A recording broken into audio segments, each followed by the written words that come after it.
Yeah.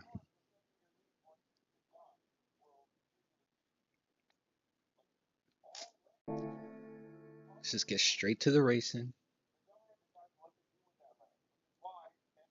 Twitch, I am not offline. I am online.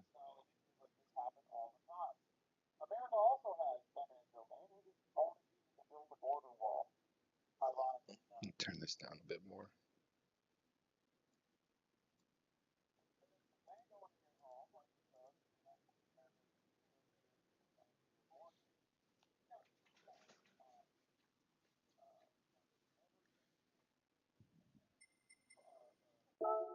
Oof.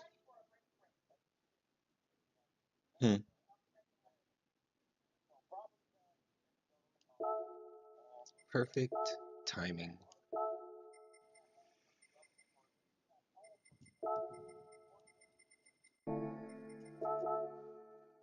I haven't even touched race B.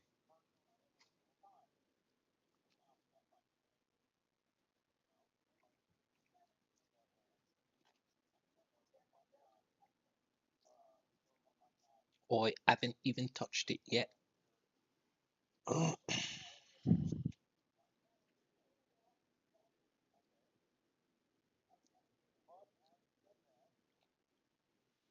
Right. You know how we do. We just jump right in. Give no fucks, no planning. It's really horrible. It's not good.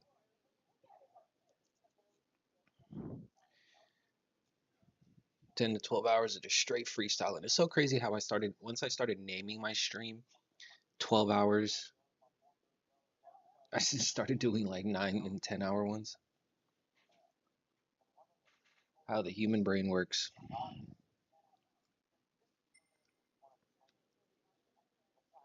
Go figure. Anyway,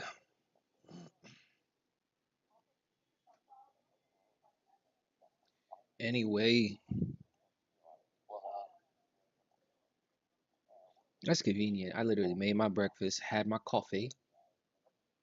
Oi, add me coffee.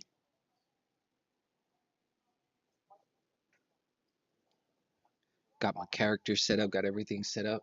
I go to check how much time is for the race, and boom,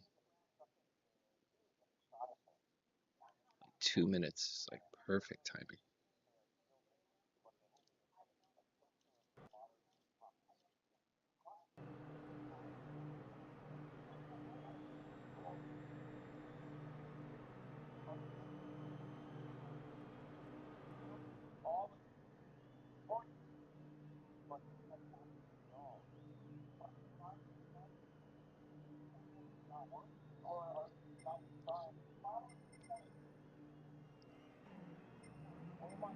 Shite. Let me starting in last place, bro. Fuck.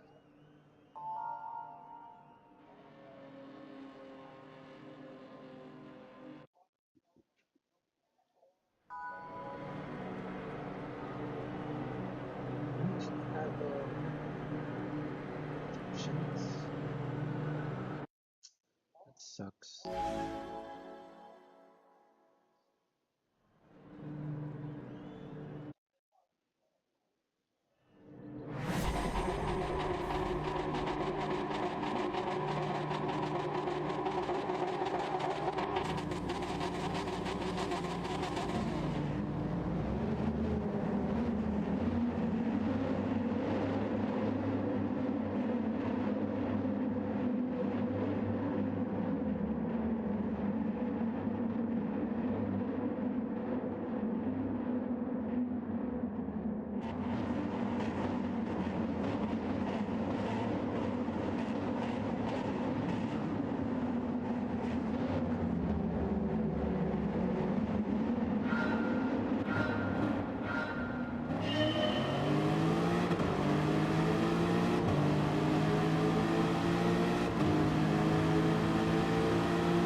sucked in the last 2 laps.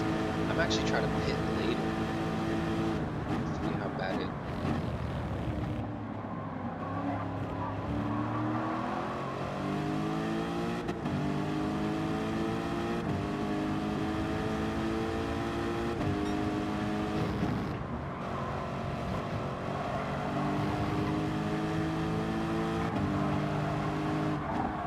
Come on.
Oh, way too low. touch me for? Shit. You lost control of your car.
Really? Again? Where, man? Ugh.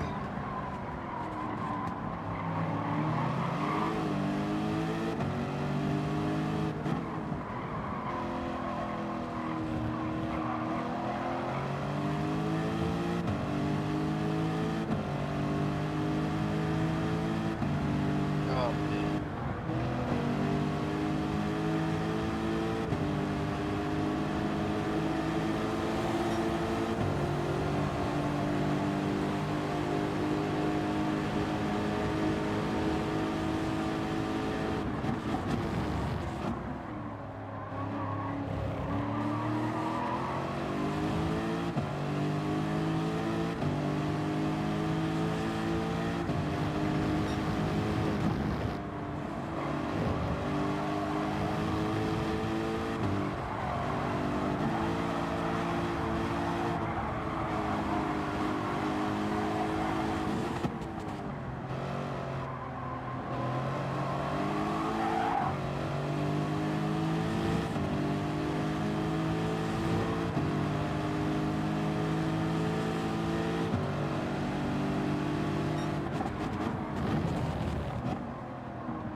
First race of the day.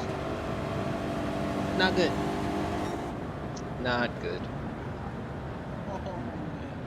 Yo, I literally need to use my other hand to stretch my fingers out.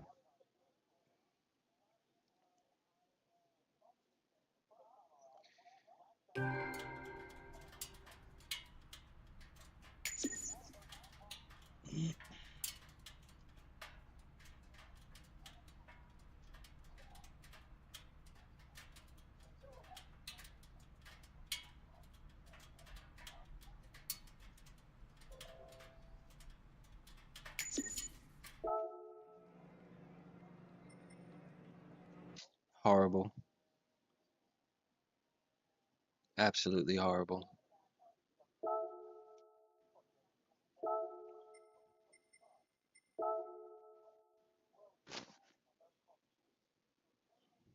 What's up, Scanty?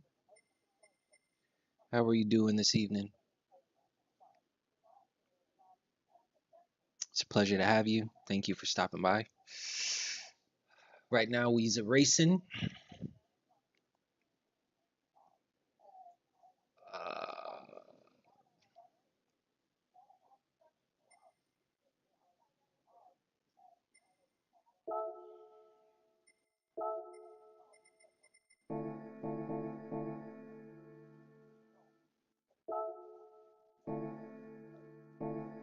that last place finish is horrible. But it's probably because it put me up with like faster people. And I practiced a little bit in the qualifying, but not like too much. I think just Monday, and then that was it. I've been trying to just save my fingers.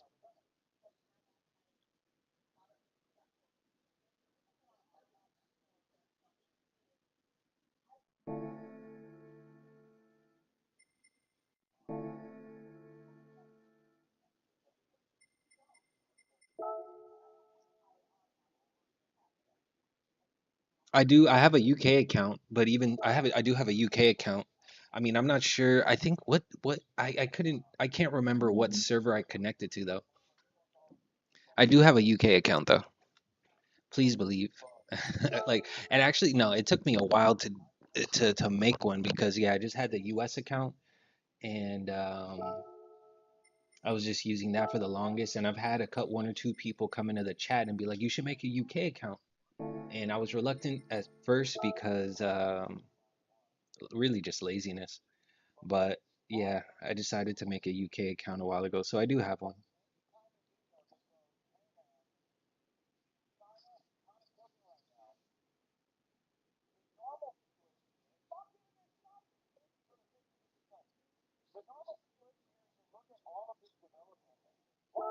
Maybe I'll even jump in and use it at some point in this race. Please be advised, this stream is for a mature audience and also an audience that is a fan of the news, because I didn't start with um news yet, but you know, at some point in time, I end up starting to show videos as I'm playing video games because talking for 12 hours is just not really. I just can't, especially towards the back end of the stream. The back end of the stream, like I'm just like playing video games and I'm being like mad quiet. Um, but I tend to show videos every now and then, so trigger warning or anything like that. But yeah, uh, I mean, I was able to win a race last week, but it's really hard for me to win because I'm so like mediocre. I mean, it'd be cool to get a win in race C this week. So we'll see if I can. What car what car do you like to use? What car are you using? Are you using the Nissan, the Honda, or the Lexus for this race?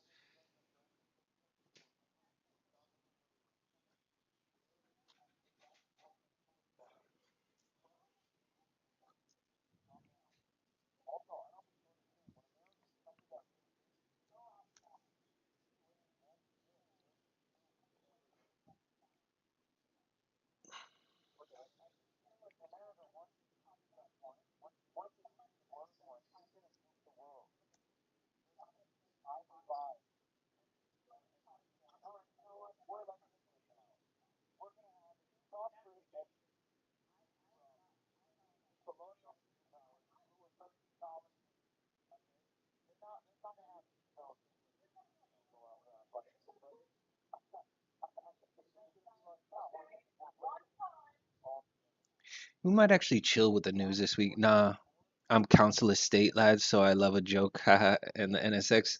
Nice. Good, good, good. Nice, nice. I don't even know if it's funny. Like, I mean, some of the stuff I say is, but for the most part, it's really just depressing because, what America's going through right now.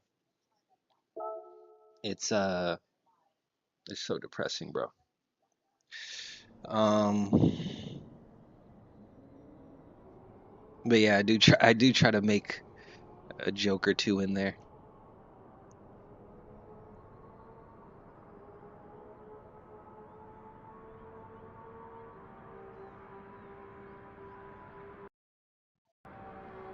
Damn, we have a whole okay.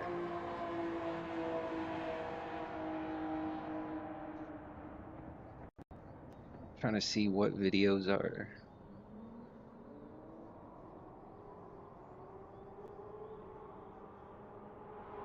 Um,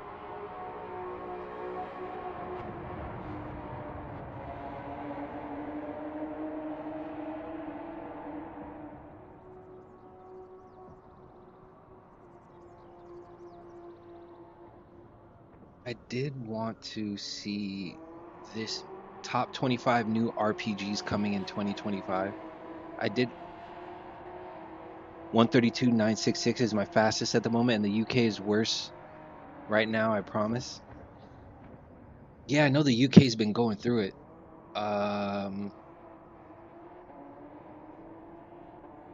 The UK's been going through it for a while right now.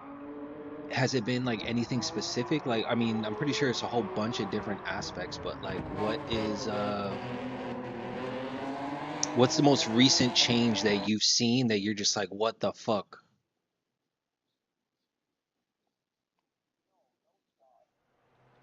It's not really a smiley matter. Let me wipe this smile off my face.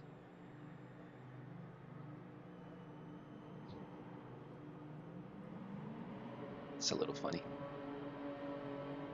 Now I'm back with a bunch of B racers, and it has me in 10th place. Oh, and I got the 132 with the Lexus.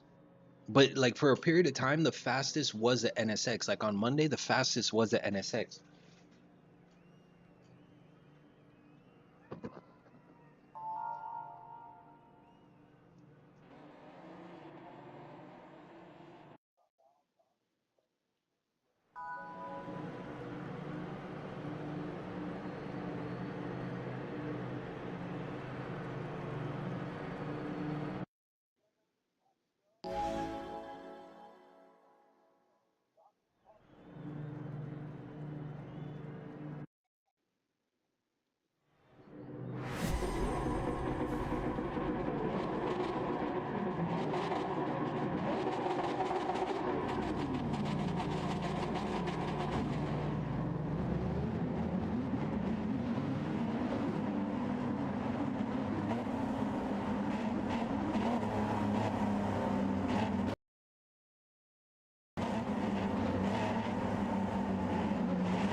People for a Facebook post?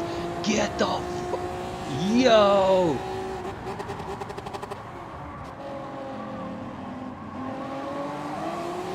Apparently they're talking about sending our prisoners to like freaking somewhere in South America. I can't remember where.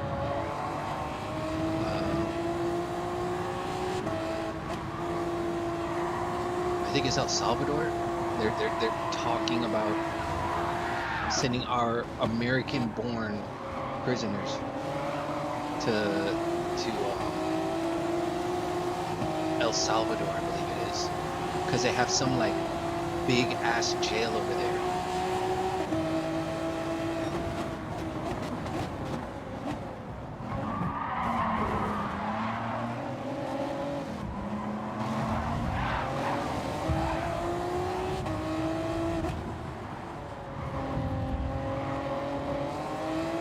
I haven't seen an article about that one. I just saw it's a podcast, or really a YouTube video. I wouldn't even consider it a podcast. It's really a streamer, and it was a clip from his stream, and he was talking about how somebody floated that idea out there. It's really disgusting.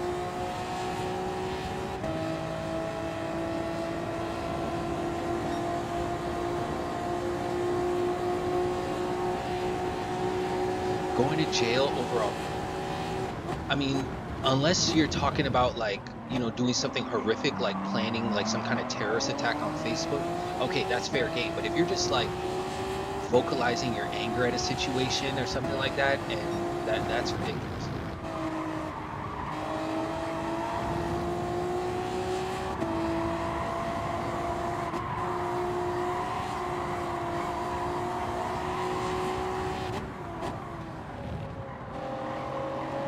You know what I think sometimes, like these people that run an office or whatever the hell, like they were in elementary school at one point, they were in middle school at one point, like they had, like what happened to them where they became so disconnected, or always like in, so they were never actually connected to real people.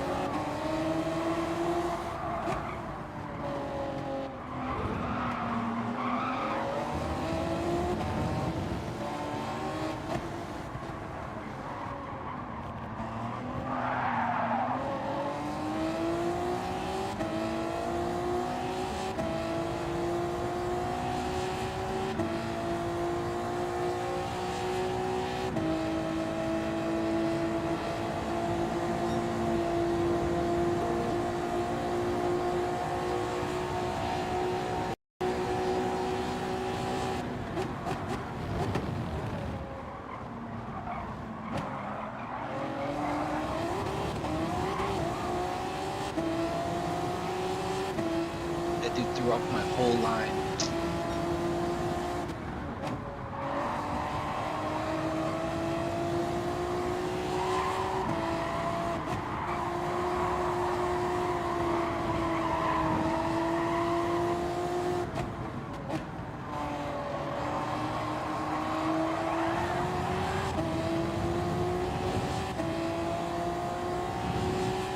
After this race, I'll find a video that I could play and we could talk about the topic on it.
And as far as the letting pedos go, that's happening over here in America too.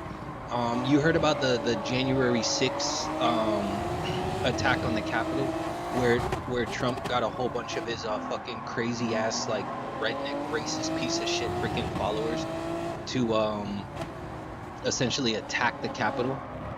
and they ended up killing like a couple. Ignore the yellow flag. Oh my goodness, this shit's crazy, bro.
That 3-second penalty for ignoring the yellow flag, that was, I didn't even know that there was a yellow flag, like,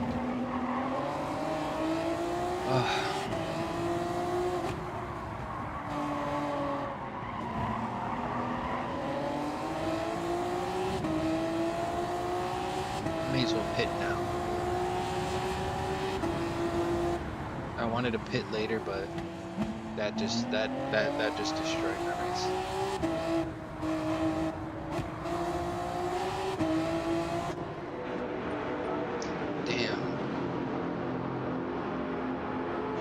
Pit now, get it out the way.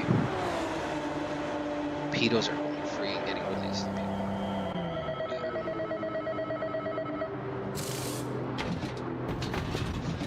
But yeah, the January 6th rioters, Trump decided to let them all go, no matter what their charges were. Even the murderers, the ones who killed the fucking police, like let them all go. And then apparently one of them just got arrested. Well, not just, maybe a couple weeks ago now, on soliciting a minor charge. So Trump is letting pedophiles go free as well. It's really disgusting. But then again, that's what him and like his people are like into. Like quite a few of his appointees that he chose that have been hit with some kind of like assault charge or sexual assault charge.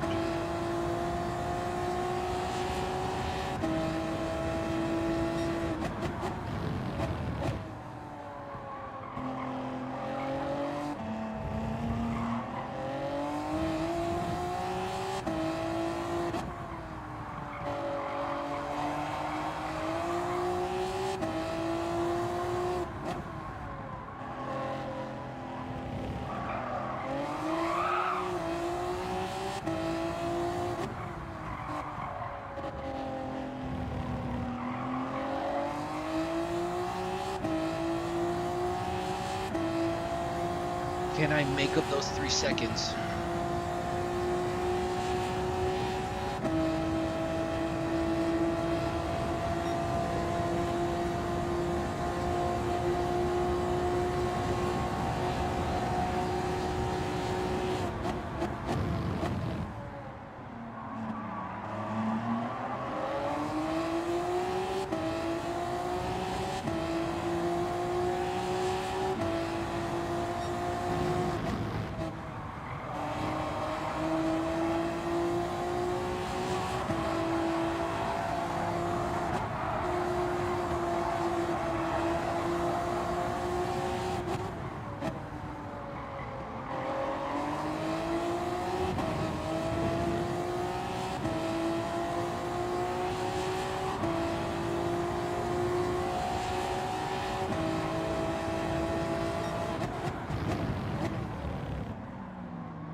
Nice.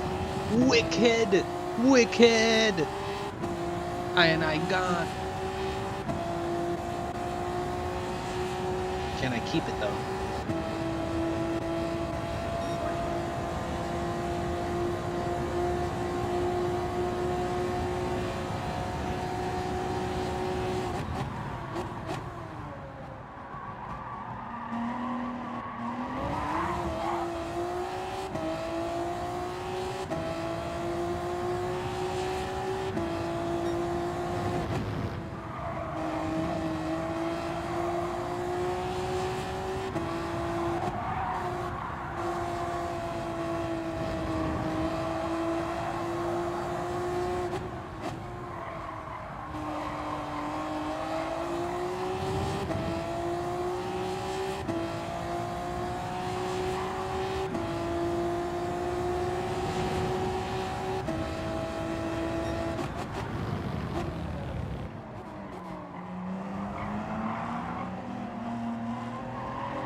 Thank you.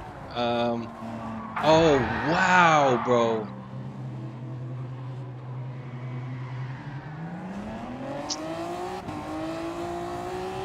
Wow. Thank you, Sonia.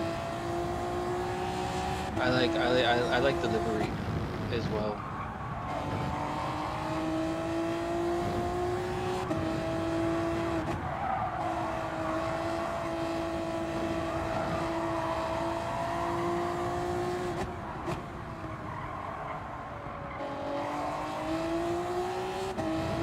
He's not gonna get a penalty at all for that bullshit.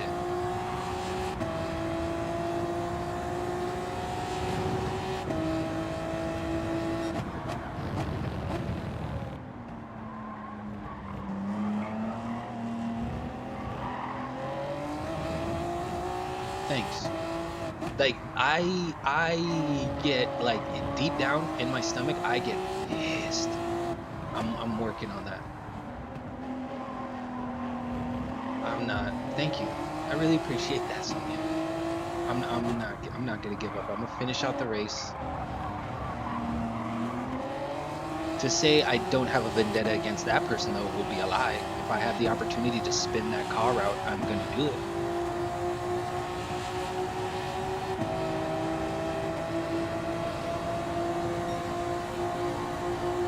I was like, dude, trying so hard to race clean.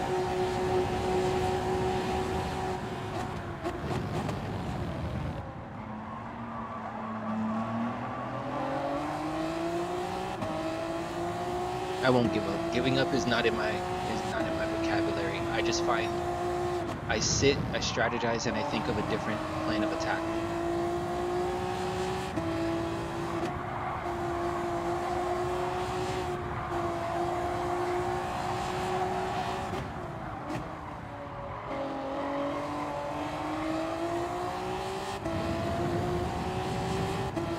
I was doing really well, and that asshole had to freaking... And that's not the first time he hit me in this race either.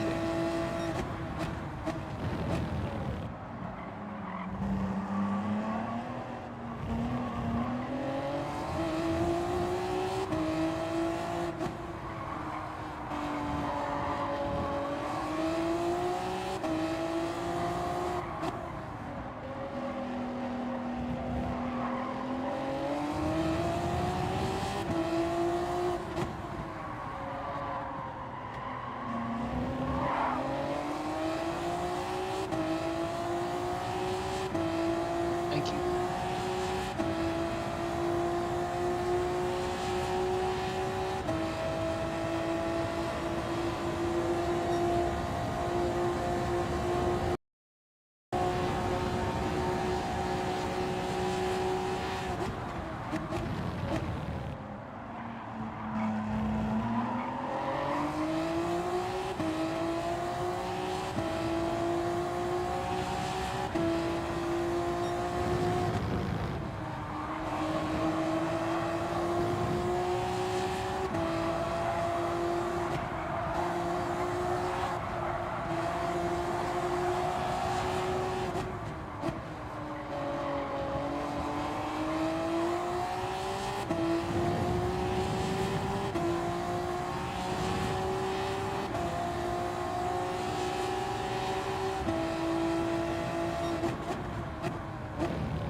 How he doesn't get a penalty for that is so wild to me, though.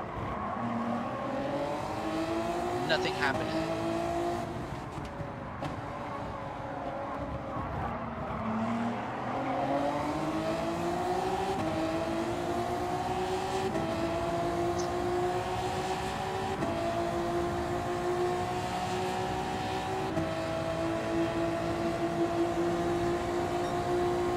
My favorite car in the game? That's hard to pick. There's so many. I don't even know if my favorite car in the game would be a race car.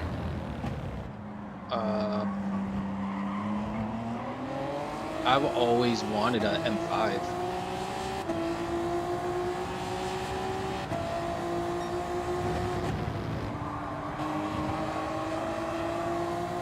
It's that mix of luxury and speed.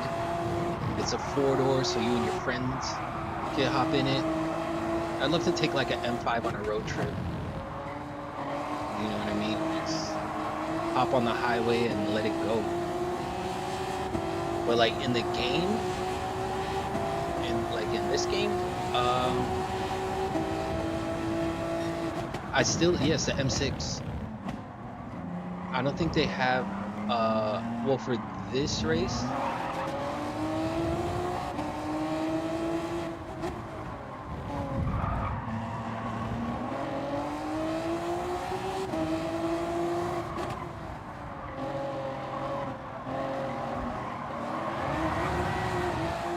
that was all you, boo boo.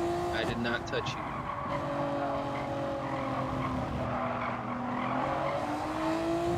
Yeah, it's super hard to pick a car. That's like asking what's your, that's like asking like who's your favorite musician. It's like, what are you talking about? Who's my favorite musician? It really depends on the type of mood I'm in. You know, like if I want to go off-roading, if I want to go, what engine do you want on in your dream car? Oh no, when you're getting down to engines, you're talking like real specific there. Like I say, like the M5 would be nice. And like, you know, I don't know what year either. We have time. I could let me look at my garage real quick. Hold up, I need to write a message to this dirty Irish driver. I wonder if he's gonna leave immediately.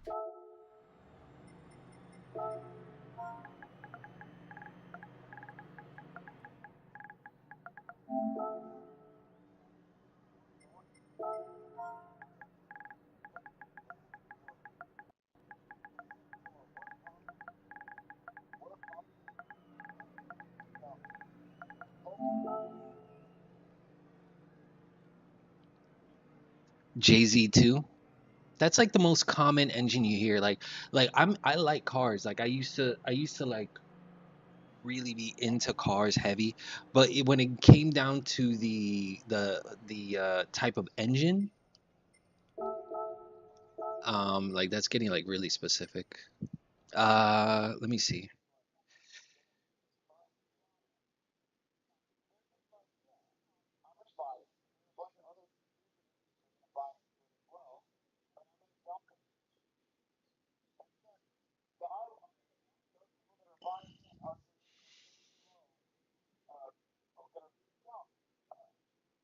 Mm,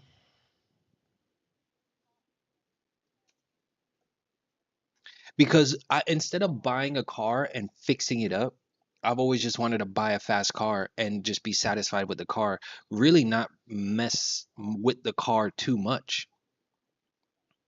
A 2025 BMW M5, we're looking at 119,000 base price. Uh, uh,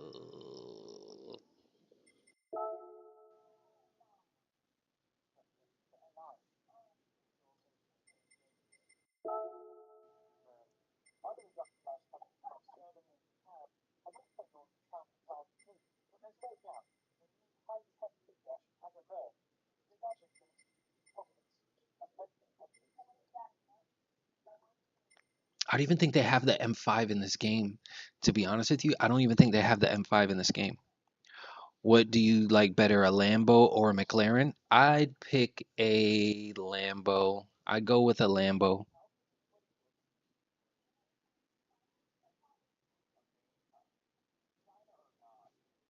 I'd go with a Lambo.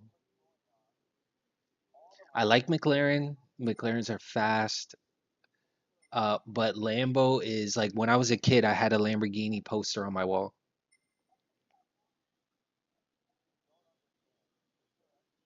Yo, you know a car I would love? This car. Hold on, let me see if I can find it. It's like it was like a BMW. Have you ever heard of the BMW? Not a BMW. It's a Mercedes. A Mercedes E. I think it's like a Mercedes 300E.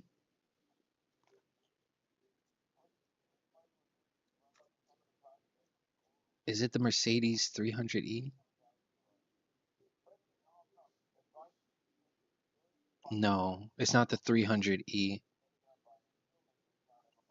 It's like the Mercedes. Damn, what was it? Mercedes and Porsche. It was a 500E. If I could, I would get this car. 500. The Mercedes 500E. And I don't have, think they have this car in the game.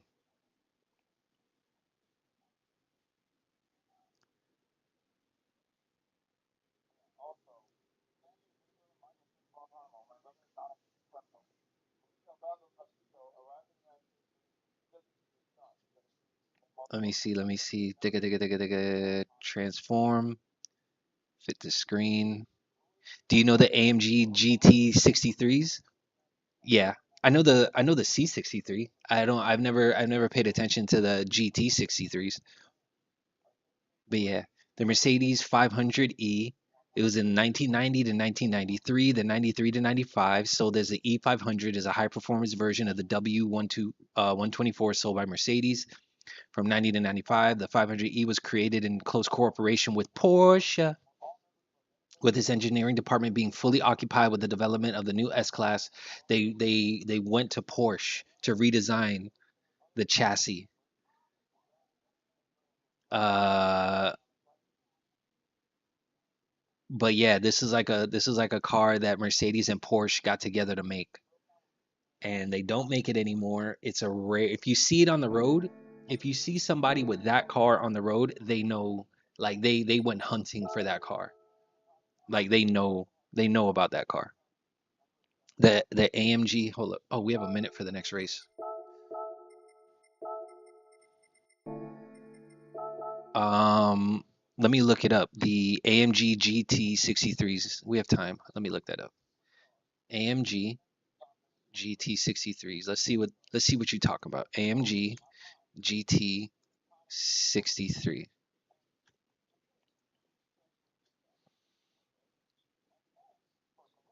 Oh, those look nice. I don't never seen these. I've never seen these.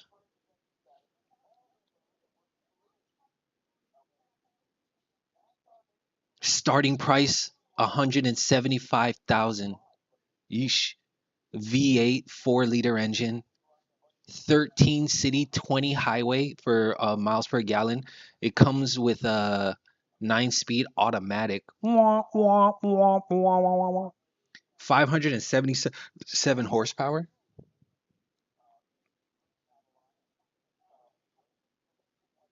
Is that your car?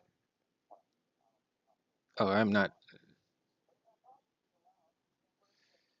trying to.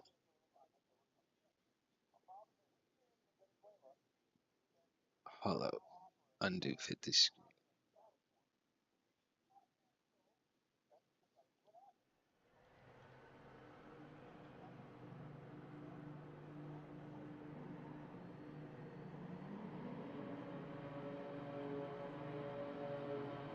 When was the first one? This first one? The first one of these dropped in 2024. How old is this car? Is there a wiki for this car? I spelled that wrong. Hang on.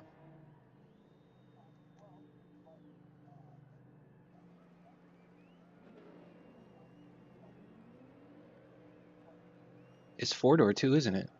I like four-door sports sedans, man. Something about a four-door sports sedan. Oh, this is a... Is it a four-door or a two-door? It's two-door. It's a two-door.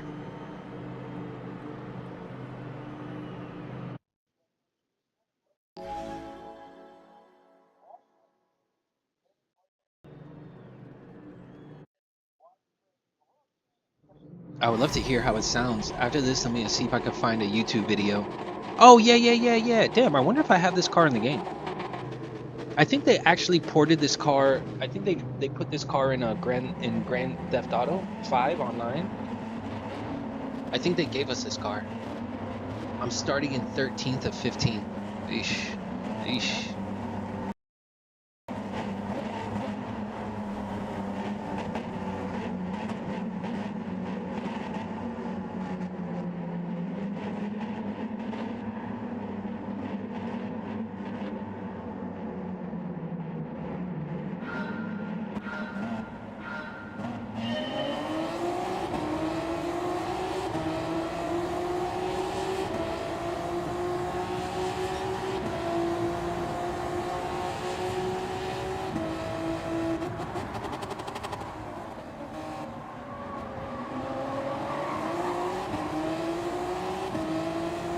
That was a good start. That was a good first corner right there.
I might get 0.5 for that.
Thank you for that bump.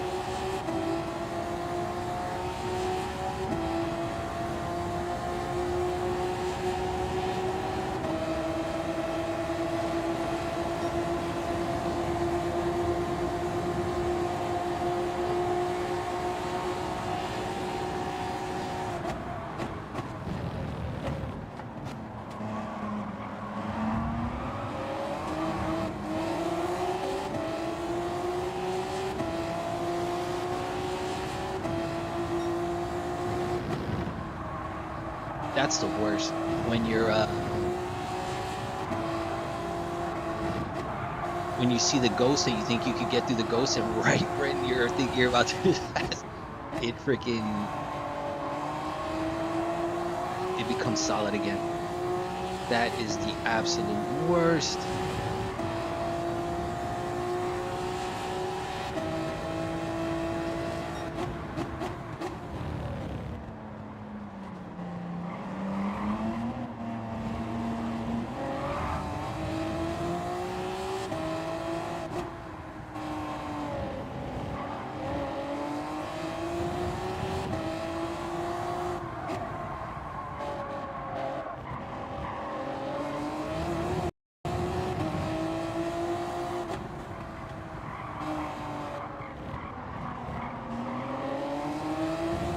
Yeah, when it comes to like BMWs and Mercedes sports cars, I like their sports sedans more than anything else.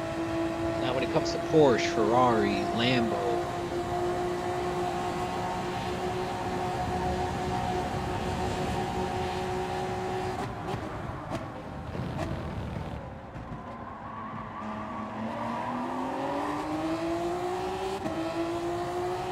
I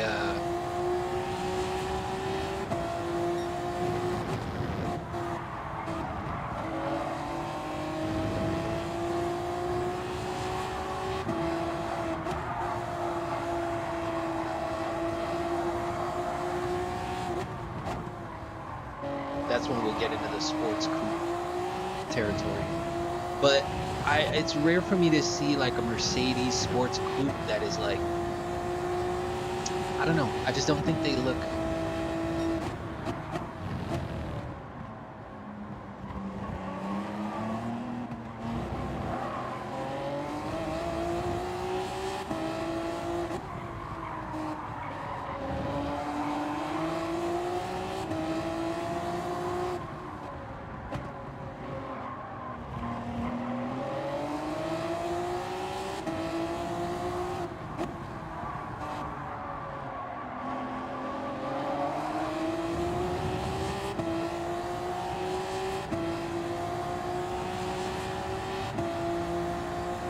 I should have pitted. I was actually trying to pit later to see if that will help.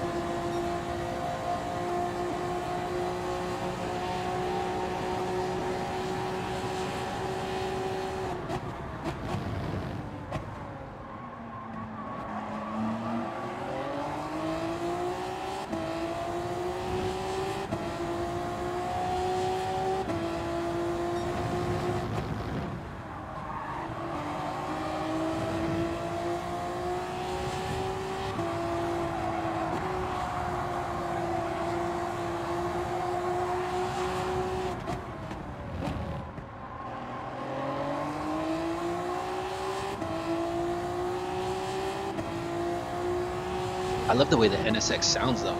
It sounds so fire. The high revs.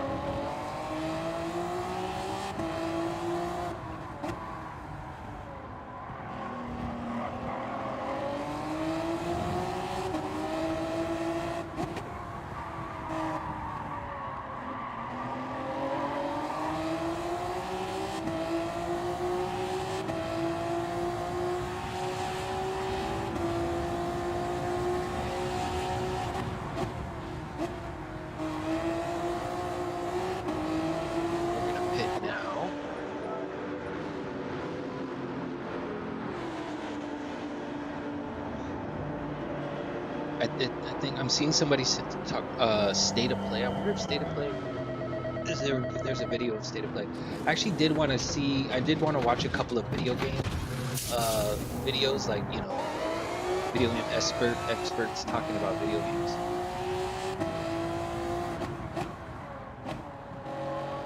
There was a video I've been watching, I've been seeing for the past couple days that I've been wanting to watch.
stay in it.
Sheesh.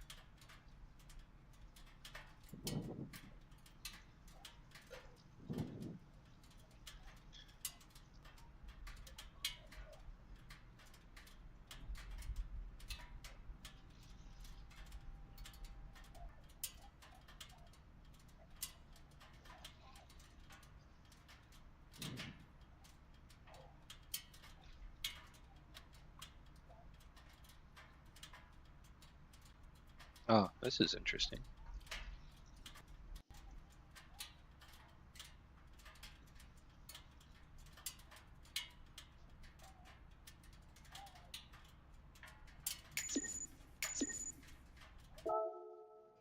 Hmm.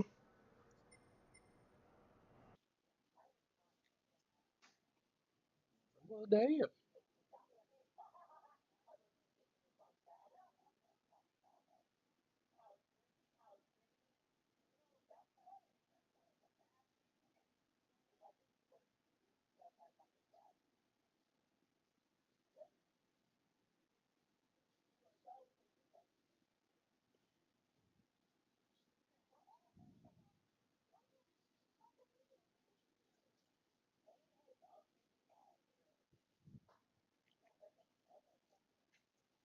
Um,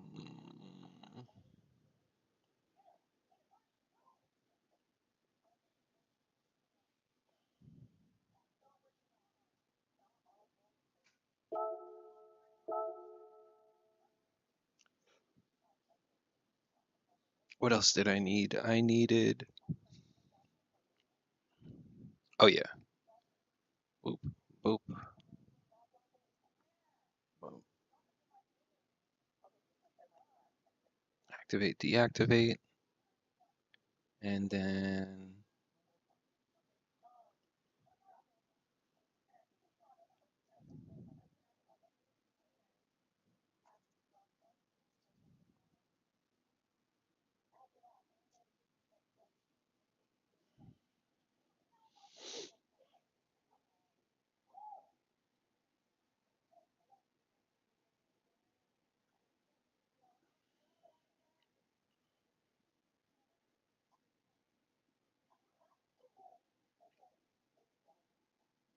let me make sure this is set up. All right, this is okay. Save.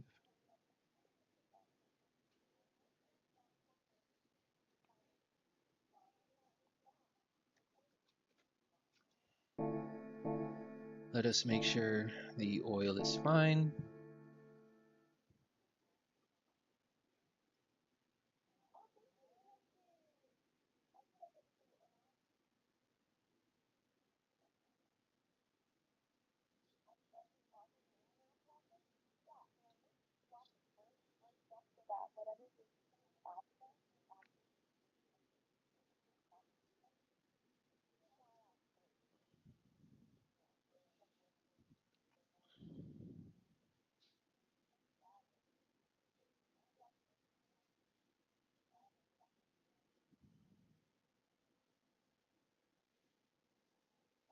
Here's what you can expect to pay for your tax prep. Wait, this is backwards. My last tax guy only ever told me the price after he was finished. And as a new client, we can match the price you paid last year. That's some forward thinking.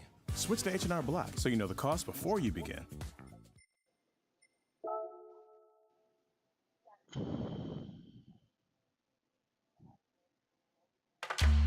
Feel confident about weight loss with compounded semaglutide injections made with the same active ingredient as Ozempic and a reliable supply you can count on.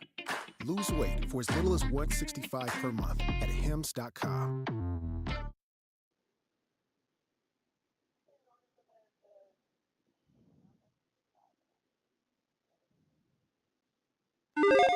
Role-playing games have always been a staple of video games, but we've got a lot of good ones coming up this year in 2025. Hi folks, it's Falcon, and today on Game Ranks, the top 25 new RPGs of 2025. Starting off with number 25, it's Elden Ring, Night Rain.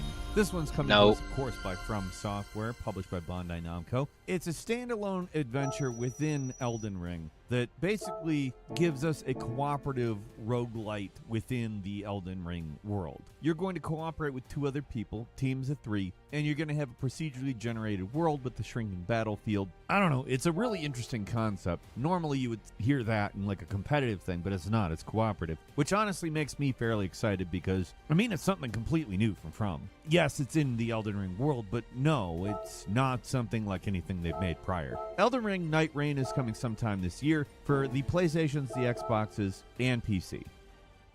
At number 24, we have Teenage Mutant Ninja Turtles The Last Ronin from Black Forest Games, published by THQ Nordic. This is a little darker, more of a mature type of Teenage Mutant Ninja Turtles game. Kind of a sad one, too.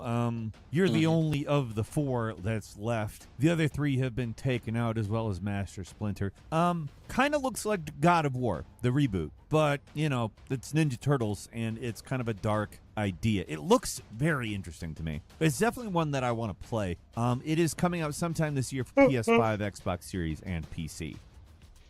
At number 23, we have Neverness to Everness from Hada Studio, a free-to-play open-world action RPG set in the city of, and if I'm saying this wrong, and my apologies, but Hethero. Basically, you're going around the city, checking out anomalies, investigating weird happenings. The combat, I think, is kind of the highlight. It's a very cool-looking combat system, very fast. Reminds me of a Platinum-type game. But you've got this big city, open world.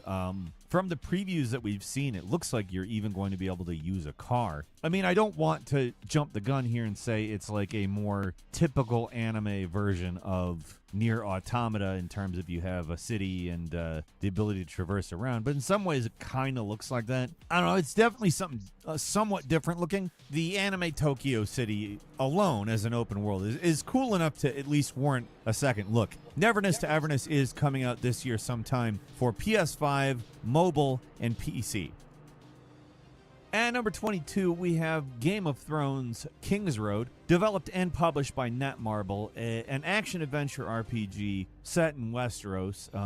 Essentially, you're a bastard from House Tyre, a northern minor noble family. You're defending their ancestral home and supporting the Night's Watch against the White Walkers. You got various classes, different play styles. There's familiar characters like Jon Snow, Varys, the Lannisters. It's I'm not exactly sure what to make of it yet, but if they land it, it'll definitely be real cool. Game of Thrones King's Road is coming in 2025 to PC and mobile. And number 21 is Where Winds Meet, coming to us by way of Everstone Studios through NetEase, an open-world action-adventure RPG set in ancient China during the 5 Dynasties and 10 Kingdoms period. This is an absolutely visually stunning-looking game. It's a fairly extensive-looking game. I don't know exactly what the story is going to be, but obviously you are set in a time period of political intrigue and warfare. All that. You got Chinese martial arts, weapons, skills, bows, arrows, long swords, twin blades, and Tai Chi.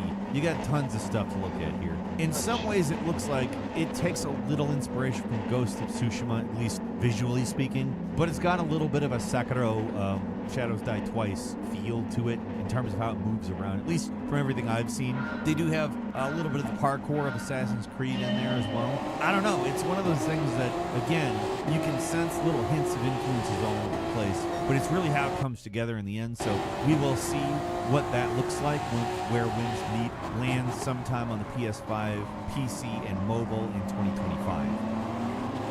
At number 20 is The Wayward Realms, a game from a couple of former Elder Scrolls developers. It's an open-world fantasy RPG that absolutely will conjure those games for you. Interestingly enough, the design philosophy is as such. They want the kind of modern technology, the stuff that you know from the more recent those types of games, but with the ideas of Daggerfall, the second Elder Scrolls game that came out in 1996. It's an open world game, very, very big and procedurally generated, just like the original Elder Scrolls Arena. Wayward Realms is actually going to take a similar approach, although the way it does it is a little different. It's going to feel a little more handcrafted. It's an interesting looking game. Honestly, I do kind of miss those really old Elder Scrolls games. They're kind of weird and janky in a way, but in a good way. It really was unprecedented, the amount of world there was, even if sometimes it was kind of repetitive. Wayward Realms is coming. I don't know exactly when this year, but it is in development for PC. At number 19, Lost Soul Aside. This one is by Alta Zero Games, but it's published by PlayStation Studios. This is a game that's got some Final Fantasy 16 vibes. You got sort of Devil May Cry-ish type battle system, maybe a little bit of Ninja Gaiden-y looking stuff going on in a very obviously Final Fantasy-inspired world. It's got the semi-open world, visual style, even character movement, stuff that looks like Final Fantasy 16.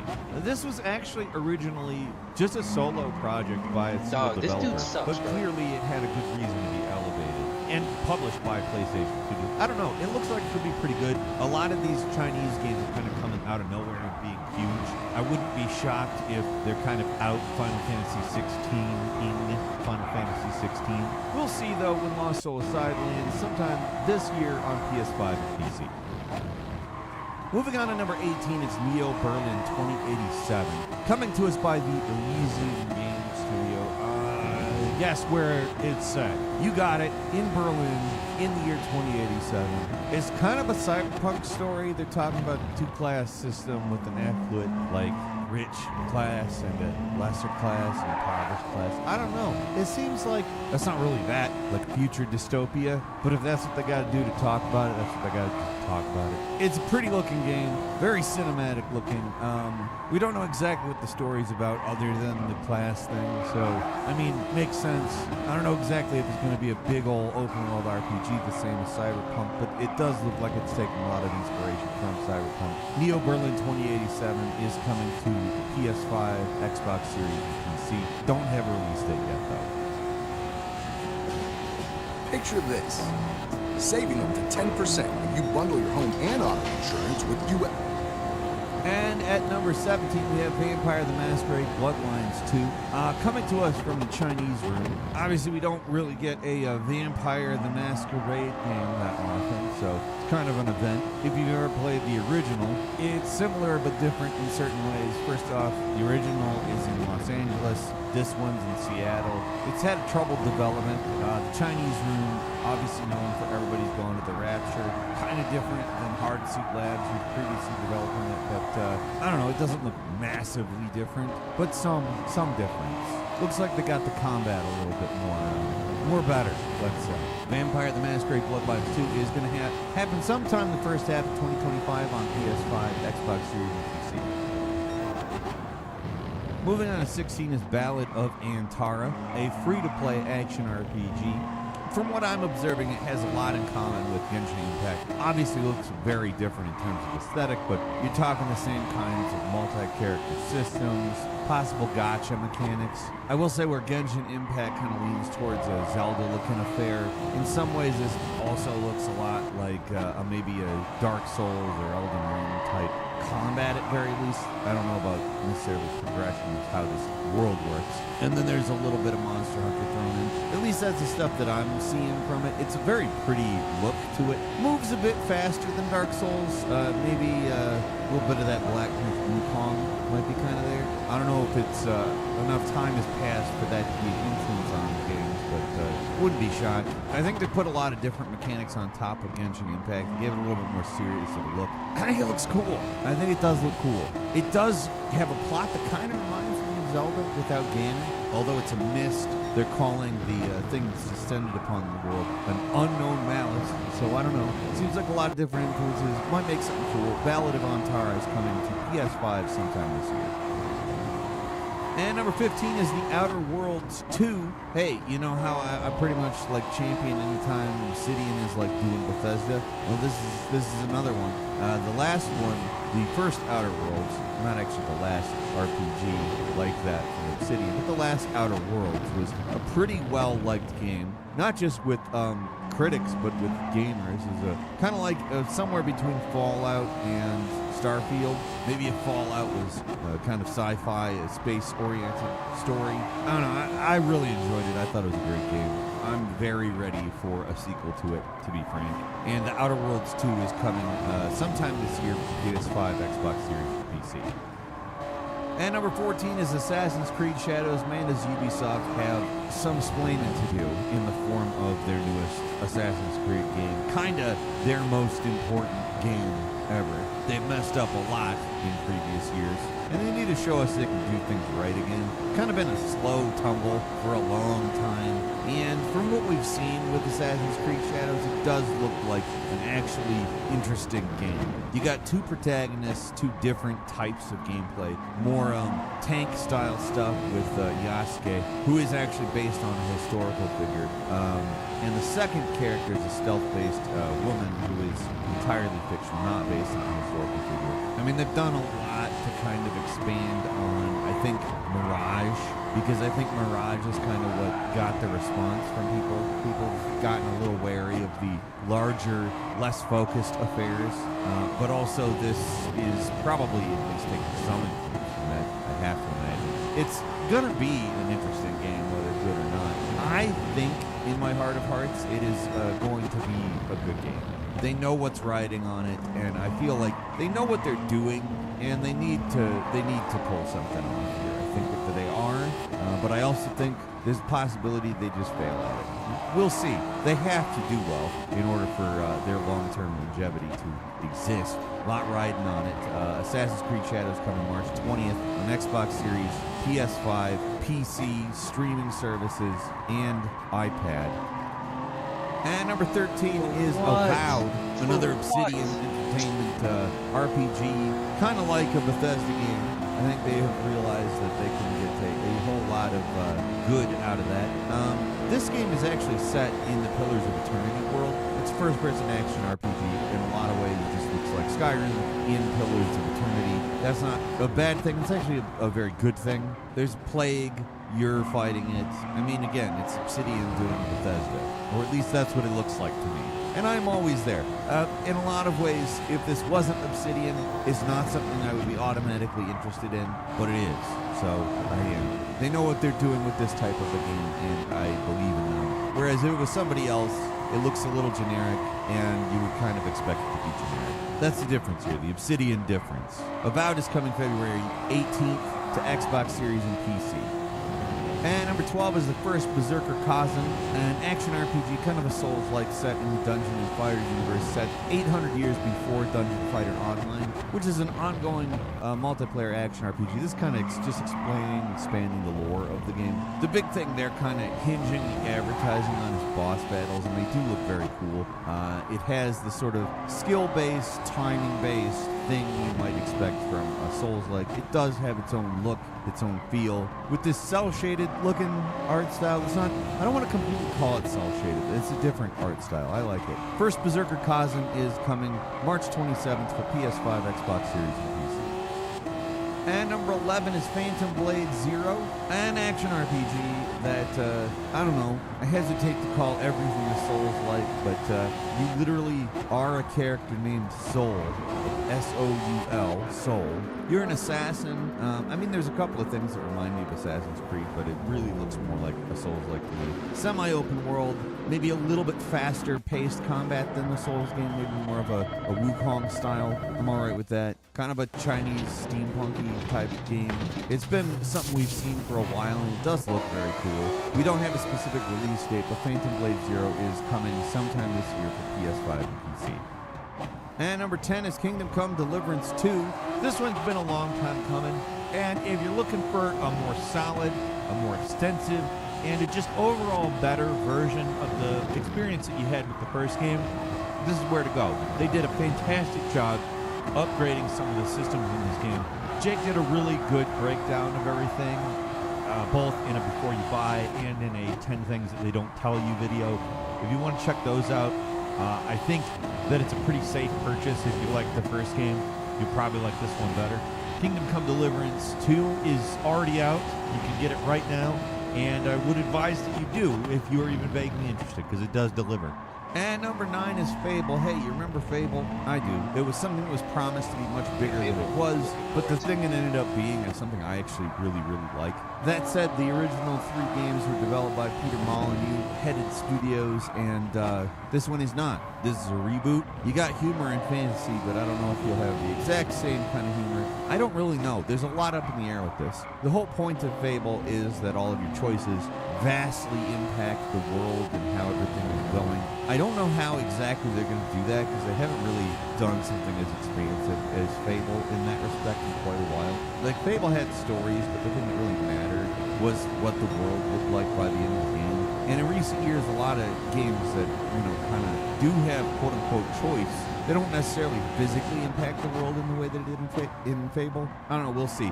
Fable is coming out sometime this year for Xbox Series and PC.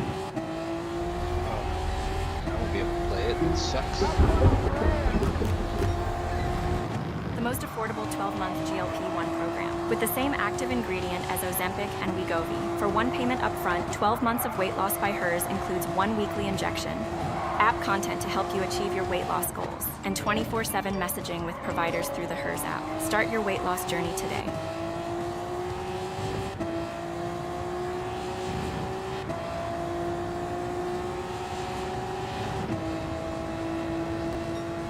And number 8 is Claire Obscure Expedition 33. A sort of dark fantasy world. It's a turn-based RPG, which is interesting. I guess there's some element of real time, but at its core, it's turn-based. There's this woman called the Paintress who basically kills off anybody aged blank when she paints it on a big old thing. That's obviously the crux of the story. You're on an expedition to stop her. It's the 33rd expedition. And I'm guessing there's going to be a twist where the expedition somehow keep the Paintress going rather than stop her. Like, I just have this idea that the main character, woman, the idea is to make her the new Paintress or something. I don't know. I've been hacking away at the story of this one every time I talk about it. I just have that feeling. I'll be excited to share with everybody whether I'm correct or not when it comes out. It is coming April 24th for PS5, Xbox Series, and PC. And number 7 is Alcahest, brought to us by a developer called Push On, a medieval first-person action RPG that's oriented towards melee. Basically, you are the son of a petty lord, and you're sent to investigate these goblin raids on the border. This is an alchemy-oriented game as well, so I guess you're going to be crafting a lot.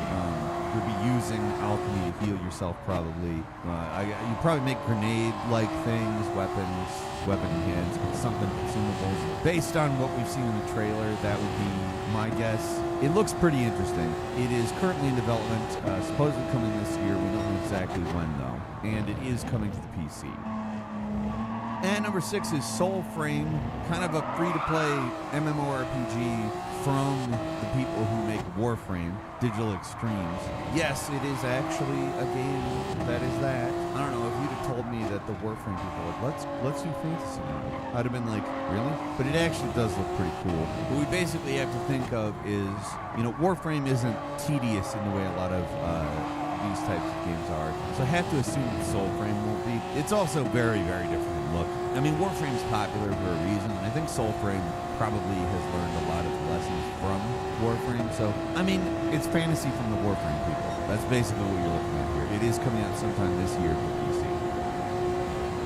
And number 5 is Vikings Destiny by the Digital Daredevils. Basically, you're a Viking that survived a shipwreck. You gotta gather resources, build shelters, and essentially create a settlement. There's a lot going on here. It's not just collect things and craft. There's also kind of management sim stuff, resource allocation, workforce assignments, village expansion, city planning, etc., etc. I don't know exactly to what extent it's going to land between the spectrum of survival and management, but we'll see.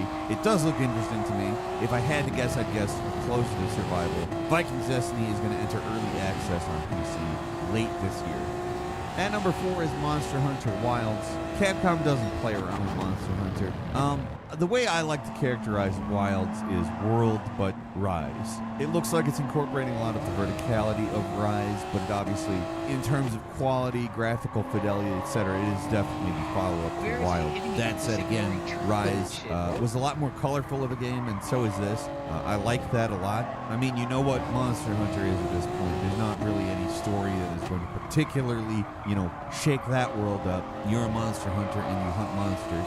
Yeah, there's character stuff, but honestly, I could do with a little less of that and just give me the glorious gameplay of Monster Hunter. Monster Hunter Wilds, I'm highly anticipating. It's coming out February 28th for PS5, Xbox Series, and PC.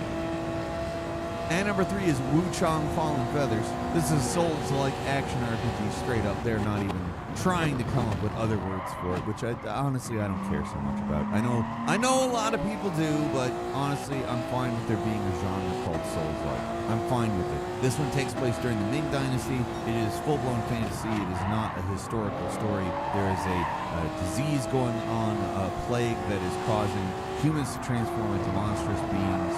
Not something that happened in history. Does have a very interesting aesthetic.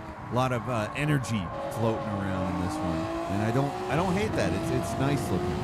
You have the feathering disease, as they call it. It's something that you are slowly transforming and you're harnessing. I don't know if the story is you're trying to stop it or you're embracing it or what have you, but it's a very cool looking game. Wu Chang Fallen Feathers is coming to PS5, Xbox Series, and PC sometime this year.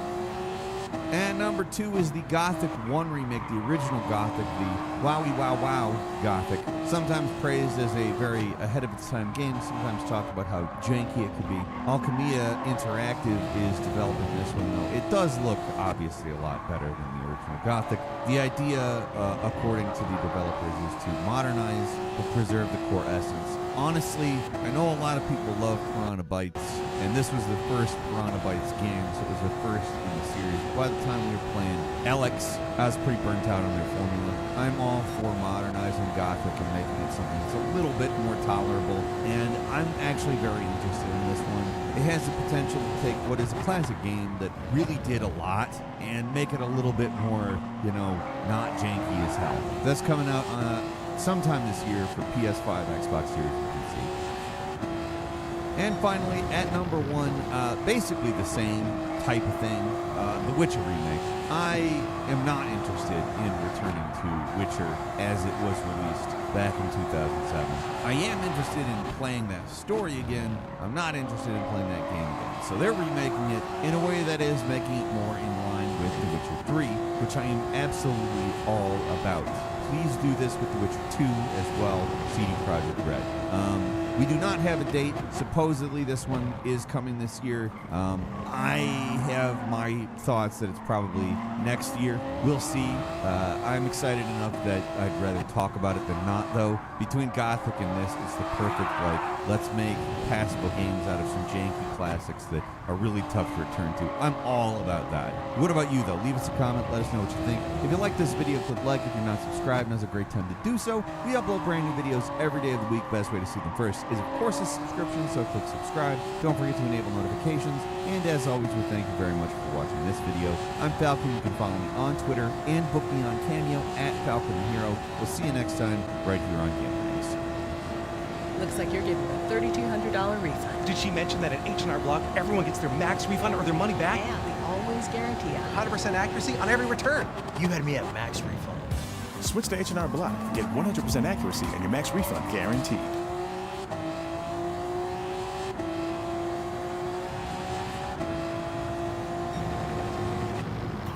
Big savings are at Best Buy for President's Day.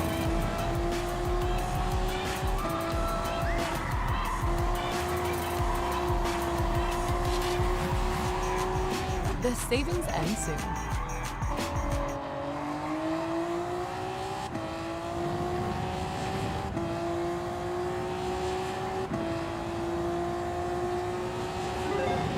Development.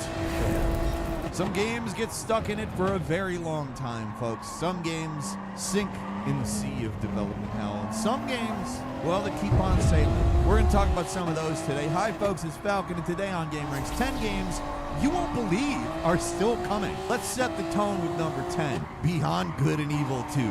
Originally announced way back in the distant past of 2008, I wouldn't blame anyone for assuming this long-delayed sequel to the 2003 pretentiously named but charming action-adventure was dead. It's been 16 years, on-again, off-again development, and the last time Ubisoft showed off anything substantial was a trailer back in 2017, so, I mean, it's been a long time since then. If they announced it in 2017, it'd be worth putting on this list. When the game's lead, Emil Moro, passed away unexpectedly back in 2023, I just assumed that that was the final nail in the coffin for this one. But in October of 2024, it was revealed somebody new was taking his place. That man is Fawzi Mesmar, who is Ubisoft's vice president of global creative, and he used to be the head of design at DICE for the Battlefield games. So it appears Ubisoft really just refuses to give up on this game for whatever reason. The series' original founder left Ubisoft. The project has floundered for 16 years, and somehow it's still going. The bigger danger to the game now is Ubisoft's precarious financial situation.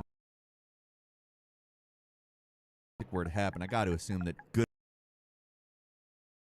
block per se. It's a weird project, and we've only seen snippets of, you know, what it is, and nobody really knows what it's supposed to be. At this point, though, even with the new creative director, I give it about a 50 or 50 shot. That's being generous, because games that are in development for 16 years, you know, tend not to come out. If they get bought up and are forced to close down studios and IPs get strip mined for parts, this one, BG&E 2, it's got no chance.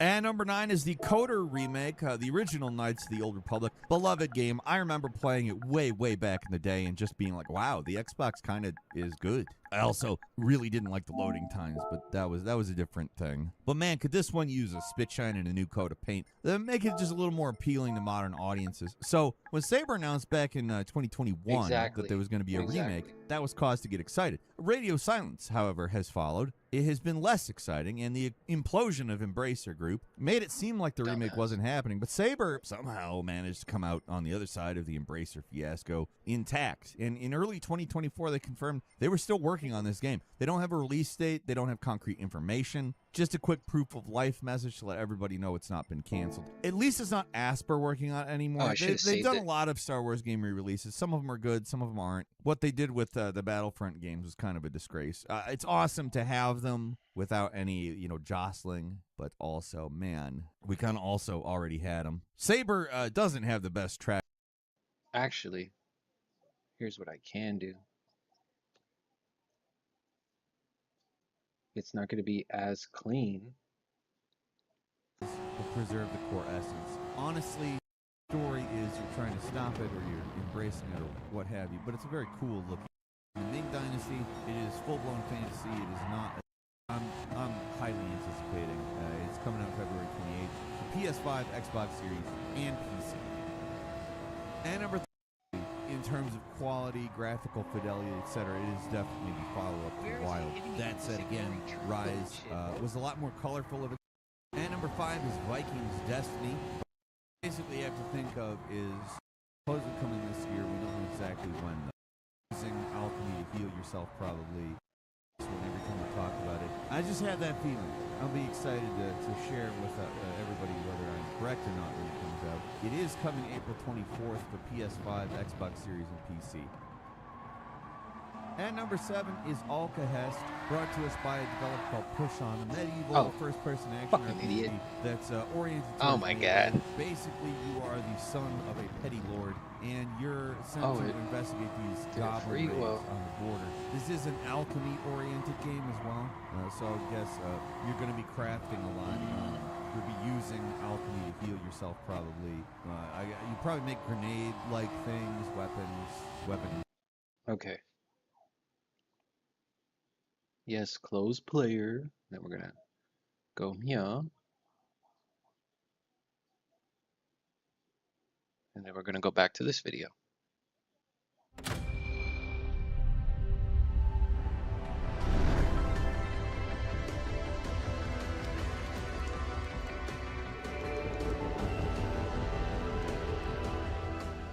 Oh, the whole thing disconnected. Oh, whatever.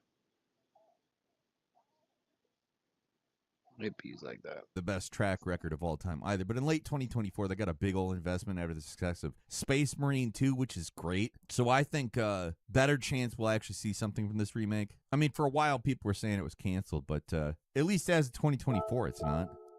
And number 8 is Little Devil Inside. Man, oh man. I remember this one from the PlayStation 5 reveal back in 2020. It was shown right up there with some pretty heavyweight PlayStation exclusives. Gave it a lot of legitimacy. It was an indie, but it was an important one. So the original proposed date of July 2021 sounded pretty reasonable for what we were looking at. Later PlayStation blog post in December 2021 pushed it to winter 2022, but that date came and went. Didn't hear anything. Only one could assume was that it was canceled. But back last year, 2024, the team behind the game posted an update on their Kickstarter. Yes, it's a Kickstarter game with a history that goes back way, way before the 2020 PlayStation reveal. I remember talking about it. It was originally going to come out on the Wii U. That's how long this one's been in development. In their own update, they admit to internal conflict in the studio and that the team working on it has lost a lot of people due to downsizing. Doesn't sell a rosy image about the game's future, but at least tells us they're still working on it. It is your classic Kickstarter project cope where the developers try to string people along. Made it seem like they didn't run out of funds a long time ago. Possible. It's likely that this game might not happen, but the line between a Kickstarter scam and an inexperienced game studio with more ideas than project planning skills is possible. They're dead set on getting this game out. They might still. Who knows? It's pure speculation, but at this moment, most PlayStation fans have given up on this one. And number 7 is the Prince of Persia remake. You'd think remaking Sands of Time would be an easy win. Update the graphics, make the combat a little more interesting. What do y'all think about my mature? Modernize the camera controls, rating? At least in relevant areas of the game. It's an all-time classic. Should be a no-brainer. But the problem is, the initial version was meant to come out back in 2021. While you guys are here, it was being handled by one of Ubisoft's support studios, which was apparently Okay, there's stupid-ass mouse, bro. Freaking. I just got this laptop and it's already on its last legs.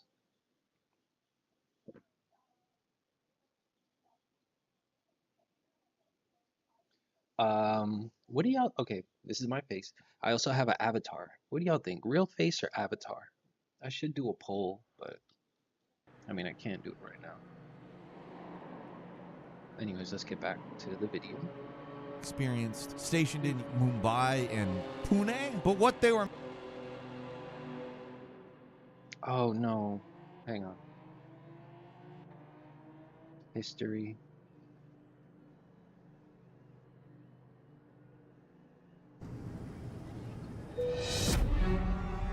When your elbows find out that Go Comfy... But what they were making just wasn't coming together to Ubisoft's satisfaction. And these are the same guys who were fine with releasing that 13 remake, which was beyond awful. Actually, the reception of that may have been a large reason why Sands of Time got delayed. First to 2022, 2023, then to who knows how long. Eventually, Ubisoft Montreal, the premier studio, and the guys responsible for the original game, took over the project, started it up from scratch. On one hand, that means the remake is in good hands, but that also means the remake won't release until at least 2026. And that's under the assumption Ubisoft, as we know, is still around at that point. I hope so, because for the sake of Prince of Persia, it deserves it. It's an all-time classic with some issues that could use some ironing out. So, with some effort, this could easily be one of the best remakes ever, up there with stuff like Resident Evil 4 or Silent Hill 2. Ubisoft hasn't given us much to be excited about recently. Don't take this one away from us, guys. You gotta hold off any hostile takeovers till at least 2026. The world needs more Prince of Persia. And number 6 is Squadron 42. Well, Star Citizen itself is currently playable. There's a Legal Eagle video I want to see. Its sister game, Squadron 42, is taking a lot longer to finally come out. So this was kind of announced back during Star Citizen's original Kickstarter, with a planned release date in 2014, to be a kind of cinematic and streamlined introduction to the genre. Some casual fans could jump into. Presumably, it was meant to be less advanced and less of a big deal, you know, a thing that they could get out and be like, look, we have released something. I mean, they managed to rope in an impressive cast for this thing, not just for a Kickstarter, just for a video game in general. They got Gary Oldman, Mark Hamill, Gillian Anderson, Henry Cavill. I mean, it's a cavalcade of stars who recorded their performances way back in 2013, 2014 area, and been, you know, sitting on the hardware scene ever since. Not the stars. Look, I don't need to get into the whole mess of Star Citizen development. It's been going on a long time. It's not even close to prime time. Chris Roberts, the man behind the whole production, decided to go radio silent on Squadron 42. saying he won't talk about it until the game's nearly done. And it appears that we are finally nearly there with Squadron 42 finally getting some gameplay footage at CitizenCon 2024. That's right, there is a convention for a game that hasn't come out, formally speaking, despite a 12-year development cycle and hundreds of millions of crowd-funded dollars. But the new release date for Squadron 42 is 2026. Seems like a long time for a feature-complete game, but if you saw the demo, you know this thing needs some time to run. Even under careful curation, the game is crashing a lot and there are noticeable bugs. For a lot of Kickstarter backers, this was actually the game they wanted, not Star Citizen, so it's good to know it'll finally come out sometime. I just hope it's a full game. Previously mentioned the game would be released in parts, but I can't imagine that being a good idea. Even if the content is only for Act 1 of their epic space layer, they need to call it the full game. Chances of getting a part 2 might as well be zero. By the time those things are released, half the current cast members will be dead. And number 5 is Pragmata, another missing in action game from the 2020 PlayStation 5 reveal. This mysterious game is a big deal because it was something new for Capcom, a completely original IP, unlike anything else in the catalog. Yeah, it looks and sounds a lot like it'd be cross Death Stranding or Automata. You can see the influences behind this thing. But for Capcom, it looks like something unique. Originally meant to release around 2022, was pushed back to 23, and then in June of that year was delayed indefinitely, which sounds alarming, but they just didn't give a firm release date, so right now we just don't know. One saving grace of the 2024 delay was that they did release another trailer around the same time again saying, yeah, we're still working on it. It's certainly possible the game will get canceled. Maybe it'll go the way of a lot of other game reveals, who knows? But knowing Capcom's track record recently, I'd expect this to come out at some point. What it'll look like at that point, I don't know. And when that'll happen is also absolutely impossible to say. Unlike everything else we've mentioned so far, there really isn't any recent signs of hope here. The last thing Capcom said about Pragmata is that they delayed it. If this was any other development studio, I'd assume that Pragmata is 5 feet under. But modern Capcom doesn't give up. They got a really solid track record, and I think they've got something to prove here, so I do believe someday we'll get this. Maybe not until 2026, but eventually. I want you to have a really fun summer out here. I only have one rule. Stay out of the basement. What do you got in the basement? There's something in my heart! God's behind all the crazy stuff happening. And number 4 is State of Decay 3. PlayStation wasn't willing to release some games back in 2020. Xbox was also pretty desperate to show off something, anything for their upcoming console. And one of those games is State of Decay 3. The hope is when game trailers come out, that means the project is well underway and the game will be in the next year or two. But sometimes you get those trailers that are essentially nothing. Nothing's been done with the game. So they're planning it, there's no real code, just an idea, CGI concept trailer. And that seems like what State of Decay 3 does. It got another trailer in the 2024 Xbox showcase, but surprise, it was another CGI fest that really didn't tell us anything what the final game would be. Still, it was at least proof that it existed. But if you're expecting to see this thing come out in 2025, you're probably going to have to keep waiting because nothing official has been said. Rumor is the game's been delayed to 2026, so like a lot of other games that have disappeared out there, 2026. I mean, I know why. 26 is just far off enough. It gives these devs a buffer to keep working. That keeps people from asking too many questions. And in fact, hopefully by the time 2026 rolls around, everyone will have forgotten about the delay in the first place. Maybe these guys are just stalling. Maybe it's a really hard game. I don't know. Nobody's talking, though. I expect this to come out at some point. It's a little too popular at this point without comment from Microsoft, but yeah. And number 3 is Rare's Everwild. The mysterious follow-up to Sea of Thieves has very few concrete details about what the game is going to be. That doesn't stop Microsoft from announcing it way ahead of when the game would be ready. Originally, it was announced back in 2019 in November, but development has apparently been started working on the game in 2014. And as of 2021, the rumor was that the game had been completely rebooted and would come out in 2024. Full game reboots, at least 2 major designer departures, and a constant moving release date would lead to assume it's another Beyond Good and Evil 2 style design. Who knows? Maybe behind the scenes it is, but in October 2024, Phil Spencer visited with Rare and got a hands-on look at the game, and apparently development is going pretty smooth. Even if that's a lie and development is rough, I expect Everwild to eventually come out. I don't know what it's going to be, but it'll come out. Rare can take a while to make things, but for the most part, they do follow through on their promises. For a few years, it was looking bleak, but that 2024 hands-on did a lot for its confidence in the game. and it's apparently seen as important by Microsoft. So it'll probably come out, probably not this year, but maybe sometime next year. And number 2 is Vampire the Masquerade Bloodlines 2. Work on this game goes all the way back to 2016. This long-awaited sequel to the cult classic RPG was announced in 2019 for a March 2020 release, and it's been delayed a lot of times since then. You'd think a game meant to come out less than a year after its announcement would be pretty far along, but apparently not, considering all the delays and issues with the studio. High-profile developer departures like Brian Soda and Chris Avalon signified a pretty troubled development, which was all but confirmed when developer Cards Labs was taken off the game entirely. You'd think that would be a death sentence for a game, but Paradox decided not to be so instead gave it a Chinese version. The game studio has made, I guess, walking simulator. I'm not being facetious, they're literally the walking simulator studio. They did Dear Esther and Everybody's Going to the Rapture and the Machine Pigs. Games with very little gameplay systems. This one, as of writing, is supposed to come out this year. It's yet to be delayed officially. My expectations are not high, but I do think it will come out. Whether it's the game we all want or not, I don't know, but it'll probably come out.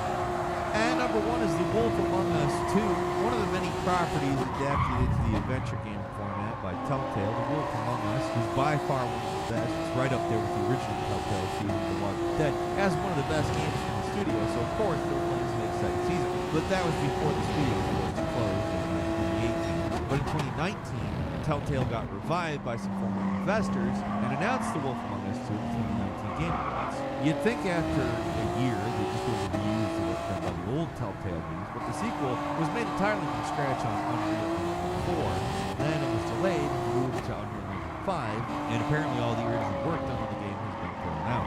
Originally this was meant to come out around 2024, but that's a no. I mean, they said the game wasn't canceled until the 2024, so that's a good sign, but they've given no other development updates. At least say nothing. A large portion of the staff got laid off after Game 3, so it sounds like a pretty small group was left to work on the game. And while they claim nothing's canceled, I wouldn't be surprised if sometime this year the new Telltale will close the door.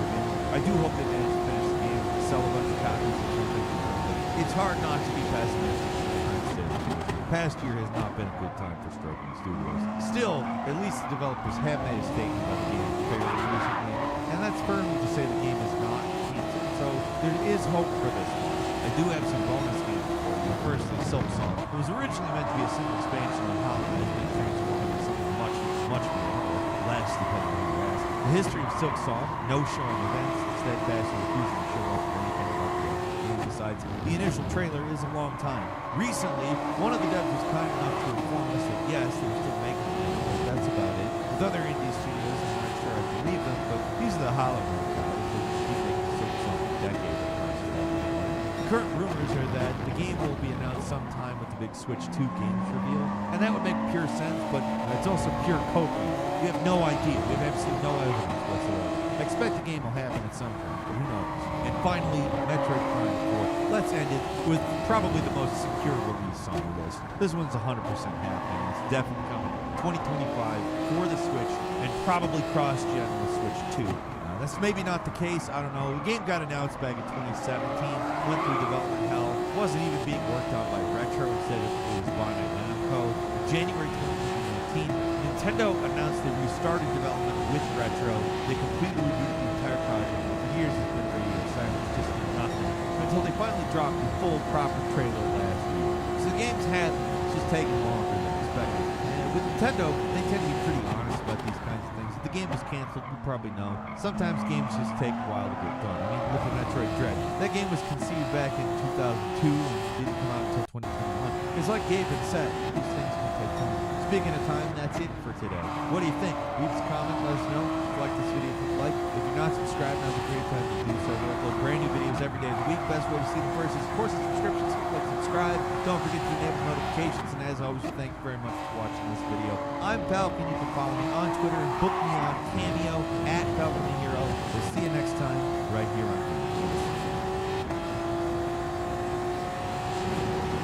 Think your taxes are simple?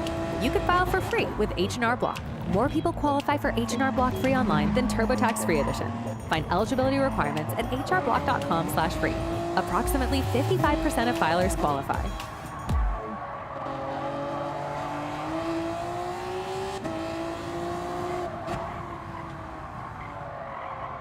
Oof, stuck paying for that old phone? Don't be. You know, at Verizon, we'll pay off your phone. And you'll get iPhone 16 on us. That's a value of up to $1,600, only on Verizon.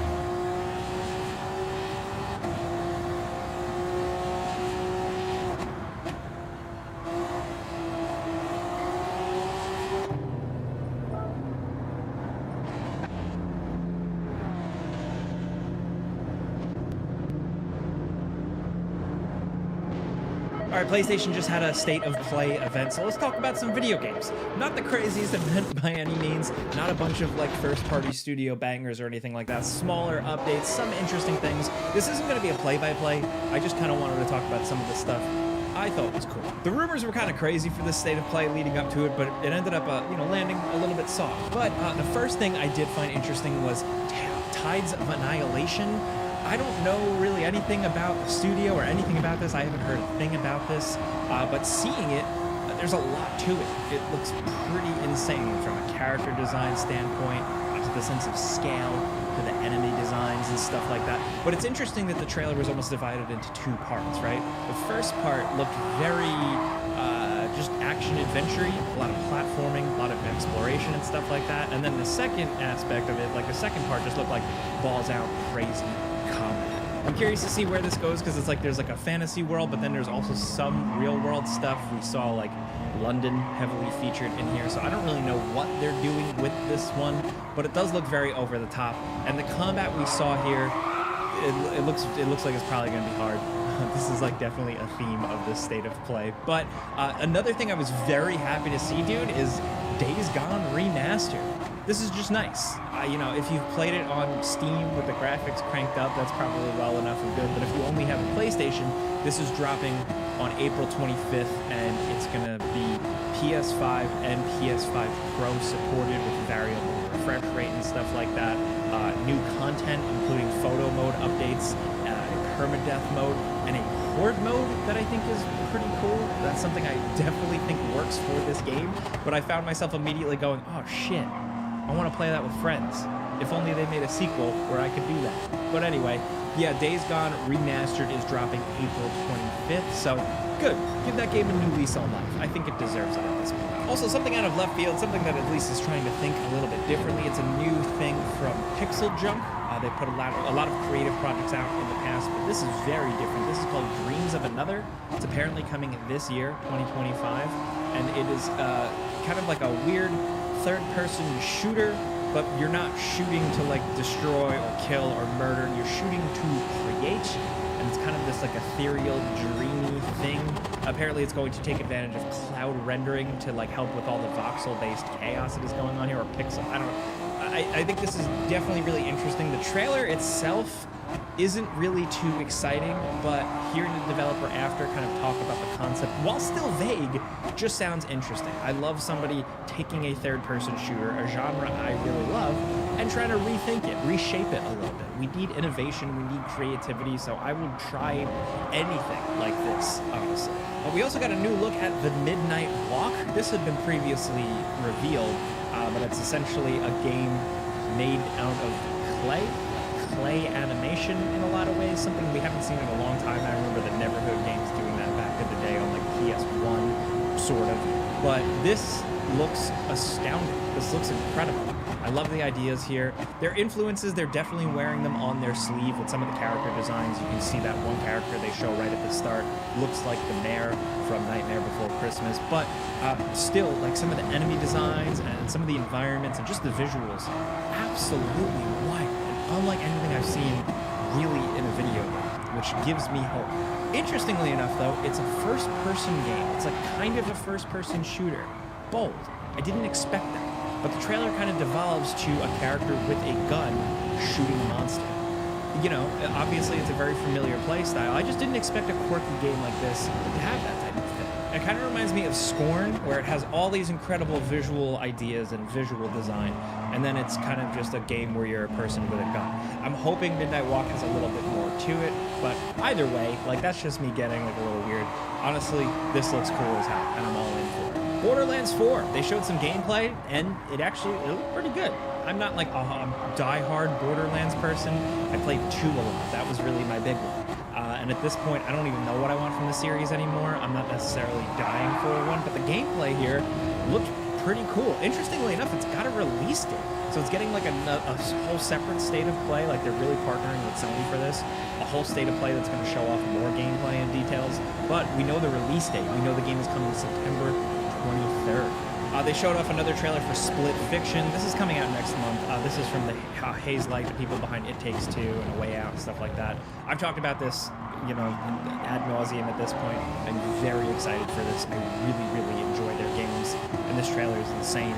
Also, we got a look at Metal Gear Solid Delta. This trailer technically came out last week separately. There was like a whole week, a whole thing. I've talked about it on Game Ranks, but this is a good trailer. I think it's like a little weird and cheesy and stilted, but like the way they kind of use dialogue to distill the very complicated game story down to a very simple thing, what Big Boss's mission is here, is really cool. But also it's just the music. I'm happy that a mainstream audience that maybe has not seen Metal Gear Solid 3 got to watch a state of play and hear the it's just like, I don't know, I'm totally biased. That's like some of the most incredible music ever composed ever. And probably one of the better Metal Gear songs, so I just like hearing it blasting on a state of play in 2025. I don't know if Konami's going to screw this one up, but it's a good trailer, and I'm hoping for the best. I'm going to continue to be annoying about Metal Gear because it's my whole life and my identity. And speaking of Konami, they publish smaller titles. They have done this in the past. They did kind of like a shmup game, shoot 'em up game not too long ago. Now they're doing Darwin's Paradox. This is a platformer 2D adventure. Very much the thing I like, those 2D games where you walk from left to right, but the art is beautiful and the adventure is incredible. Like, you know, Limbo, Inside, Little Nightmares. This looks kind of like that, except less creepy, and you're an octopus. All right, cool. This is 2025. Also, Warriors Abyss. This is Koei Tecmo's new Dynasty Warriors spin-off thing. It's a roguelite Dynasty Warriors. And I said, okay, cool. And then they showed the gameplay, and it's not just a roguelite. It's like literally like that Hades style kind of top-down gameplay. I was like, okay, I didn't think they had to shift to that. I actually thought the roguelite elements could have translated well to just how Dynasty Warriors plays, and you know, more recent Origins, they're kind of like getting that flow back. But hey, either way, this is interesting, and it's out now. Also, they finally showed off more Lost Soul Aside. I've been following this game since it was first revealed. It was like one guy working on it. Now it's like a big initiative, like with PlayStation seemingly funding some of it, and it looks over the top and crazy. At first, it kind of looked like very much like a Final Fantasy Devil May Cry inspired thing, but it's really blossoming into its own thing. What I took away from this is like crazy combat, but also like cool guy simulator. You just seem like a cool guy, and you can like fly and do crazy like running on the air and over the top combat shit. I don't know, it just seems really interesting. It always has seemed interesting, and it's probably going to be really hard. You can tell. Hey, now before we keep going, just a quick word from the sponsor of today's video, Factor. If you're new around here, Factor has been backing this channel for a while now because they deliver fresh, never frozen, dietitian-approved meals right to your doorstep. It's absolutely seamless, great stuff. They've been feeding me good, but it's really important when you got stuff going on in your life. Maybe you're still catching up from 2024, or you're working to build up your 2025. Me personally, February is a very busy gaming season, so not having to worry about grocery, like shopping for groceries or meal prep or anything like that has really come in clutch because I don't have to think about anything but Factor provides delicious lunches that are heated up in the microwave in a couple minutes and you're good to go. For example, today I am eating green chili queso and chicken thigh pasta, but they have a ton of different options and varieties for every type of diet, every type of person, and they have a bunch of cool fun add-ons. Specifically, I've really been enjoying juices on the go. I can just grab one of these and I'm down. Factor is absolutely flexible with their options, and it's just a really good go-to solution, so you don't have to worry about feeding yourself. It's just there. You got a stocked fridge. So if you want to check it out, you can head to factor75.com or click the link in the description down below, and when you're there, use code 50ONJAKE to get 50% off plus free shipping on your first Factor box. Again, that's factor75.com and use code 50ONJAKE when you're there for 50% off plus free shipping of your first factor box. Big thanks to them for sponsoring this video. I'm gonna go eat and then I'll be right back. Also, a whole new trailer. I didn't expect this because this was just revealed and it seems a way off. Onimusha Way of the Sword. We know this is coming in 2026. Damn. I've been excited for this one since it was announced because I didn't expect it. I didn't expect Onimusha to come back. I really love the original game. This is not Samanosuke, which is something I couldn't tell from the original trailer, but it seems like it's like a new character. If you will excuse me, I haven't like replayed the games since they came out, other than just replaying the HD remaster of the first game. But yeah, what they showed in this trailer here was a little bit of gameplay, and yeah, hell yeah. The animations look incredible, but also the environment, using the environment in combat cleverly, you know, getting like hitting a piece of fabric and it going over an enemy and him getting confused and swinging at other enemies, the main character knocking over a table and using it as cover, like seemingly more about positioning and less about just tight parrying and blocking and stuff like that. I don't know. Either way, it's probably going to be really hard, but I just like the way that environmental combat stuff went down, and the fact that they highlighted it and emphasized it means that I hope that it's like a big part of the gameplay and maybe encourages some creativity and some flexibility. Also, a new trailer for Hell Is Us. I talked about this one a while back on Game Ranks.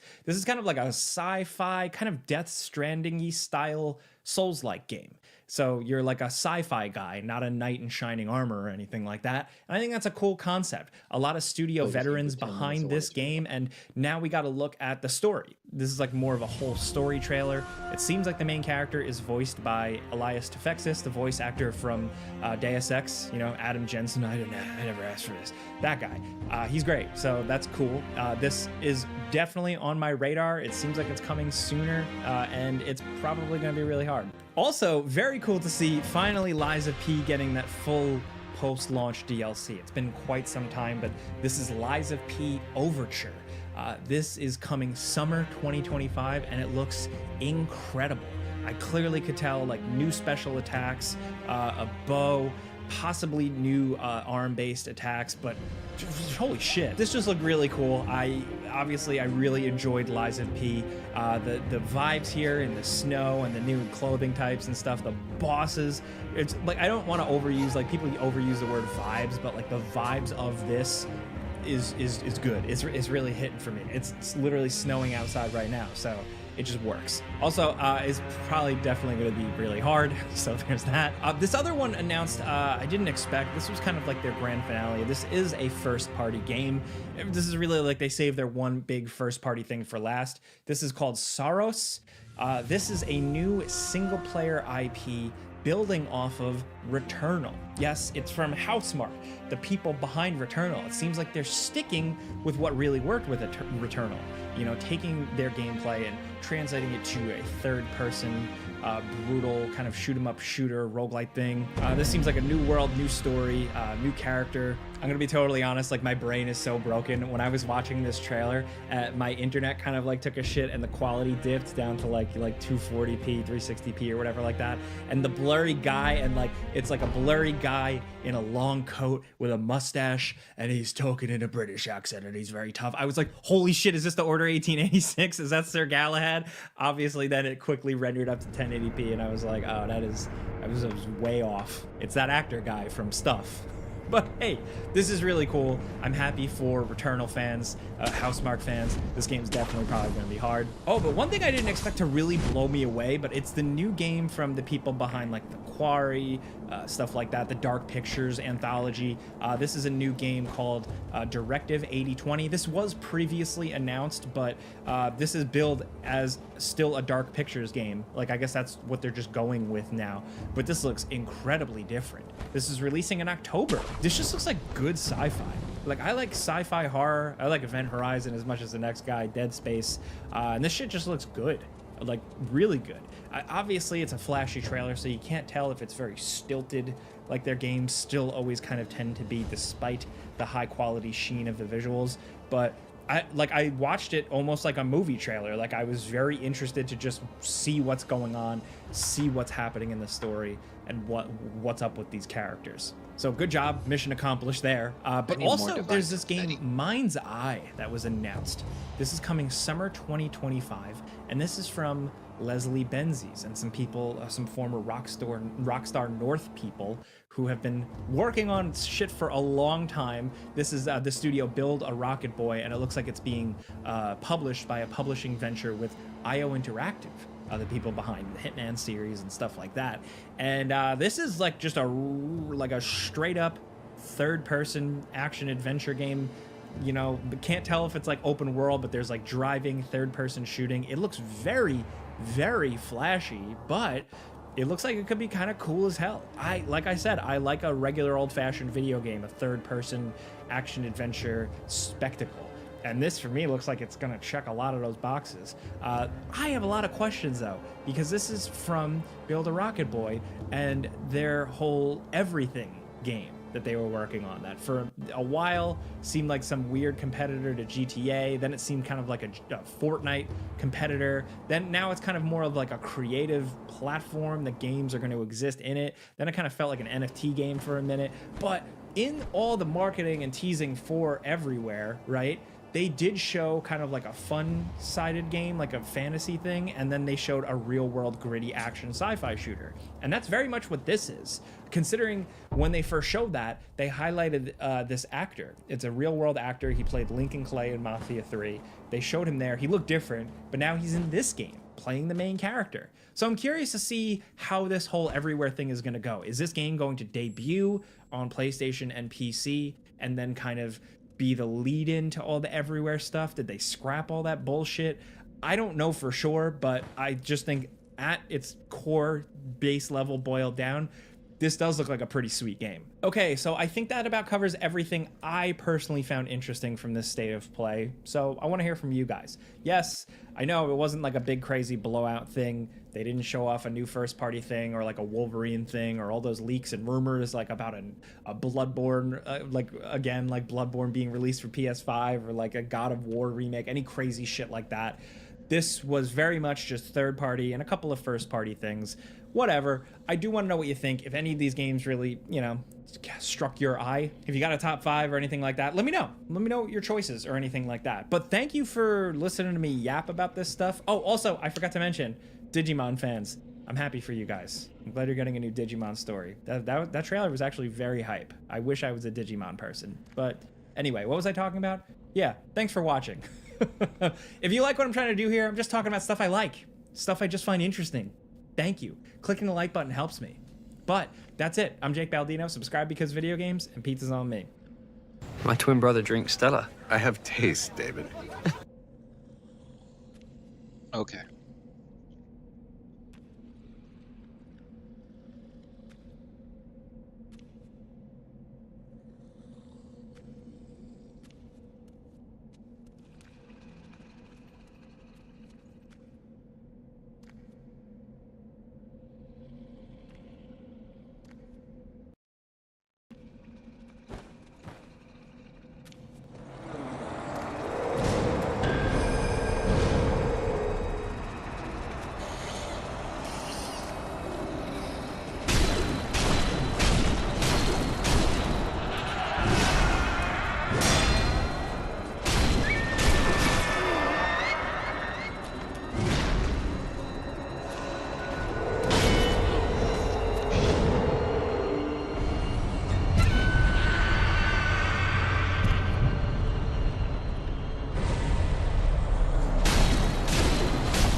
come back to there when I get more.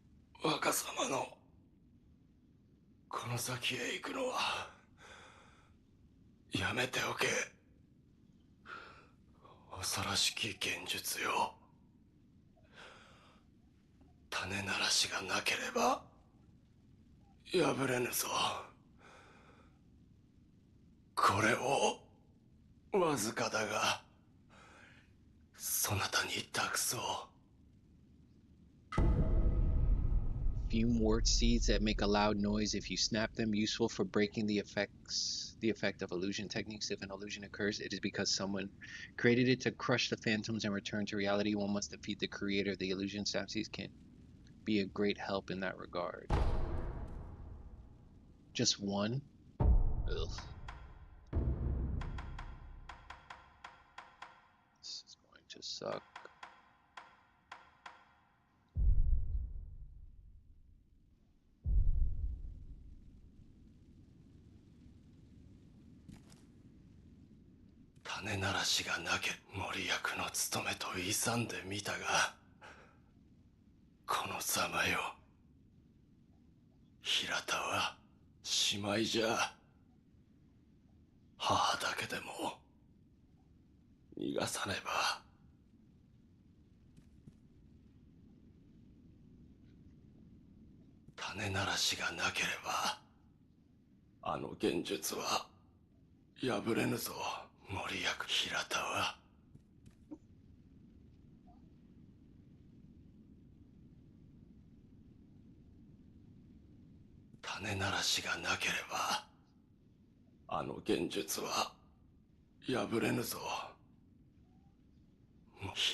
父上、母上、少女よ、みんなどこへ行ったのだ。ミコ様、現実か。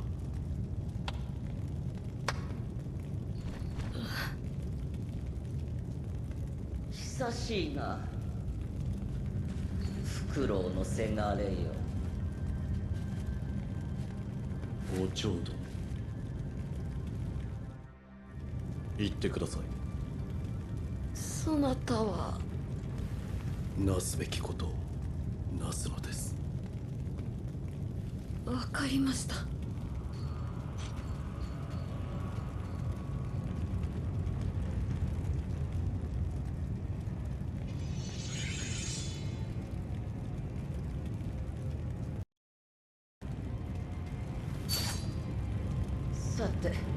やろうかせがれ殿。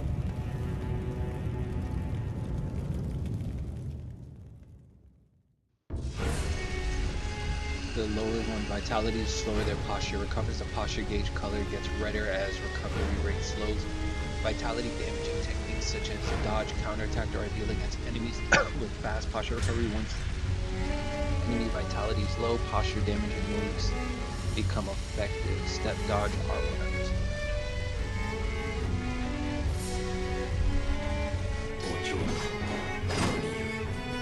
さあ窓はバッキングせがれ。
some restroom. I'll be right back. まだまだ子犬よ Shit.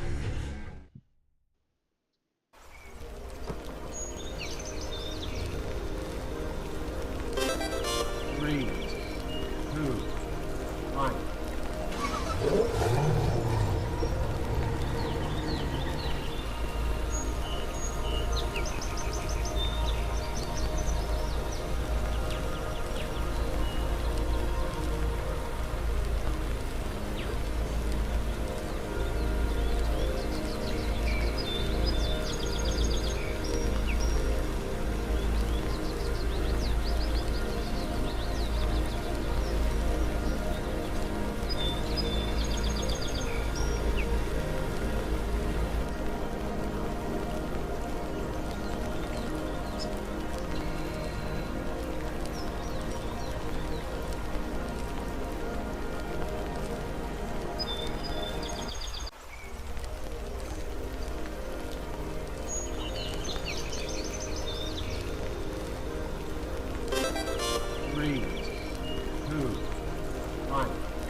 Okay.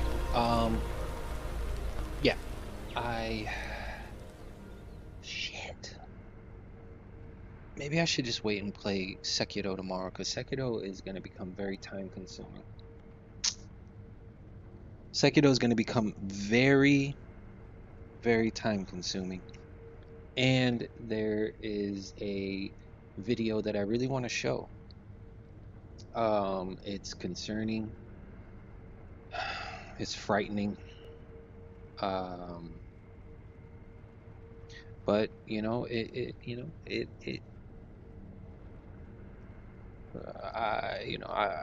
when I'm dead and gone and people are watching or probably not watching all of my YouTube videos, I would like for this video to be in the mix of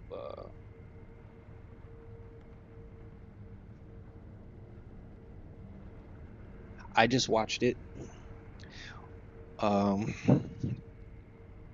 after watching it, I'm like, no, I want it to be on my stream as well.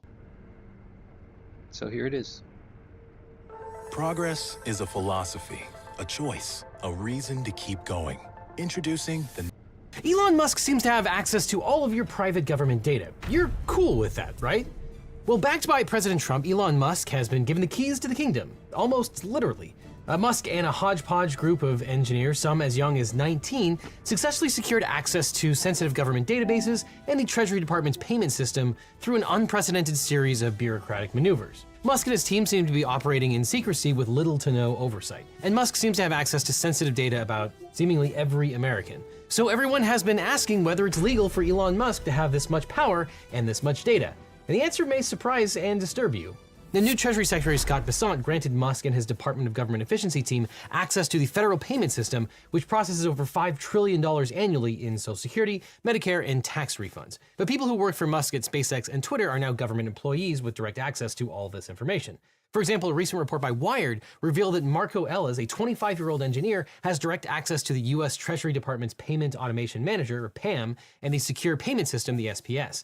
These systems are responsible for managing a significant portion of government disbursements, including Social Security, Medicare benefits, federal salaries, government contracts payments, and tax refunds. Ellis's access reportedly includes administrator-level privileges, allowing him to read and write code within these critical systems. And Ellis reportedly had the ability to make those changes without testing them first. Treasury employees tried to fight back against what they believed to be illegal orders. Acting Treasury Secretary David Lebrick resigned on January 31st, 2025, following a dispute with Musk allies. Lebrick had served in various capacities within the Treasury Department for several decades and was appointed as the Fiscal Assistant Secretary in 2014. CNN reported that Bessent threatened Lebrick with legal consequences if he did not grant Doge the ability to stop payments.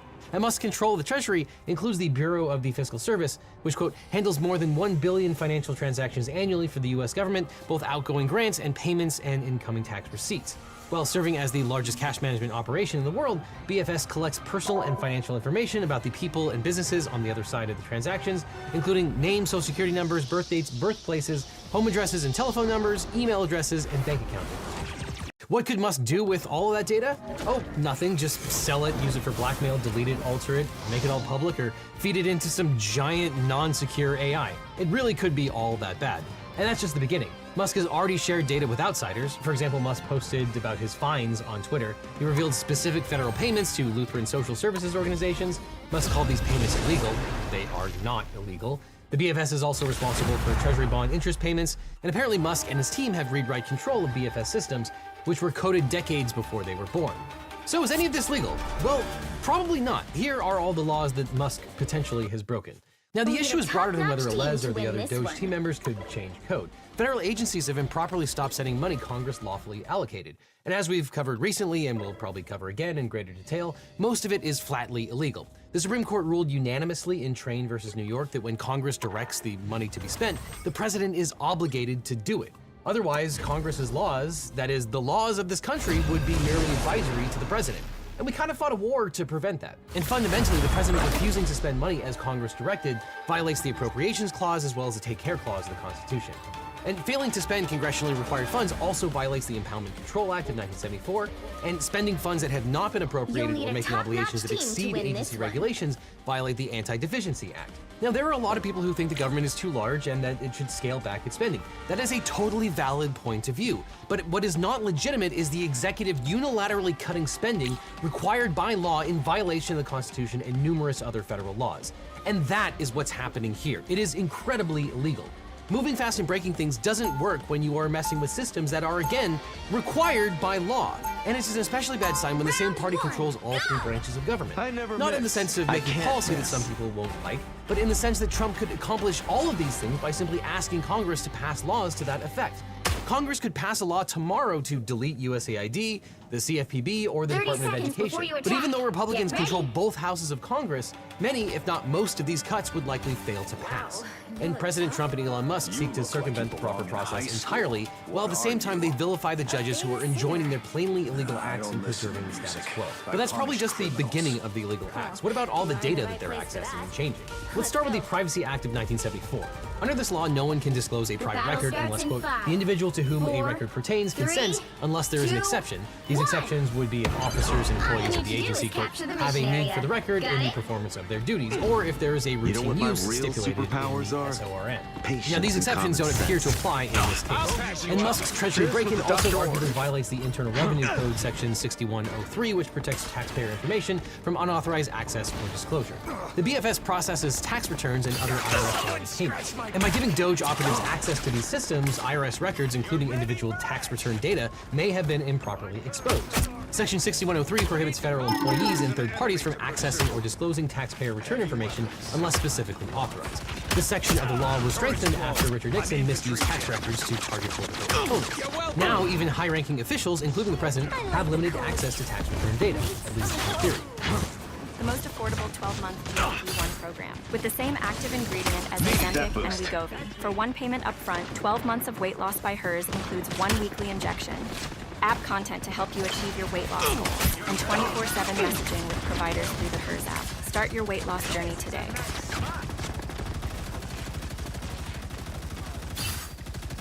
Those guys are about to shoot at us.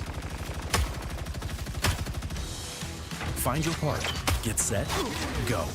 ShopRanger.com for the product you need delivered fast. Ranger for the ones who get it done. Now, willful unauthorized access or disclosure of tax return information is a felony under IRC 7215, punishable by fines and imprisonment. Additionally, the Computer Fraud and Abuse Act makes it a crime to intentionally access a federal computer system without authorization or exceed authorization access to obtain sensitive information. 18 U.S.C. 1030 covers the theft or misuse of government data, and we already know that Musk has shared specific federal payment records, which could be evidence of armed and dangerous. Under that same section, there's intentional damage to a protected computer, which punishes unauthorized access for personal or political gain. Those sections might apply if Doge accessed treasury data for political targeting, corporate advantage, or initial spending. The CFAA violations can be 10 years in prison for serious offenses. There's also the Fair Credit Reporting Act, which limits access to credit data that includes Social Security numbers to those who have a permissible purpose under the law. And then the Health Insurance Portability and Accountability Act, known as HIPAA, protects the privacy of health information that identifies an individual and restricts healthcare organizations from disclosing such information without their consent. And obviously, it's illegal to disclose someone's Social Security number without their consent. The Identity Theft and Assumption Deterrence Act, 18 U.S.C. 1028, also applies. This law makes it a federal crime to knowingly and intentionally use someone's Social Security number to commit identity theft. Penalties for identity theft can include fines and imprisonment up to 15 years for both. And there's also the Social Security Number Protection Act of 2010, which imposes restrictions on the use of Social Security numbers by businesses and entities. And many states have their own laws and provide additional protection for Social Security numbers, including restrictions on how Social Security numbers can be used. But it seems like Doge's access to the U.S. Treasury means that Musk can see all federal disbursements, including those from the Department. This system contains sensitive information such as Social Security numbers and VA benefit details of numerous veterans. 38 U.S.C. 5701 protects veterans' records held by the VA, including benefits, medical history, and personal identifiers. And VA records cannot be shared without the veteran's consent. But Musk's actions also pose massive foreign intelligence. Executioner! Breaches, including the 2013 OPM hack by Chinese operatives, highlight how dangerous it is when government data is not properly secured. And the irony of all this is that just 6 weeks ago, the US government was sounding the alarm about China using TikTok to steal your private information, and now the government is handing over private information to Elon Musk personally. Now, obviously, you're going to try and shut down the entire government. You probably want a good lawyer. But if you want a great lawyer, let my law firm, the Eagle Team, help. If you've got a car crash, if you've suffered a data breach, especially the government's data breach letter saying that your information might have been leaked, or dealing with a workers' comp or social security issue, we can represent you or help find you the right attorney. It's so important to talk to a lawyer right away so you can maximize your recovery. And by the way, we don't get paid unless you do, so there's nothing up front. So click on the link in the description or call the phone number that's on screen for a free consultation with my team. Because you don't just need a legal team, you need the Eagle Team. But unfortunately, it's a big problem when the alarm is coming from inside the house. So many of these laws require enforcement by the executive. And if the executive grants authority or just refuses to prosecute violations, there's not a lot that can be done, which leaves a limited number of instances when private citizens can sue on their own behalf. Now, citizens can sue the government if their privacy rights are violated under certain privacy acts. And that's already started to happen. On February 3rd, the Alliance for Retired Americans, the AFL-CIO, and the Service Employees International Union filed lawsuits against Besant, the Department of the Treasury, and BFS. The plaintiffs seek declaratory and injunctive relief to stop the unlawful disclosure of personal and financial information to Elon Musk and members of DOGE. The plaintiffs argue that millions of individuals, including retirees, taxpayers, federal employees, and contractors, are affected by this unprecedented access, compromising their sensitive data without their consent. The federal employees did not consent to these disclosures, nor, I assume, did anyone who was watching this video. The plaintiffs say that when Besant gave DOGE full access to the Bureau's records and computer systems, he violated the Privacy Act of 1974's public notice requirements. And additionally, the complaint alleges that when the Treasury makes a change of this magnitude under the Administrative Procedures Act, it must give a System of Records Notice, or SORN, in the Federal Register for 30 days while allowing public comment before taking any action. And on February 6th, a federal judge granted plaintiffs a preliminary injunction limiting the access of DOGE employees to the Treasury. Now, the order is a mixed bag. It does not give Musk the ability to review or change Treasury data, which is good, but this may not matter since Musk has had access to the data for at least 2 weeks. And the judge's order permits special government employee Marco Velez to have read-only access to the Treasury systems. But a Wired report on February 7th asserted that the Department of Justice lied about whether Velez had right access or not. And following that report, Velez resigned from DOGE after his social media posts were discovered. He apparently advocated for eugenics and for the repeal of the Civil Rights Act. Velez tweeted, quote, "Normalize Indian hate, and 99% of Indian H-1Bs will be replaced by slightly cheaper LLMs. We're going back to work, guys. And, quote, you couldn't pay me to marry outside of my ethnicity." But don't worry, Musk conducted a poll on Twitter about whether Velez should return. And what a surprise, the incel brigade on Twitter thinks that he should return. Vice President J.D. Vance, who is married to an Indian American, and President Trump also spoke out on his behalf. But it looks like the restrictions will remain in place while the lawsuit proceeds. But again, this is a mixed bag. Several reporters have claimed that DOGE employees, including Velez, have already made extensive changes to the payment system's codebase with limited oversight. But the judge's order put a stop to that. And hopefully DOGE employees will actually follow the order. Yeah, you can bet that you're going to hear me say, hopefully they follow the court order a lot in the coming years. Yeah, can we just make up a graphic that says, hopefully they follow the court order? Because we're going to do that a lot. Additionally, Secretary Besant has now appointed Silicon Valley's Tom Krause as his assistant, so apparently Krause is one of Musk's top lieutenants, and he now has access to the payment system as well. And to summarize, Krause told Treasury career staff to stop payments to USAID. The staffer resisted, saying it was illegal, and the staffer was ousted. Krause is now head of payments at Treasury. When Trump came for our rights, the ACLU showed up. See you in court. The ACLU already making good on that promise. Currently engaged in response to a 2018 lawsuit filed by the ACLU. The ACLU is prepared to preserve our democracy and hold those who threaten our freedoms accountable. We will defend everyone's rights in court, in Congress, in every state house, and in the street. Of course, the question on everyone's minds is who would prosecute Elon Musk and his operatives for disclosing taxpayer information. Now, traditionally, the FBI and the Department of Justice would investigate and prosecute people who break the law. But the Department of Justice is now stacked with MAGA lawyers like Ed Martin, who threatened to prosecute anyone who refused to give Musk and his men the access they demanded. Ed Martin is the current U.S. Attorney for the District of Columbia, and he's also the guy that dismissed charges against one of the January 6th insurrectionists, who he happened to be currently representing in private practice. You just can't make this up. Adding to our nightmares that Trump is trying to lay off over 5,000 of the FBI's 13,700 agents, basically half of the FBI, and is poised to install Kash Patel as head of the FBI.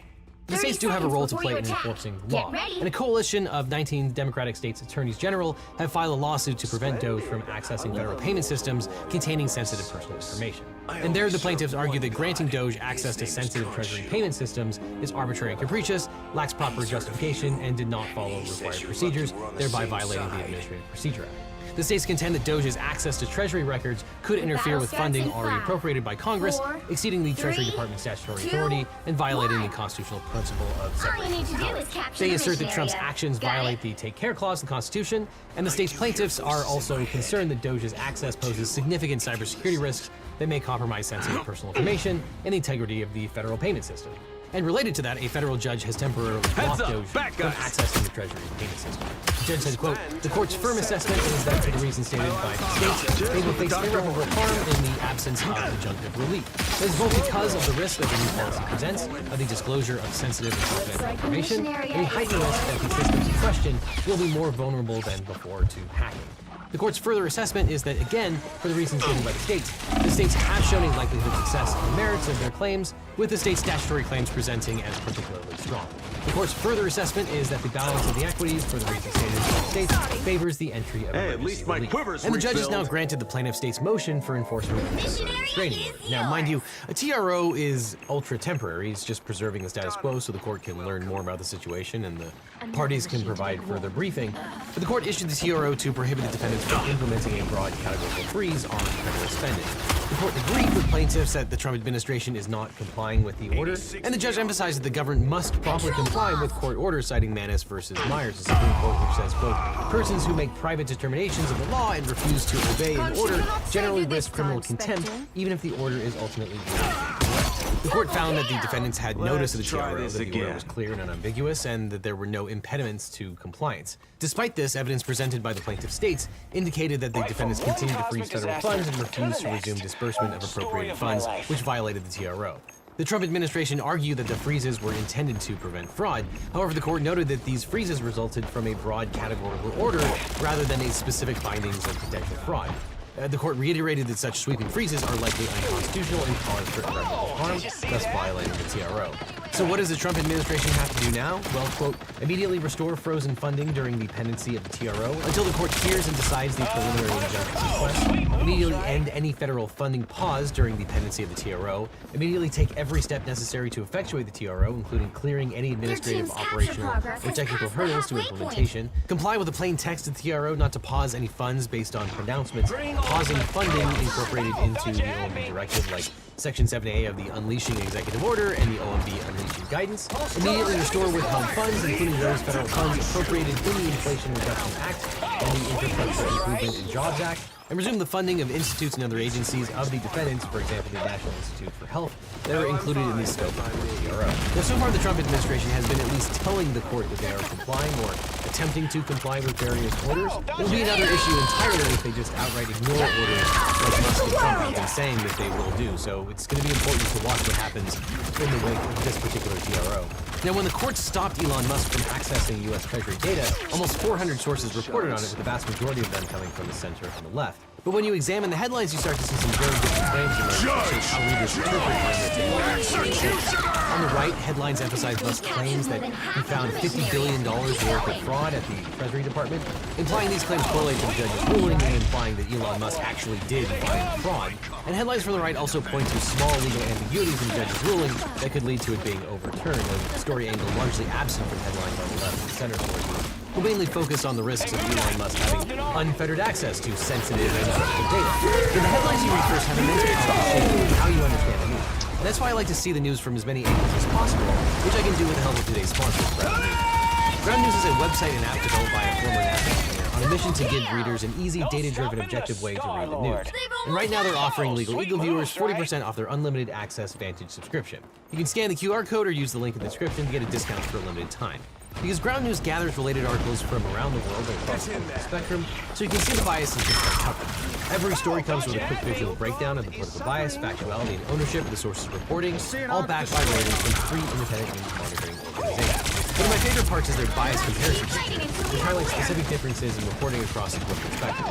This can be especially helpful when reading stories from sources you've never heard of, but there's no telling who owns it or what agenda that has. I also love their blind spot feature, which shows you stories that are unreported by either side of the political spectrum. Like this recent story that explains all the ways in which Tesla benefited from Elon Musk's ventures and government, which was largely ignored by the right. Understanding how blind spots shape bias helps explain why we often talk past each other and why some people seem hyper-focused on what seems like nonsense, often because of some random blog post people went viral. But all this is why Ground News is my favorite way to get the news. And as a legal eaglet, you can save 40% off of the Ground News Vantage subscription by scanning the code that's on screen or clicking the link down below. This subscription gives you unlimited access to every feature, including the Bias Insight tool and blind spot feed. By subscribing, you'll support an independent news platform working to make the media landscape more transparent. So click on the link or scan the code today. And after that, click on this link over here for more Legal Eagle, or I'll see you in court. Health-Aid Kombucha's tasty probiotic goodness gives your gut the delicious boost it needs to live its best life. And some of that best life? It's an endless universe, but somehow I keep finding the worst parts.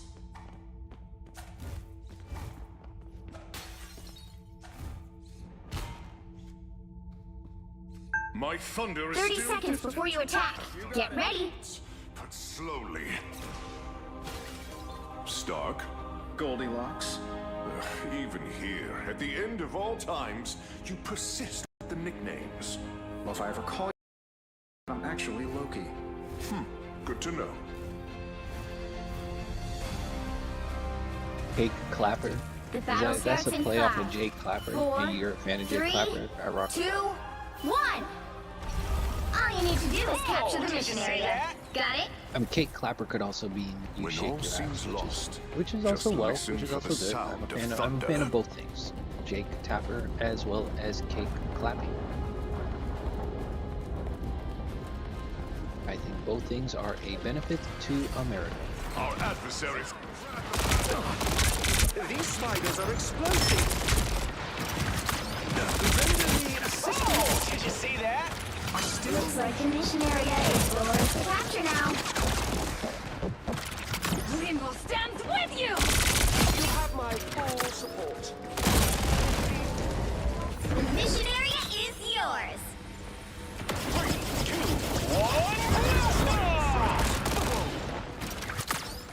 1, Invigorating, no? Heavy weapons. Much better. Step lightly. Might be more onks. I personally think cake clapping is significantly more beneficial to America than Elon Musk. Oh, thought you had me.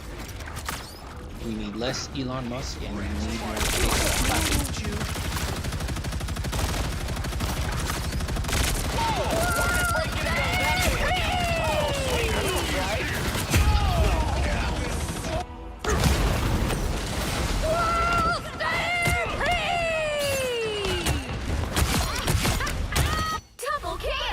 Again. Oh, thought you had me. Yes, quite. Be ready for counterattacks. They're not going You've captured more than half of the mission area. Keep going. Us against the world! I am Asgard. It's fighter time! Judge, jury, executioner!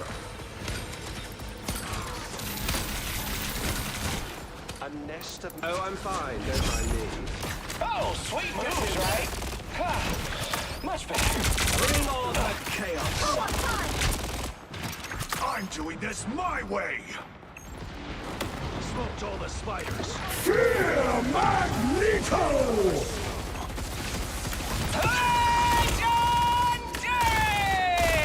I don't think that's the welcoming committee.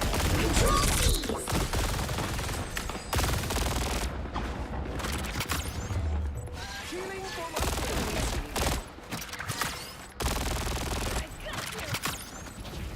Floating onks steal your power.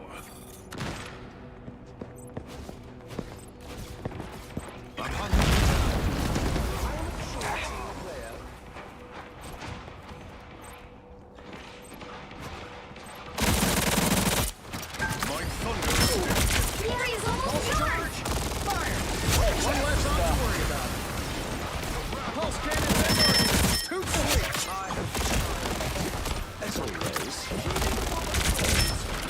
The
Pick your hero.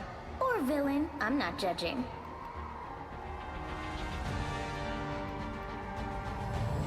Someone's got to guard the galaxy. Might as well be me.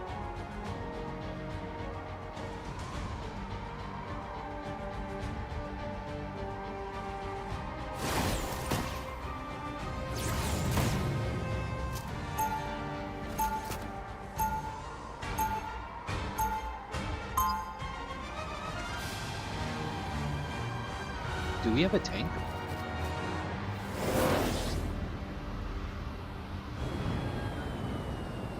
People talk so much more. Right from one cosmic disaster to the next. 30 seconds before you attack. Of my life. Get ready. I heal in real life, so I don't like to heal in video games, really. The collector took me from my world with no way to return. Oh, let me rephrase. I heal in real life for now. If your timeline still exists. The way my job's And been. if it doesn't, I will cleave these dunes into two for what they've done. I don't know. The battle starts in 5, 4, 3, 2, 1. All you need to do is capture the mission area. Got it? I was a prisoner of the collector. One day, I will get even. The Oni here are even more hideous than the ones on my All these fighters can't be good. Oh, did you see that? Oh, that's the stuff.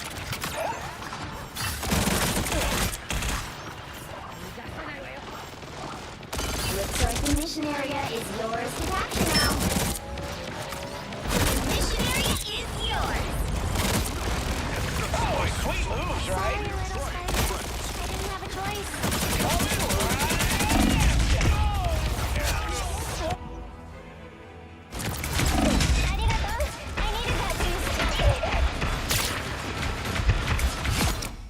No, stop. Our Lord. Control Thought off. you had me.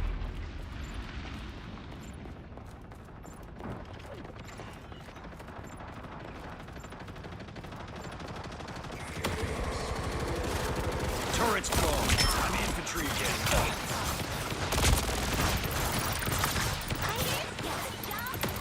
Us against the world. These fighters are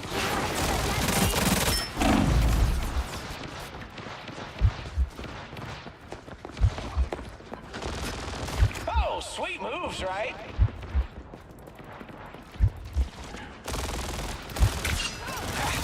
Oh, that's the stuff. Help, friends. Oh, sweet moves, right? Oh, sweet moves,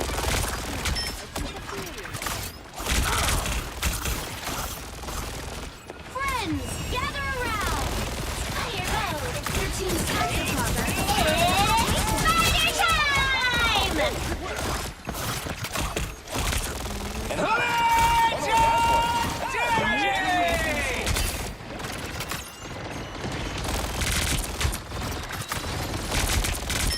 A shame this was your last step.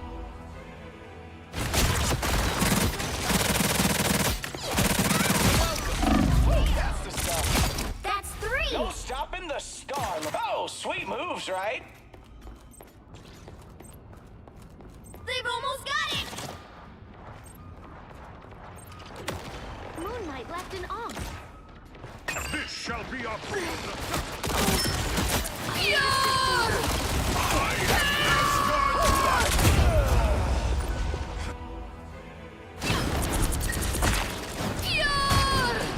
Behold the god of thunder!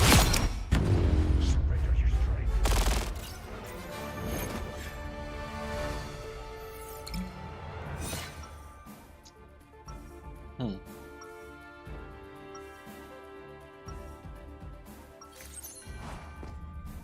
It's time to do the right thing. Just gotta figure out what that is. Ha ha!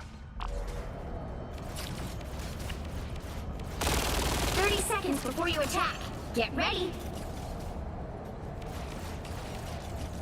I know many lords on many worlds, Peter Quill. None of them mention you. What are you lord of, precisely?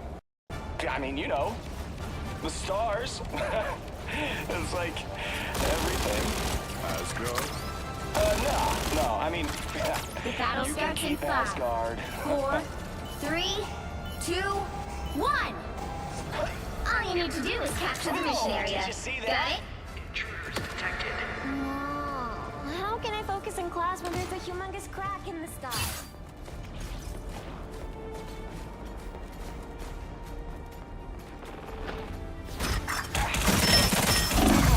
Sweet moves, right? I need to located an Ankh.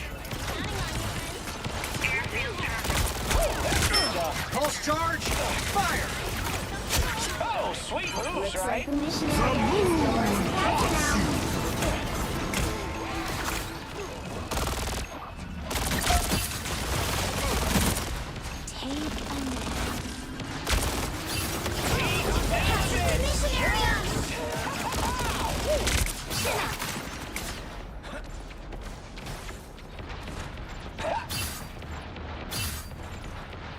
Oh, did you see that? Us against the world! Friends, gather around! Oh, that's the stuff. Sorry, little spiders. I didn't have a choice. It's spider time!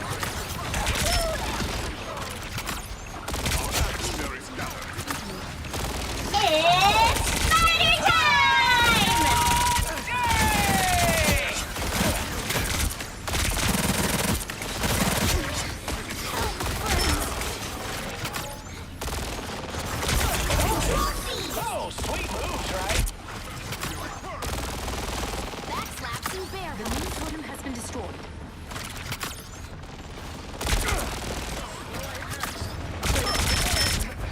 Oh, did you see that?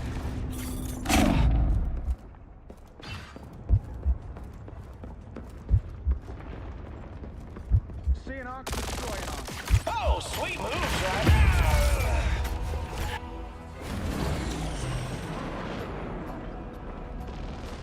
Oh, sweet moves, right? Well, who's next? Can't keep me. Oh, sweet moves, right? No way we are letting them win. This is real firepower! I am Watch Asgard's me might! soar! You got them all! Demon, what is this enchanted totem? You've captured more than half of the mission area. Keep going.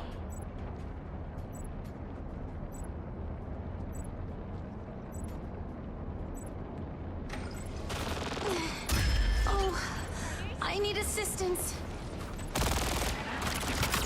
'Tis best to destroy these Ankhs if there is time.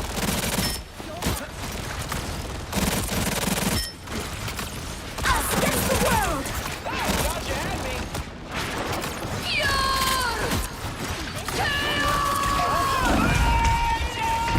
Glory is almost yours! The perfect kicks! Control Can't keep me lost! down for long. Oh, Your sweet team's moves, capture right? progress has passed the halfway point.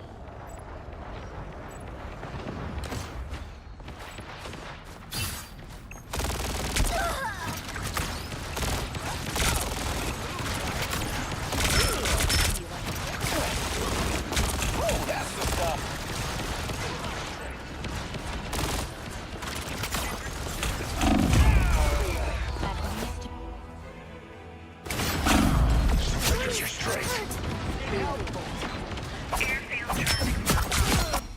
Can't keep me down for long. Oh, sweet moves, right?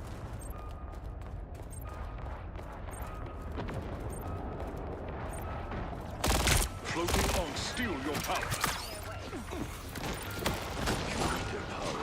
I have removed the spider threat. Watch me soar!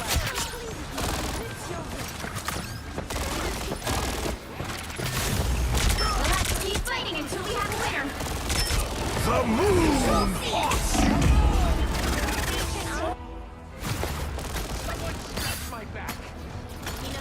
The moon haunts you!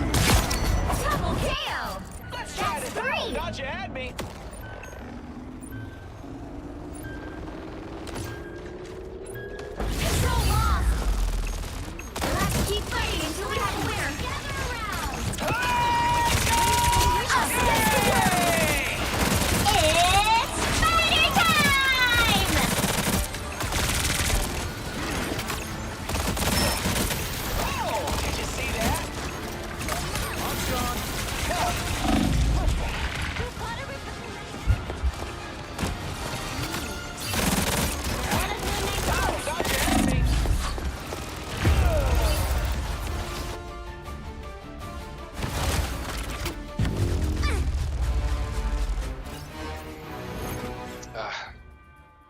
This game.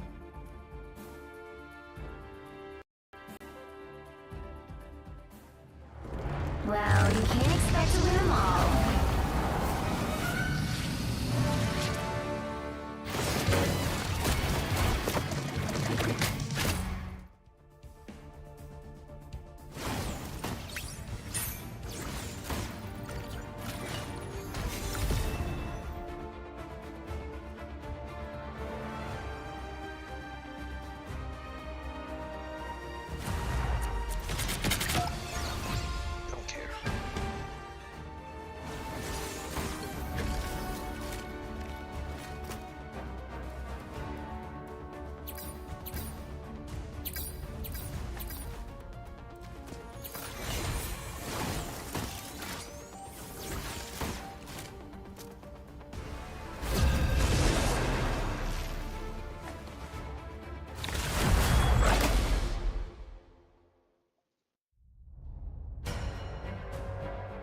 Pick your hero.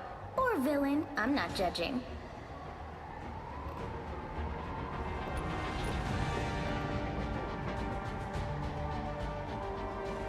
Someone's got to guard the galaxy. Might as well be me.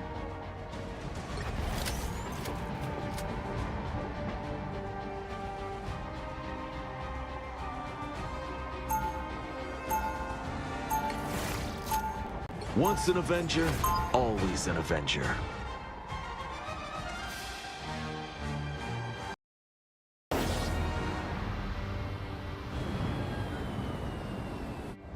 Becoming an Avenger was the best thing I've ever done. 30 seconds before you attack. Get ready. Why do you insist on staying with your fool of a husband when you could rule the world at my side? Reed saves the world countless times each week. Almost as often as you fail to conquer it.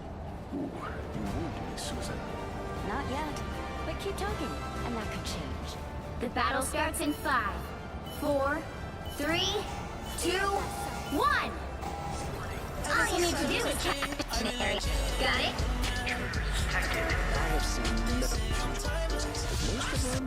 Slammer post about the new naming of the Gulf. Oh yeah, I saw this. I mean, this is just like, dude. If an American-owned application changing the name of the Gulf of Mexico to Gulf of America is that big of a deal, this is low effort stuff. Okay, it's basically another demonstration that we have no motion. We've lost it. You know, it's just like this is what we're stoked on. Oh my God, it's awesome. It's amazing. I can't believe, like, nobody cares. I don't understand it. I genuinely don't understand how this is a significant move. This is stuff Erdogan would do is true. By the way, in Saudi, my Google Maps says Gulf of Mexico, in parentheses, Gulf of America. Yeah, I think for outside of the United States of America, it still says Gulf of Mexico, and in parentheses, Gulf of America. I work in the Gulf of Mexico, and no one calls it the Gulf of America. This is some freedom fries, dude. That's what I mean. This is like, oh yeah, we're gonna rename French fries to freedom fries. Like, who cares? Like, even if this was here's my take. Okay, this is such no motion. Like, changing the name of Gulf of Mexico on Google Maps to Gulf of America is unimaginably low motion. No motion whatsoever. It is akin to when the American government decided to change the name of French fries to freedom fries for a brief moment, only to take it back. It just doesn't, this doesn't impact anyone's lives at all. It also, and this is perhaps a little bit surprising of me to say, it also is not unwarranted. It's one of the few instances where changing this from the Gulf of Mexico to Gulf of America is not like that insane of a demand, okay? Listen to me on this one, okay? One, the United States of America is not the only American country. It is literally the continent. And there's also a ton of coastline on the Gulf of Mexico that the United States of America also has. So not only is it pointless, but it's also genuinely, it's not like that insane, I guess. You can say that the Gulf is surrounded by the continent of America. Exactly. So it's like, it's a very weird thing that the worst people are pointing to. It's a very weird thing that the worst people are pointing to as like a massive victory or whatever. It's so dumb. And ultimately, I think it's just not significant. I don't know if this is truly, because whenever Trump does stuff like this, there are like the conspiracy blue-anon liberals that'll be like, this is actually to make treaties void, or this is because Donald Trump is going to engage in drilling or whatever. Like he didn't change the name to the Gulf of Trump, right? As Fizz also said, it's correct. It's like he changed the Gulf of America. It's not like that crazy of a demand in general. And also, it's just on Google Maps, which is an American, you know, it's an American company. It's useless, it's petty, and also simultaneously, in a weird way, it's not like the worst thing. Do you know what I mean? Because like I said, this is the continent. Mission accomplished. This is the North American continent, and therefore it's valid to say it's the Gulf of America. So it's one of those weird things that Trump did where I just don't care about it at all. And I don't think it's all that significant. I think ultimately the other stuff that he's doing is way worse. You shut up right now, Law. It's not the Gulf of the United States of America. It's the Gulf of America. This must be so cool, idiot. Yeah, no, that's the other. This is the correct take as well. It's just like, it just is not, like, I think a part of the reason why Republicans really like this is because they're stupid and they think this matters. They think this is like a massively consequential thing. Like, it shows American dominance, right? It's just a thing. It's not that significant, and it makes no sense to hype this up as though this is the best thing that's ever happened. They've done it, Gulf of America. Let's pog. I'm pogging right now. This is so sick. In the Donald Trump is destroying this country paradigm, if I were to do a tier list of all the awful things that he's done, this doesn't even make the first 50. Do you see what I'm saying? Like, this does not crack the top 50 at all. Especially because if this was done in collaboration with like Mexico as well, and it wasn't Trump doing it, and it was like, hey, in order to showcase our friendship, like, and the fact that we are on the same continent and we are incredibly important allies, like, we are now switching the name of the Gulf of Mexico in unison with the Mexican government to the Gulf of the Americas, something like that. Like, most people would go, okay, that makes sense. You know what I mean? Like, in the past 2 weeks, about to be his first month in, Donald Trump has done so much awful so much that it makes no sense to spend any time on this. Hassan, you're trying to explain change to a chat that had a meltdown when you change mic cover colors. Fair, true, but yeah, this is all aesthetics. Why would it be the Americas when it's just North America? Okay, Gulf of America is actually a decent naming convention for it as well, for the record. But again, it's silly stuff. It's low motion.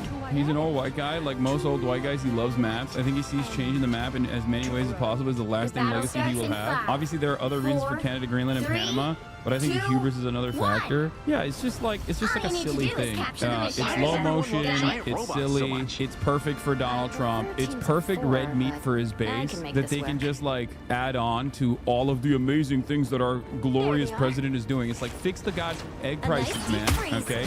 What happened to tackling inflation, you dingus? That's what you ran on. What happened? Instead, it's business as usual. And the irony, of course, is that nothing is different. Even with his like handling of Ukraine, for example. Like when he talks about Ukraine, this is a big point of contention now. He just like openly is saying, we want $500 billion worth of your minerals. Okay? That in and of itself is literally, and I cannot stress this enough, identical to the ways in which we have interest in Ukraine from the jump. It's just openly stating that reality. That's the only difference between Donald Trump, is just that he says the quiet part out loud.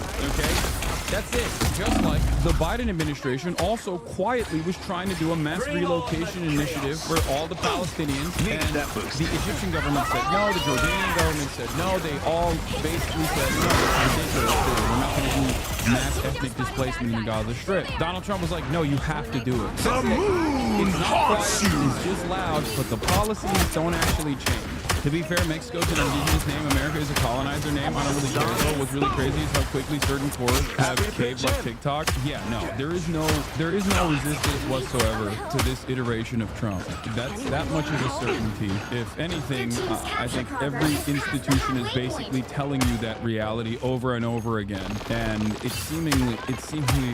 is seemingly no counter to this kind of makes sense anyway.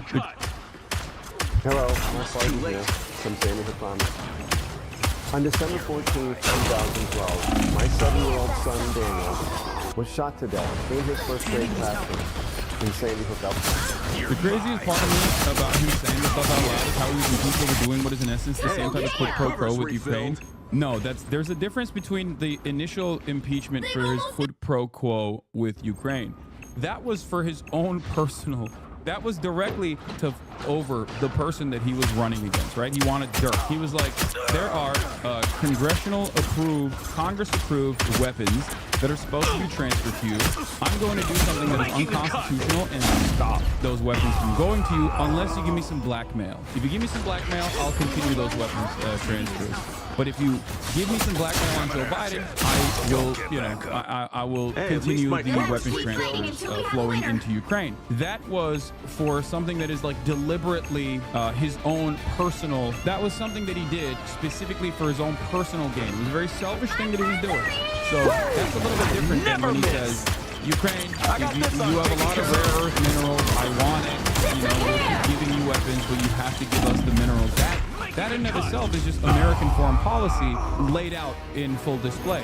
It is very similar to when Donald Trump, the last time around, basically turned around and said, after it came out that MBS, Mohammed bin Salman, had assassinated Jamal Khashoggi, an American legal permanent resident and a Washington Post journalist, when MBS basically assassinated him in the Turkish Saudi embassy. And when that happened, everyone was like, whoa, what the hell? Are you still gonna give weapons to Saudi Arabia? And he basically turned around and said, what are you gonna do? Do you have $1 billion? If they don't buy it from us, they're gonna buy it from somewhere else. Do you have $1 billion to buy these weapons? Somebody's gotta buy these weapons. That is American foreign policy. But you rarely ever hear American foreign policy be so openly explained in this way. Usually, Democrats at least... someone who cares about the rules and someone who is interested in, I guess, upholding a certain moral position, a certain moral posture. That's why the Israel stuff under Democratic rulership was incredibly difficult for them to deal with while also propagandizing. I'm playing Marvel Rivals right now. Let me get one more, because I don't want to get penalized. I'm gonna do one more round. Once an Avenger, and then every fight I say to myself, I need to make sure might go down, but I'll go down swinging. I'm gonna check it right now. All right, so I'll call you back in a bit. Yeah. All right. Sure have come a long way since we first joined the Avengers together. Because it was very obviously at odds with the international rule-based order, right? It was very obviously at odds with that, and the Democrats could not contend with that reality, and they had a very hard time taking a defensive posture in the ways that they normally would. Trump doesn't do that. He just openly will be like, yep, what are you going to do about it? Yeah, this is it. This is my thing. I'm going to get money in return for all the weapons that we're giving Ukraine. That's it.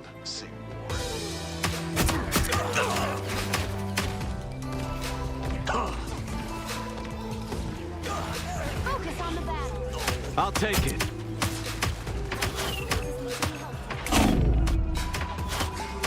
I'm wounded. Who will help?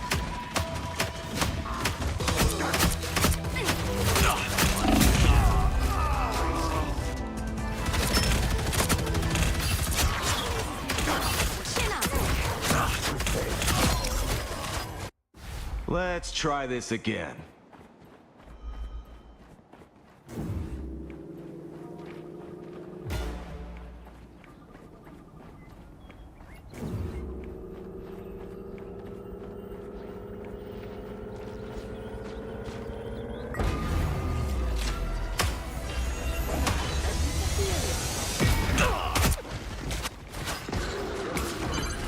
You need to Stop that vehicle in its tracks. Coming.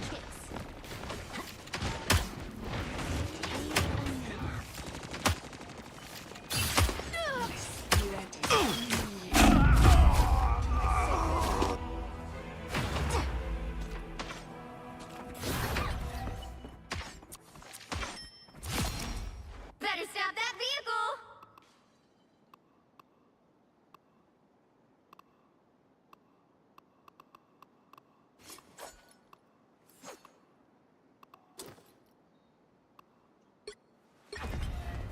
They've made it I've done halfway. things I regret. Stop them. Now I do things I can be proud of. Have to fight back.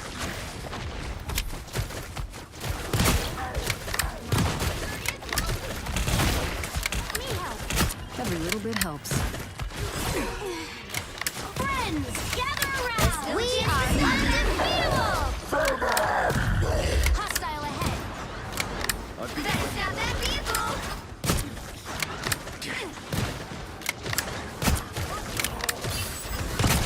They hit a checkpoint.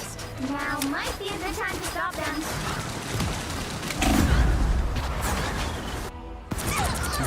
My time to shine.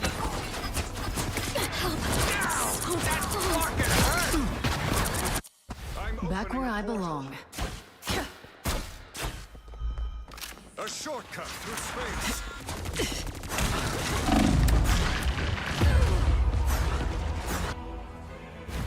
My time to shine. Lights out. Sniper's gone. So we haven't won yet? I'm doing this my way. Better stop that vehicle.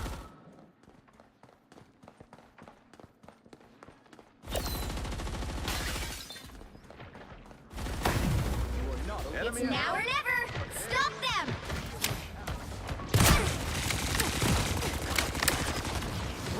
Dark Force dimension. Shake it up. I've got that extra lethal feeling. Help, friends. Watch your back. Frank, remember, old soldiers never die.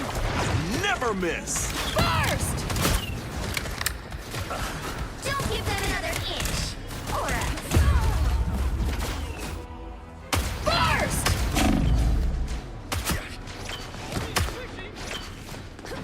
Move all you want. Back where I belong. Rise, my friends. It's an endless universe, but somehow I keep finding the worst parts. This is real firepower.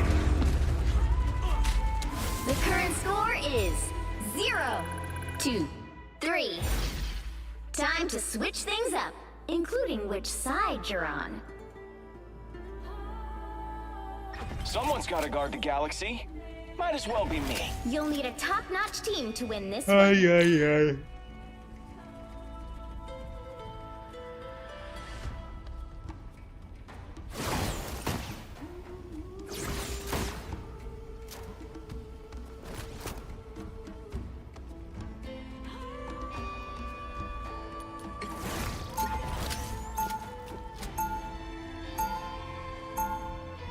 Round 2, go! Right from one cosmic disaster to the next. Story of my life. My turn. 30 seconds before you attack. Get ready. You can shoot fast, bub, but I can heal even faster. Wanna put that to the test, old man? Maybe later. Right now, it looks like we're on the same side. Getting harder and harder to keep track these days. The battle starts in 5, 4, 3, 2, 1. All you need to do is capture the mission area. Got it? The Dooms are begging for an iron fist. Oh, did you see that?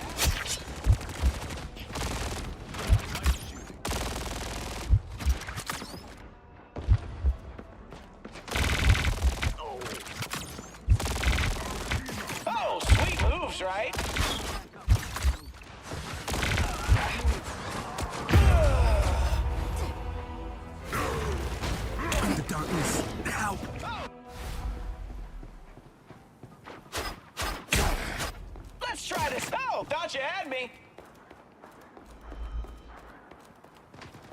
My turn. Don't see Wolverine go down every day. I didn't forget about you. Oh, did you see that?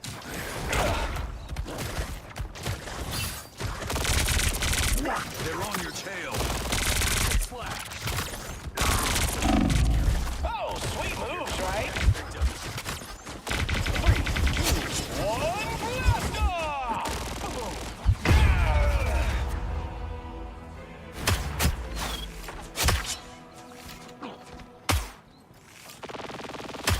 You did that. I'm back, baby.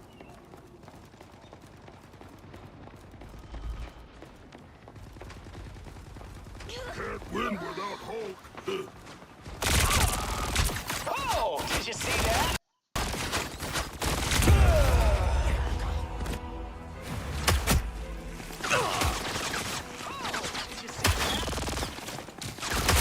It's too easy. Can't keep me. Oh, sweet moves, right?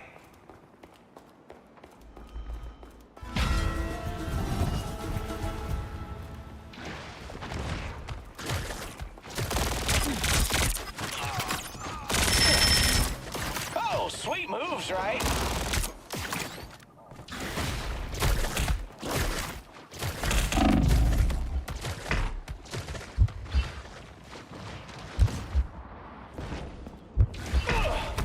Here's how you shove this. Time to drain. I'm back, baby. Yeah. Never miss.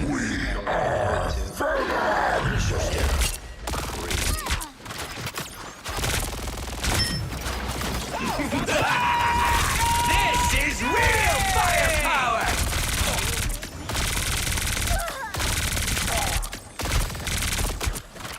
Oh, sweet moves, right? Only 60 seconds left. I'm doing this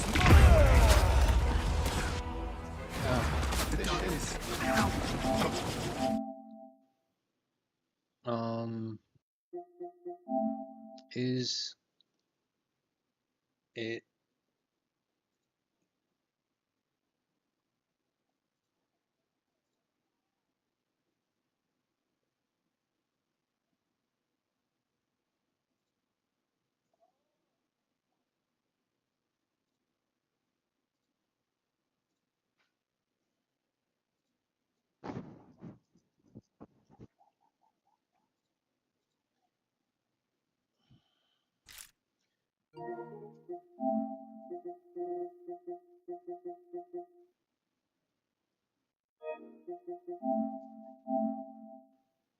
I'm honestly okay with missing the Marvel Rivals boat.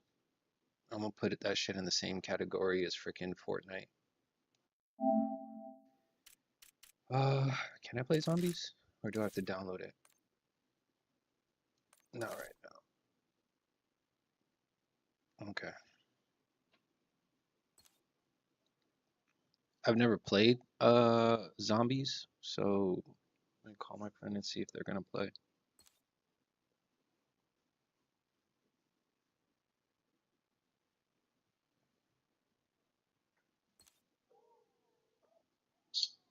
Yeah. What is your name on? And you know I'm streaming, right? Okay, what's your name on freaking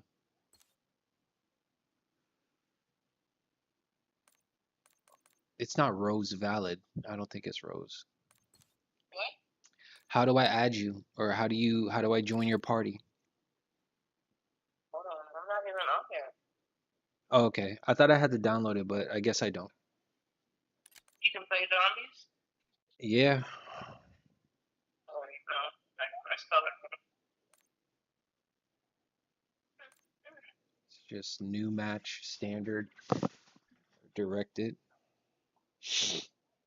I should already have your name on it though, so I don't know why it doesn't come up. Huh? I should already have your name. I don't know why it doesn't come up.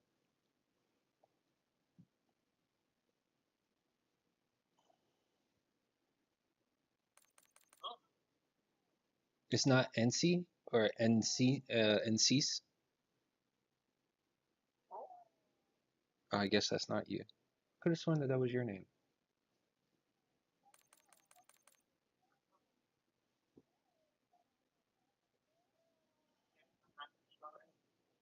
Do you have me blocked? Did you block me on freaking the PlayStation or anything? How do you do that? I don't know. To block somebody on PlayStation?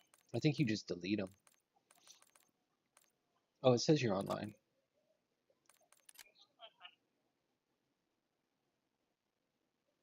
I can't, didn't let me. I don't even know how to do that. Oh, no, I see you. It says you're offline. No, it says you're online. Not joinable. Player is offline. Okay. Hang on. If you go to the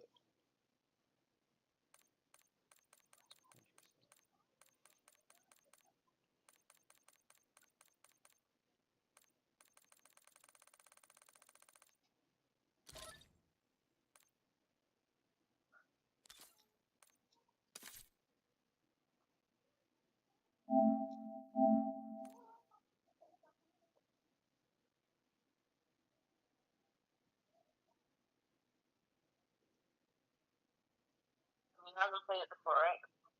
Nah, I mean, I know how to play Call of Duty, but specifically zombies? No, not really. Are we going to do it right with that? Nah, go do the harder thing. Like I'm probably Okay.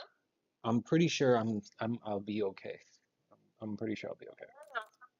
I'll be okay. Do the harder one. So what's the objective? What, just go round after round after round?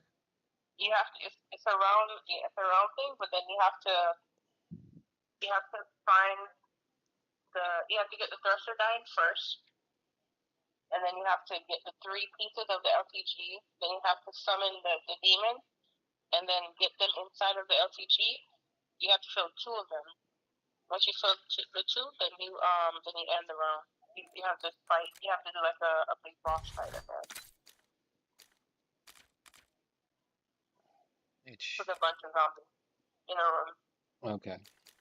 They're running really fast. Okay.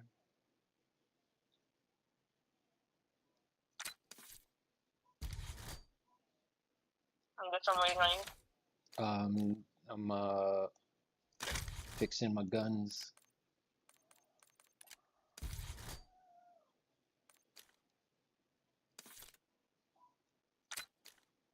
You only get 1 gun and a knife? Yeah. Mm. As a loadout, yeah, but then you can buy other guns once you get in. Alright, it says I'm ready. It's just gonna be us 2. You don't want other people who know how to play to join up? Do you have it set up like that, or is this a? Oh, it's searching for other players.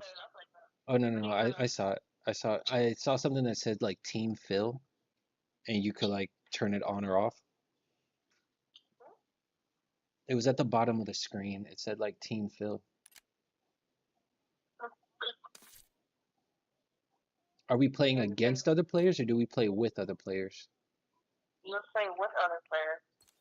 Where do you see the team build at? Where do you see that? I saw it for a second at the bottom of the screen, but we're already in search match, so I guess it. Oh, I guess it's in the automatic. Oh, yeah, okay. Yeah. Doing it automatically. Never mind. Mm-hmm.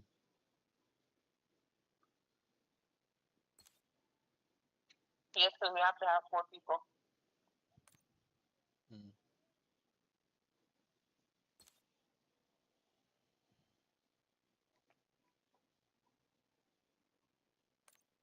Oh, I definitely need to change my operator. I definitely need to change my operator. I had to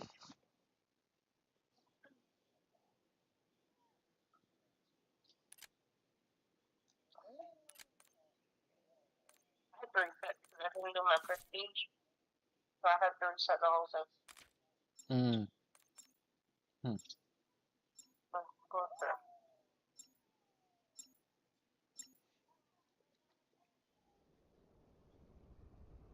So they're running fast, huh? Round-based zombies. Huh?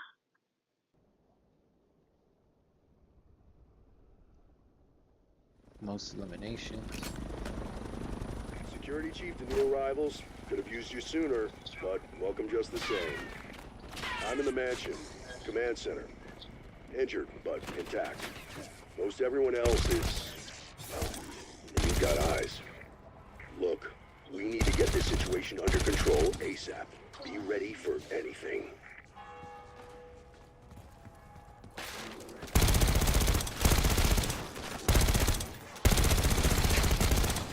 Oh, and they jump.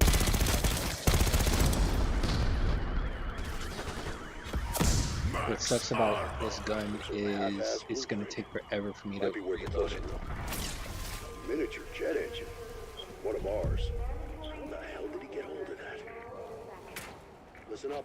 We've got 3 scientists unaccounted for. Last seen in town.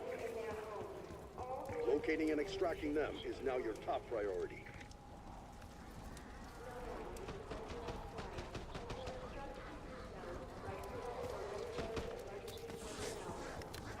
Here, have a bullet.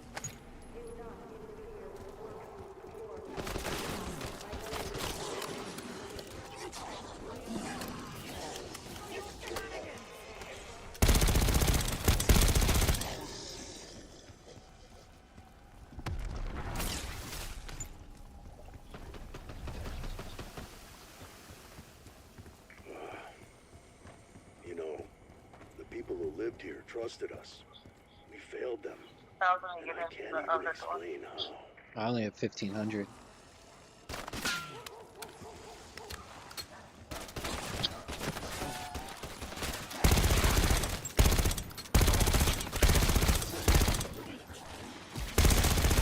Double points.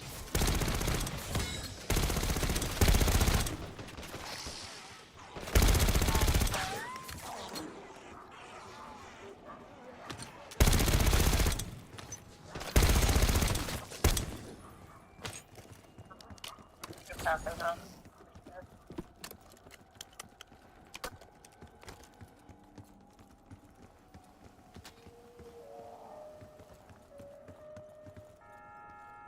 want to get my favorite gun. The gun is right here on the wall.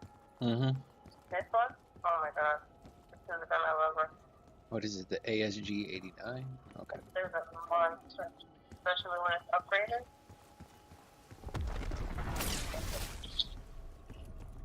Oh, it's another round is coming?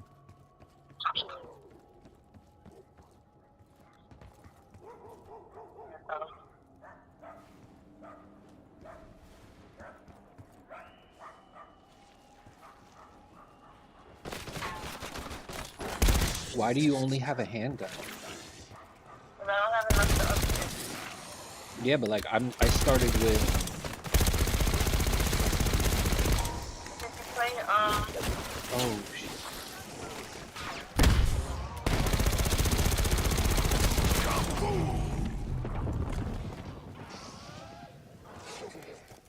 Make for that spot. What I need is more bullets. I'm out of bullets. it's the ammo. Right here? Is this what that is? Yeah. Yep. And Nice. and more points to get my gun.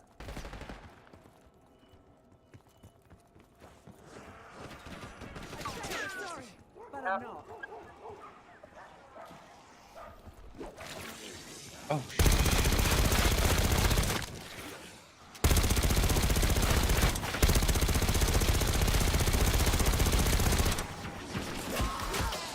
No.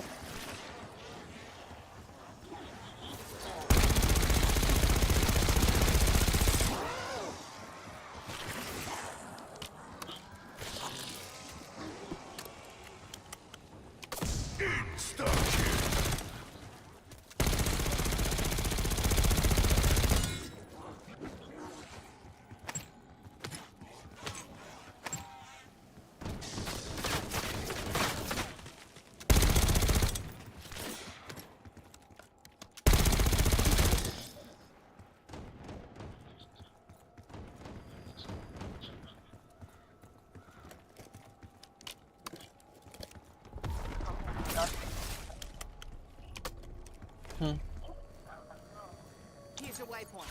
How much? Oh. That's gonna attract some attention. Keep the hostiles clear. We need to build pressure behind that valve. Tear them to pieces.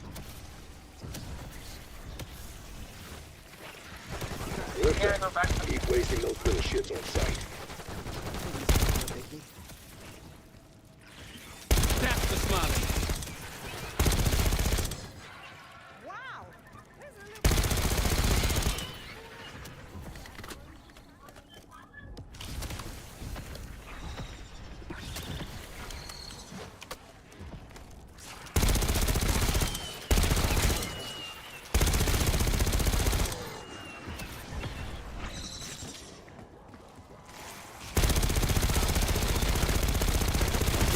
You're gonna let a valve beat you? Grab the wheel and give it another try.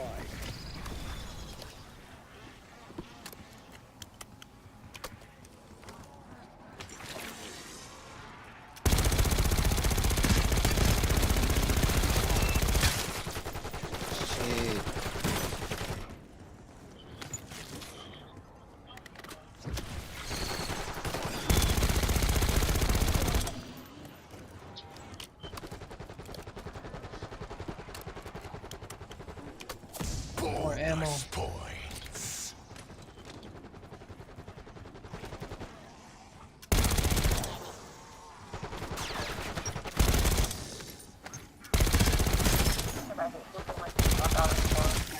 What?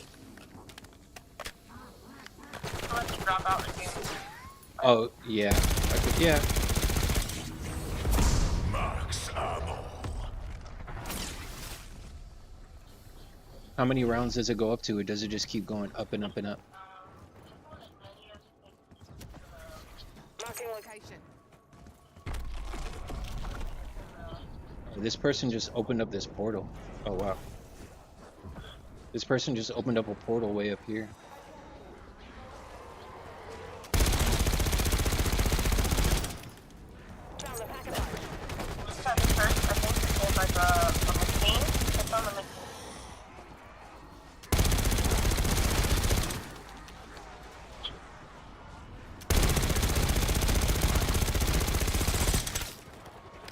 Bonus points.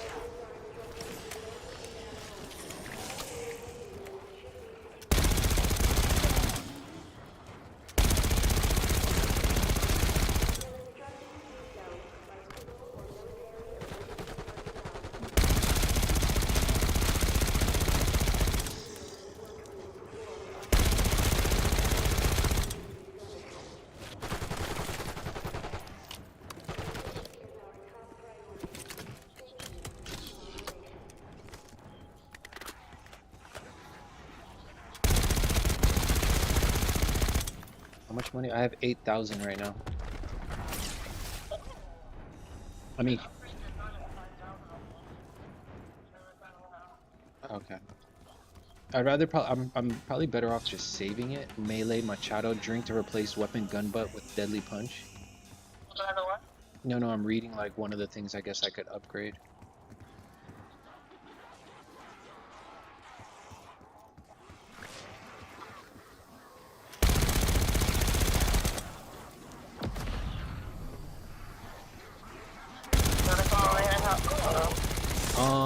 Okay.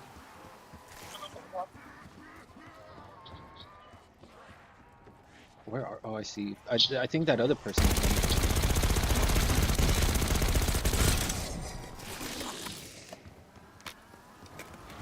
I'm running over to that direction. Oh wait, is this place blocked off? Ugh. Oh wow, so many of them.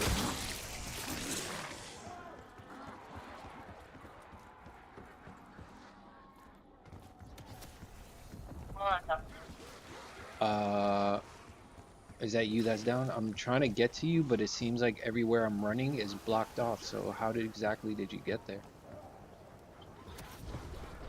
Oh, I see.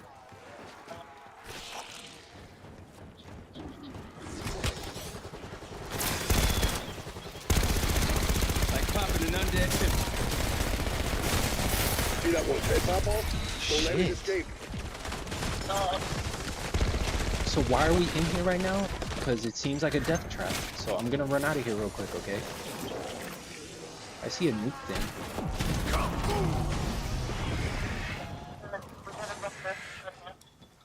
Okay.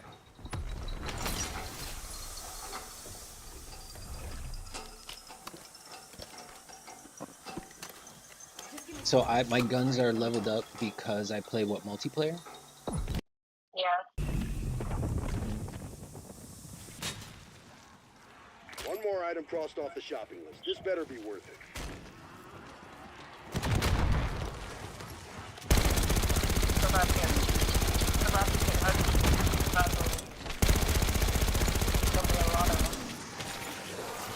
Can we run out of here? Because I feel like we should run out of here. Yeah.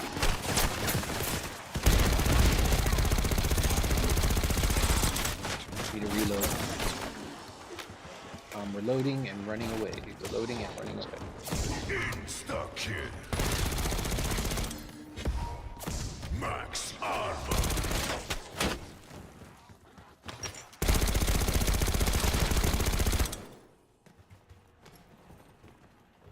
I need bullets.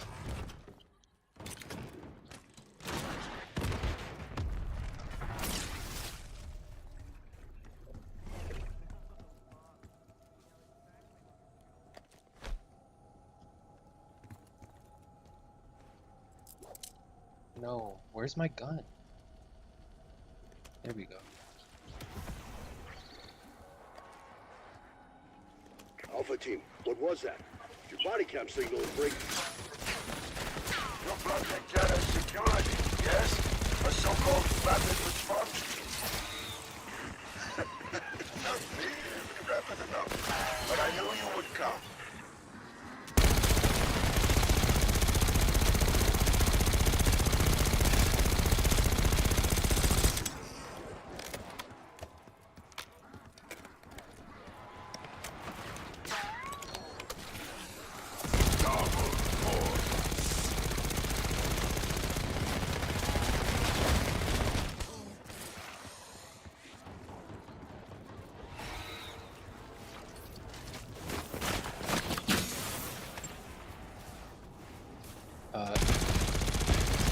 There's a lot of zombies at direction.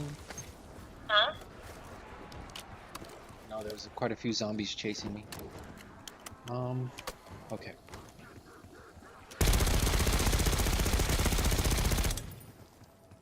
I need more bullets.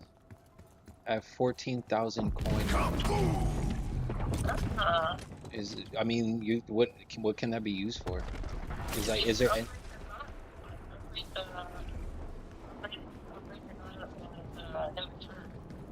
If you need to tap out, Exfil Heal is ready to go.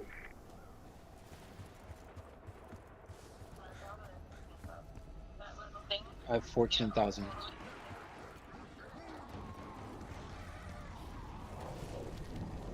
Upgraded in the church. Oh, here? Oh, chill out.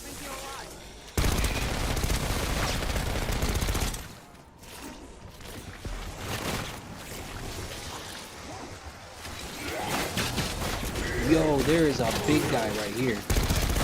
Yeah. Oh my god.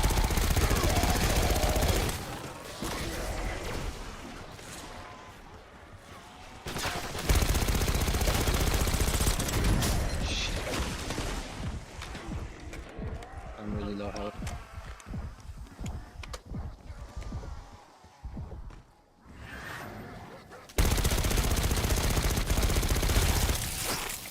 What the?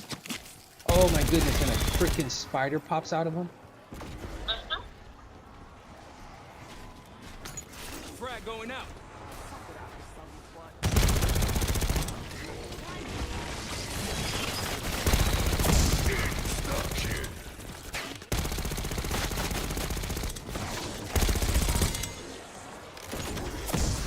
What?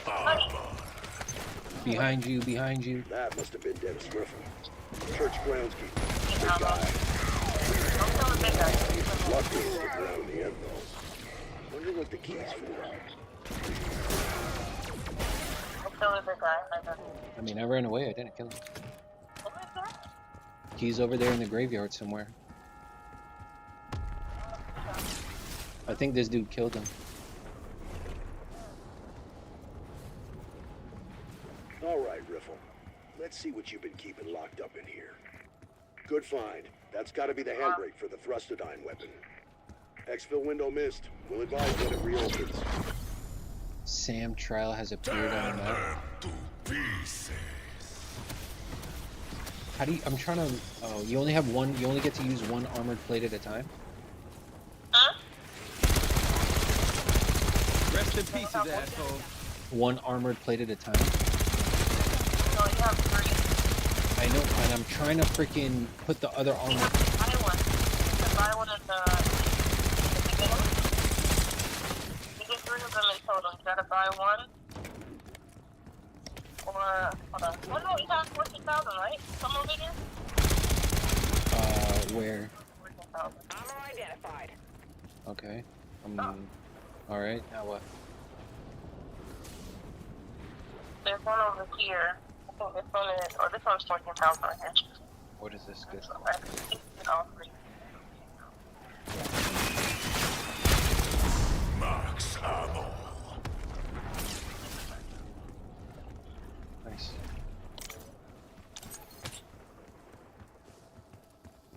I'm ready.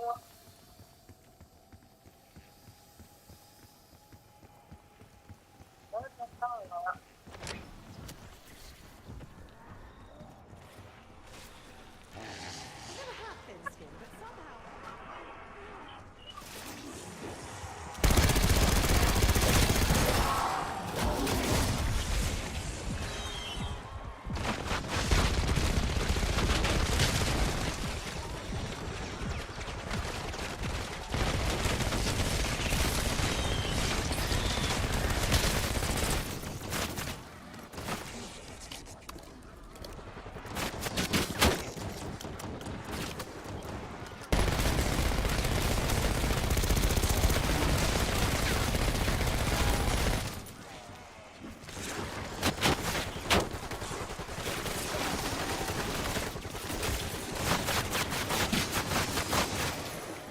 Nowhere to run to the nowhere to hide.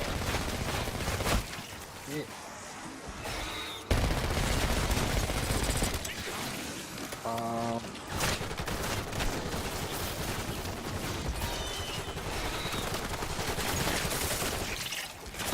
Max armor.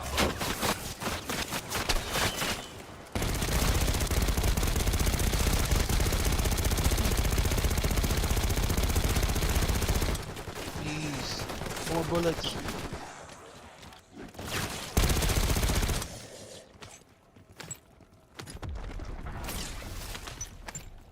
Need a man glass. We can get it on.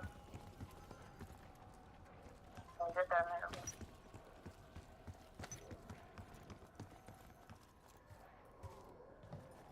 Maybe we can hop out the window.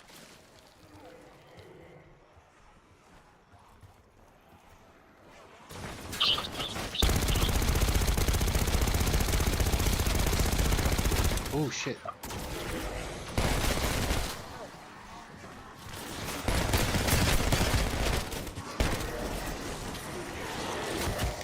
Shit, I'm about to die, No. Damn! Motherfuckers pulled a fast one on me. I'm in the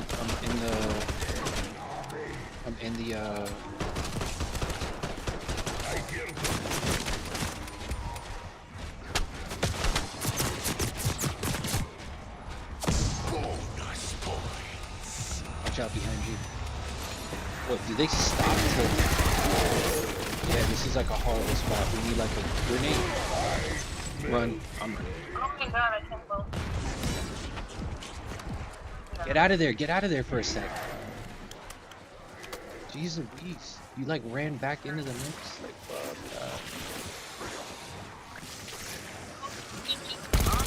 Lights out after dinner at home.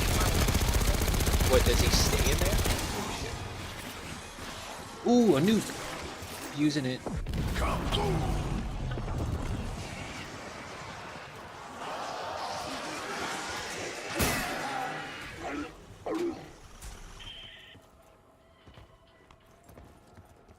Make sure you Your armor thing is on empty. Make sure you refill it. I'm trying to refill it, but it's... There we go. But get them hold away.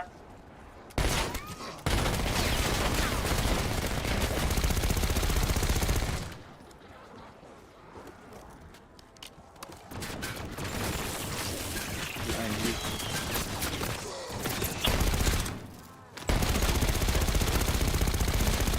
Jack, that's the wiring for the jet gun.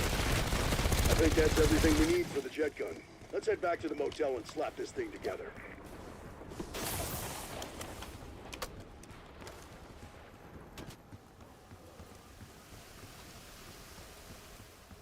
I need more bullets. I need more bullets. Wait, where is this thing? A Thrustodyne Model 23, huh? Definitely not Janus sanctioned. But that doesn't matter now, does it?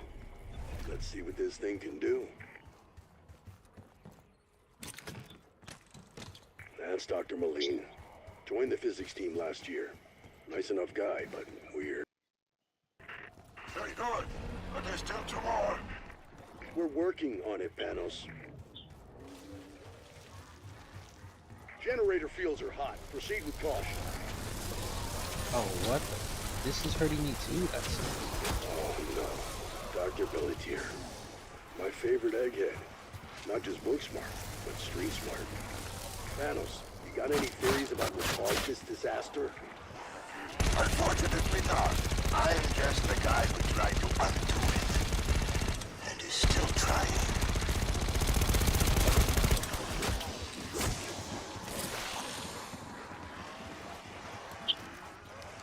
Excellent. You have all 3. Find ways to assemble the LTG device. Alpha, you have execute authority.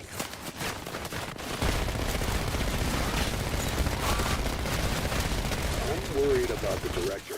My bullets are not doing any damage. Well, if I'm learning anything, it's that just because you're missing doesn't mean you're dead. Isn't that so? Who are you talking to? Honestly, just a rhetorical question, that's all.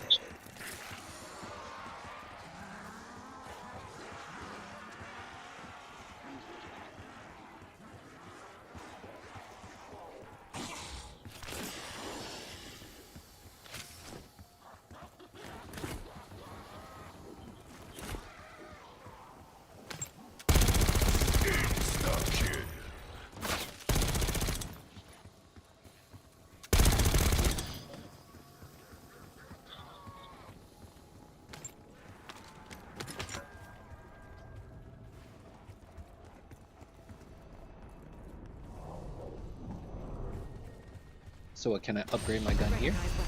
Or what? It just says pack a punch, increase damage. Oh.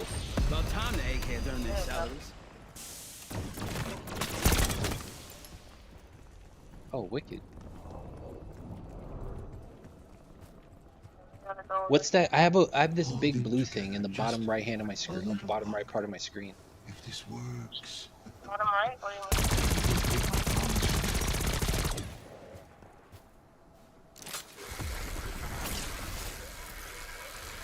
Where you're, or where you're. Ready when you are, Alpha. You craft the LPG right here. You craft what? Craft the LPG. Assemble limited transmission. Look, Panos, I'd like to understand how the LTG device operates. Wait, Kim, do we have to stay? We don't have to stay on this roof right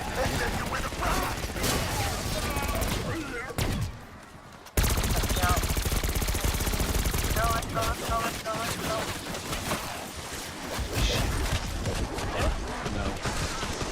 I knew I should have left the roof. Because I was hoping you could just jump down, but the barbed wire doesn't let you jump down.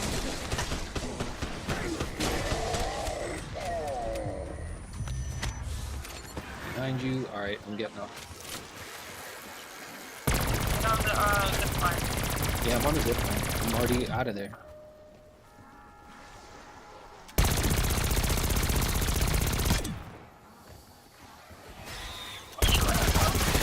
Yeah, immediately. Because I was right there by the zip line. Don't start shit you can't finish. Max ammo. We gotta go for that church.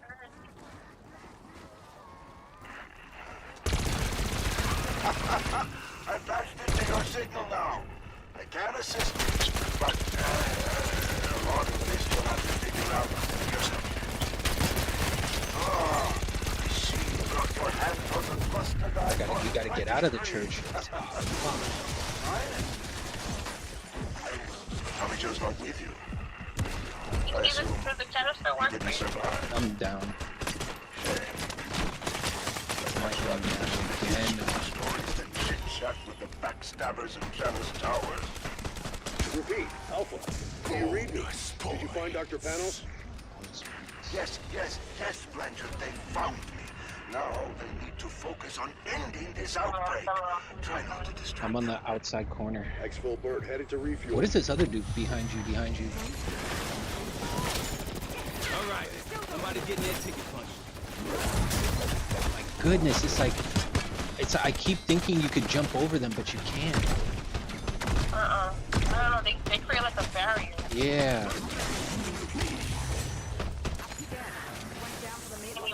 Time ever comes Yeah. to need me, just holler. Can you get the... Does it show that you can get the canister from here? Because I can't. I don't know. Hopefully the other person can. Fine, I won't tell. You want to get this phone right here? I'll find you. No, it doesn't. It's red for me. It barely even shows up. Wait, actually? He grabbed the LTV. No, probably not.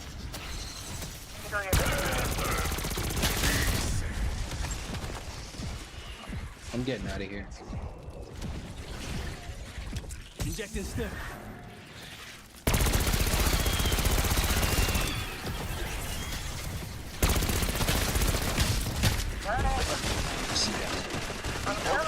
Summons high-value targets so we can steal their life energy. My colleagues managed to fill one of the canister before they ran out of luck. You'll need to fill 2 more.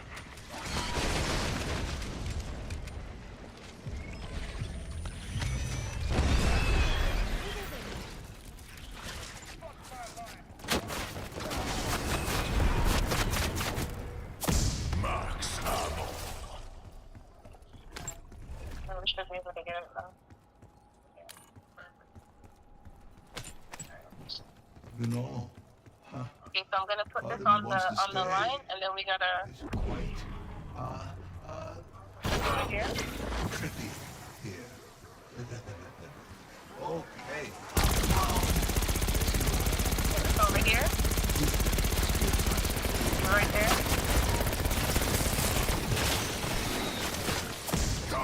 No offense, Panos. But if one of you lab coats was... Damn it, bro. That was bullshit. I was like running away. Yes, he was formidable. But sometimes survival is about the Bro, I'm running away for a bit. I need to reset. Oh, that's why. I don't have any body armor.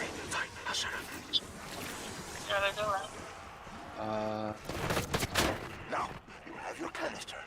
Go summon a nice, juicy monster. Didn't go any worse than when I tried it.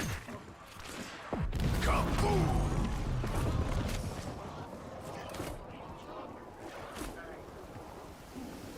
Did somebody just hit a nuke? Oh, they did. Okay. You gotta come over here and help. Alright. Gradually making my way over there. The zombies are about a few steps.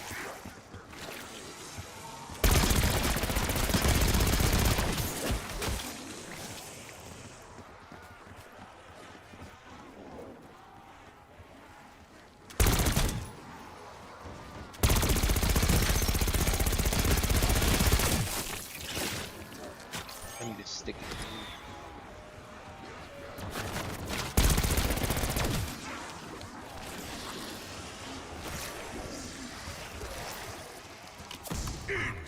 kill.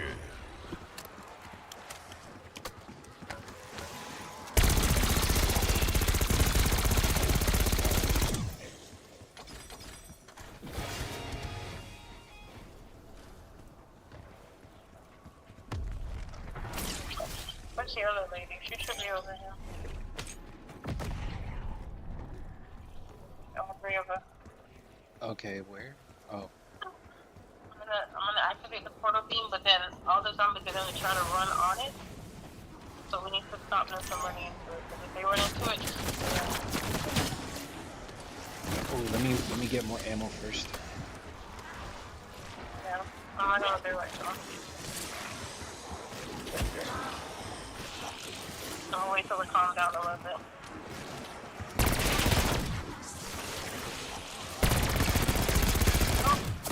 Max armor.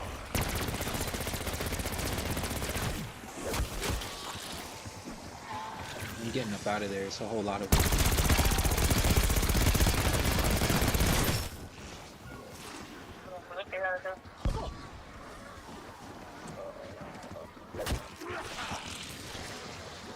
Jesus, there's so many.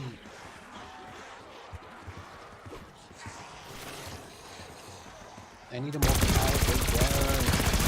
I don't know if you can feel pain, but that shit looked like it hurt.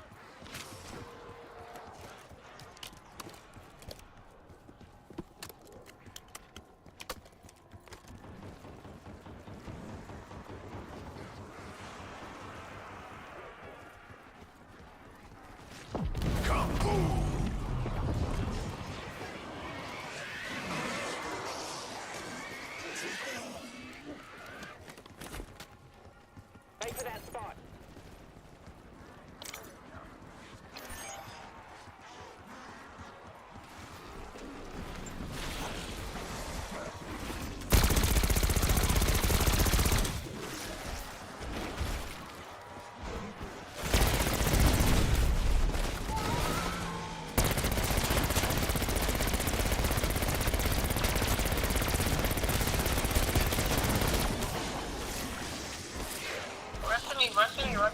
Run to you? Are you kidding me? No, I don't like to do things like that when I'm running from zombies. I run to the clearest area I see in my, like, line of sight.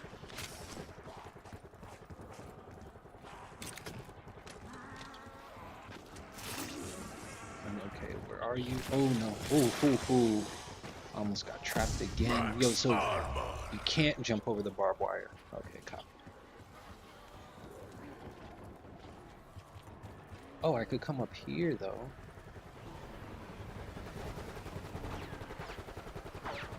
Oh, I'm on top of this truck. Can they get on top of trucks? Oh, yes, they can. Fuck. Of course they can. Why would I think that they're not going to have, like, super jump abilities?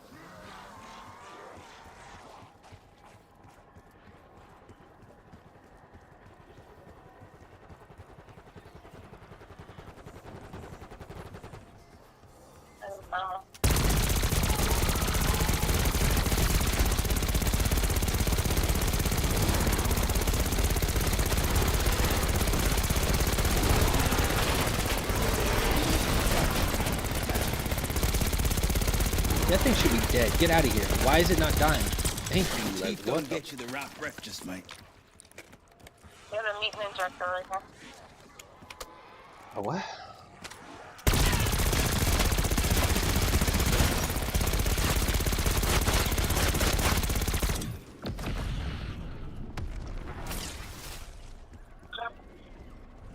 See that red thing right there? When you press it, you turn into one of the zombies, one of the big guys. Oh, but... It's a sticky situation. Okay.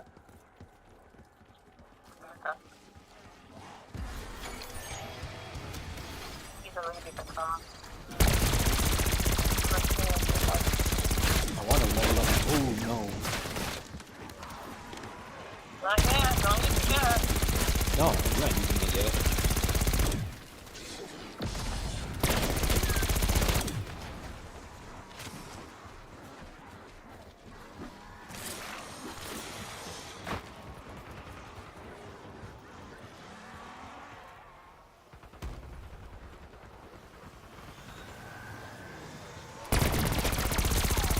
Ooh. It is a lot of them. Yep.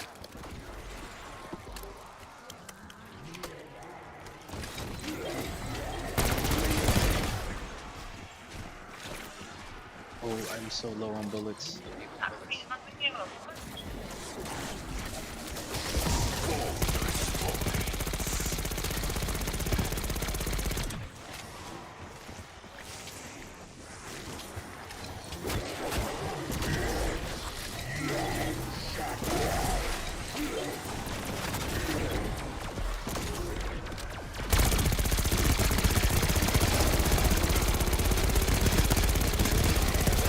Yo, behind us.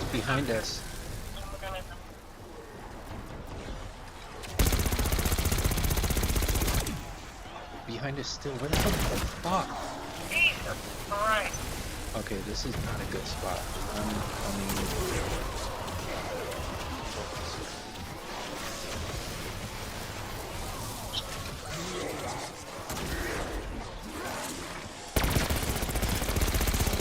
Corner shooting him anywhere else.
I wonder if I could level up my gun more. I wonder if I have enough.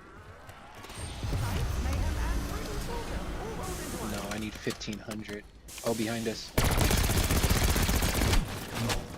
I'm getting out of there. I don't like being in there.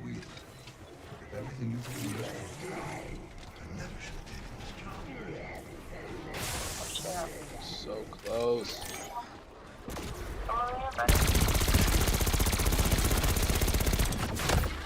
What the hell was that?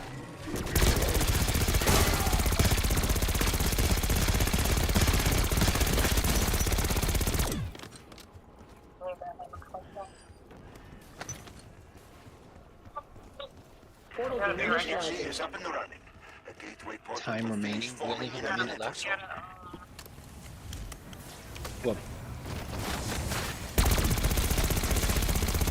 yeah, but just in this small area, that can't be smart. Hey, we kind of need that portal fully open. Defend the LTG. Oh, you probably have to level up your gun more, and mine is not that powerful. One side I should be with that. This other dude's here.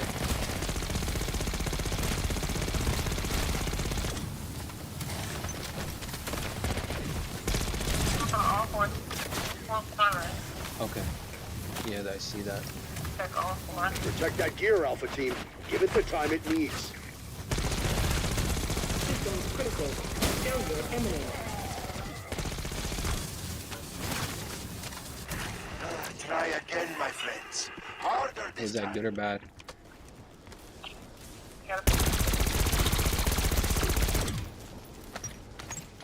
Give it some more time. I need 2,000 more. What are you trying to do, upgrade? Yeah. I'm gonna go get more bullets.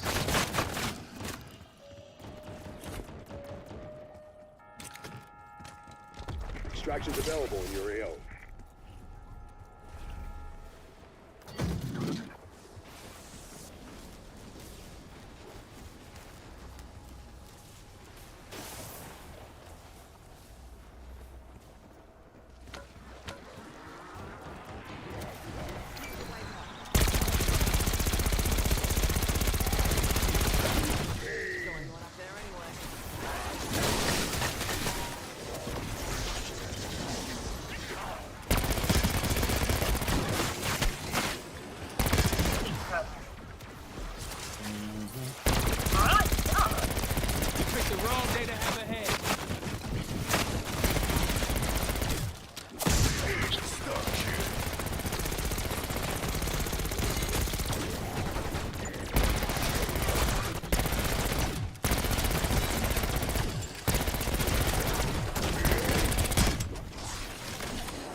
Oh, I got enough to upgrade.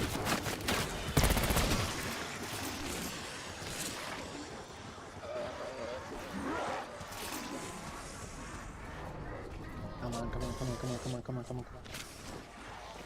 Shit. Nothing like going to war in style. Kung Fu. Yep.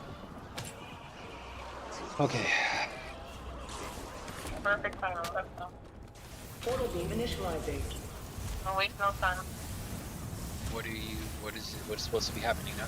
Have to protect and then it's gonna come out, but you have to Exfil is no longer available.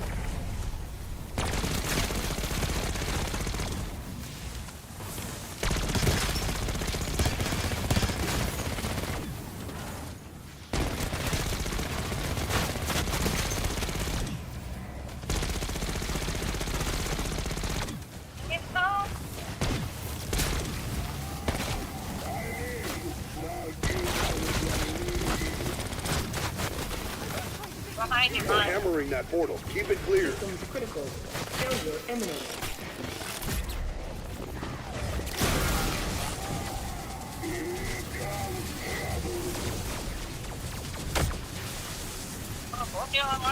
Okay, that was not bad. And there goes the portal. Start over when the machine is ready. Oh, you know, maybe I should have saved it. Huh? Maybe I should have saved it.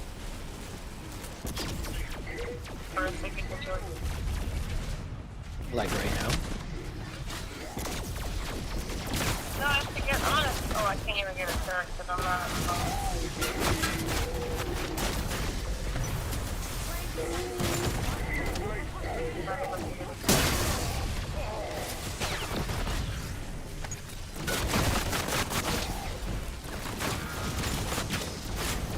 I'm going back to no. Yes, I ain't sleeping. The blue shoes wearing off. Okay.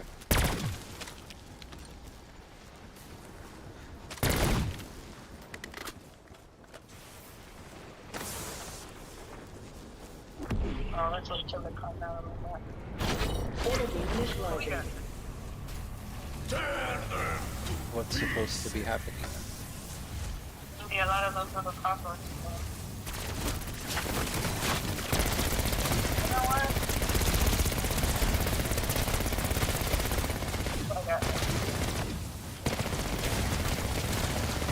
LTG is weakening. Clear the bastards off it. You guys are both on a computer. Why? No, just one of you.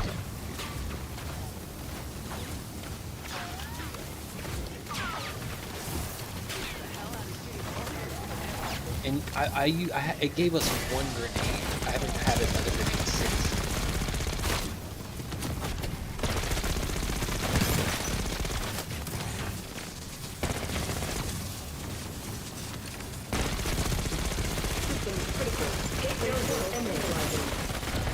Alright, we in this bitch. Okay, now, bring him down here. That HVT may hit hard, but we hit hard. Bring him down here. Come. Looks might not last. Style.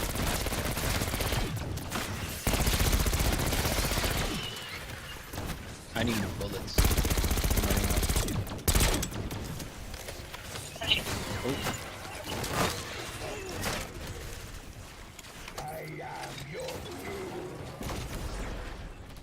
2,500.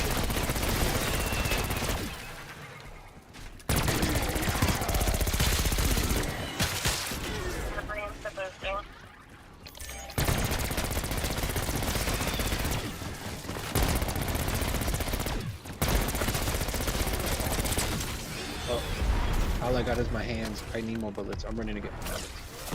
Max ammo. Oh, wow. Convenience.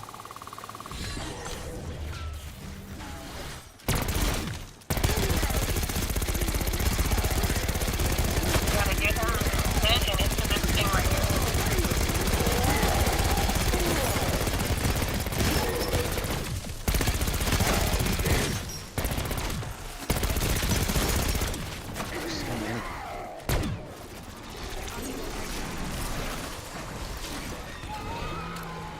Oh, that big shit.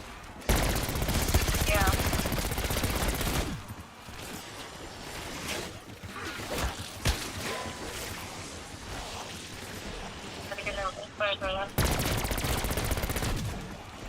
That's if he wants to follow me. It depends on who he's following. That purple dude.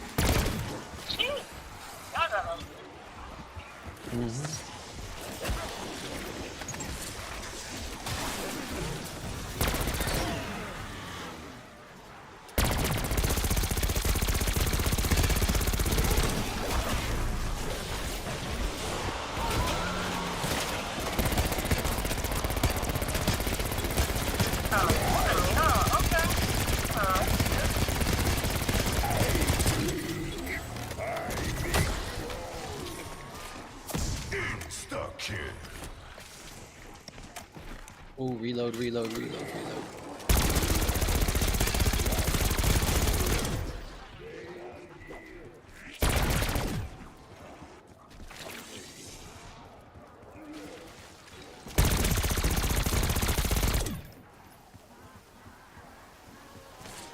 God, bro, they're climbing out of everywhere. It's no good. That is no good. They're climbing out of everywhere. Like I'm running the long way because everywhere else is pretty clogged up. And as I'm running, I'm just seeing them like climb out of like all of their freaking spawn locations.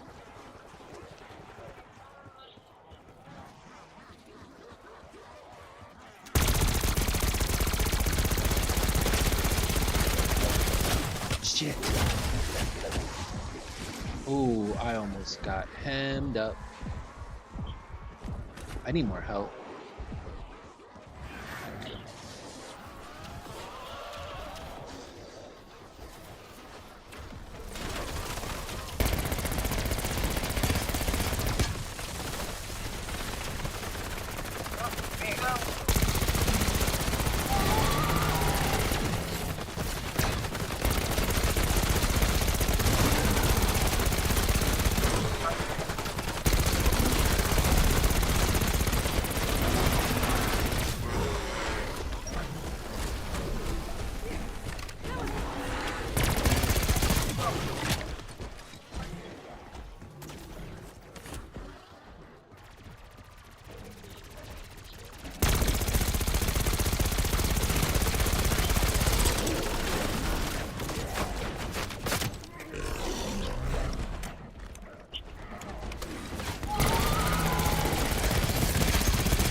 He's after me. Is he? Good. Yeah.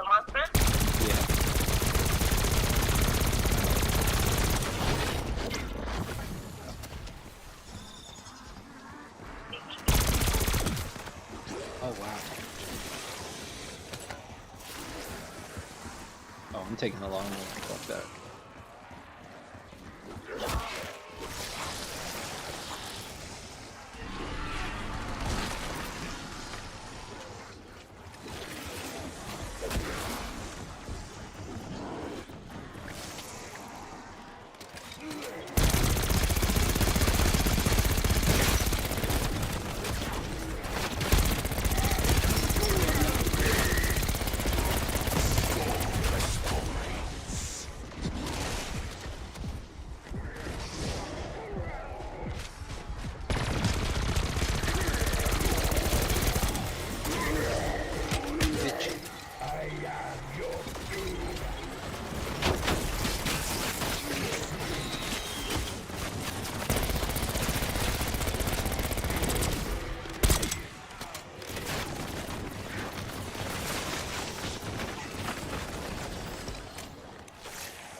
They're coming from everywhere.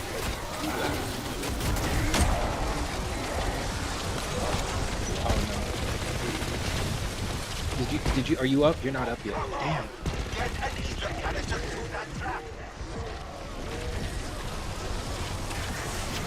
maggot now. Now it's raining.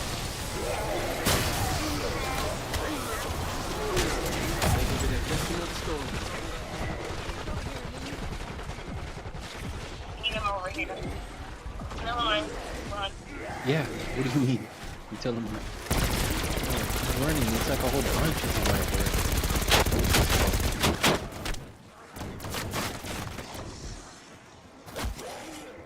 Oh, and they're still right on me. Oh, damn. Alright, I'm taking the long way. I'm taking a lap. Damn, how many of them are there? A lot. A lot.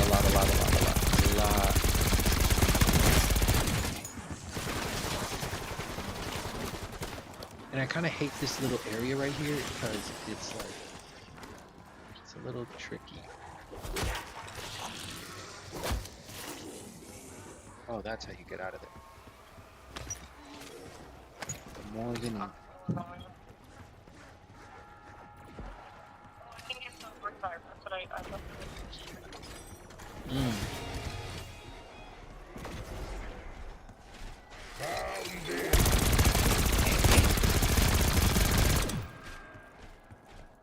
That big dude with the freaking bazooka hand.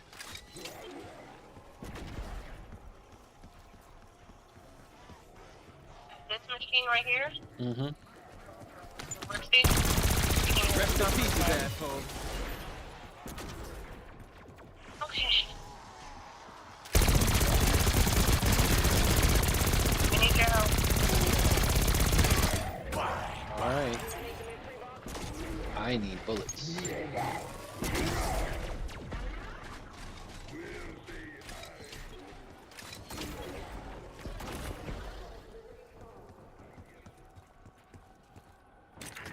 You've weakened it. Now transfer its energy into an ether canister.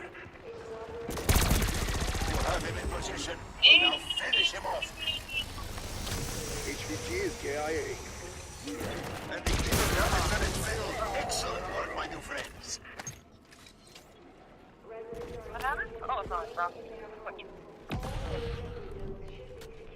You gotta return this to the center.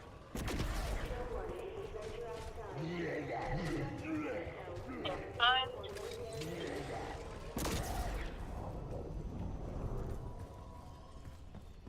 The energy from that Now we gotta get the strong wonders. Wonders!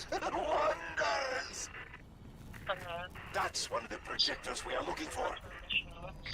He doesn't project. We have a big guy behind us. They'll neutralize the dark energy surrounding the canister. But it takes some fine-tuning. He's still behind us. Temperamental. Did that get it done? We won't know, Blanchard, until all three are broken. Damn, your gun does a lot of damage. Your gun does a lot of damage. I told you. I named them after the undisputed authority on dark ether energies. You really should look him up.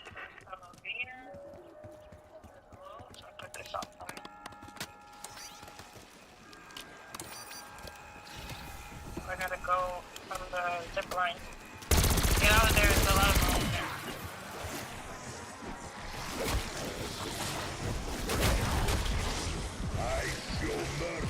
Wait, I'm not needed up there, right? You're good. You know, there's a whole lot of Medium.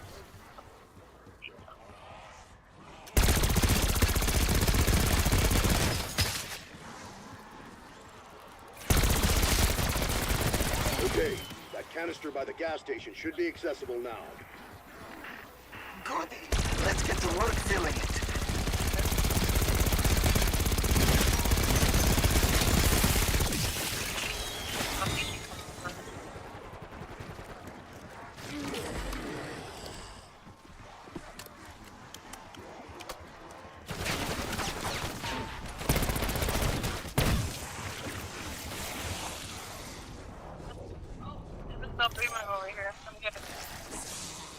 Eventually. There's a whole lot of them, so I'm kind of just...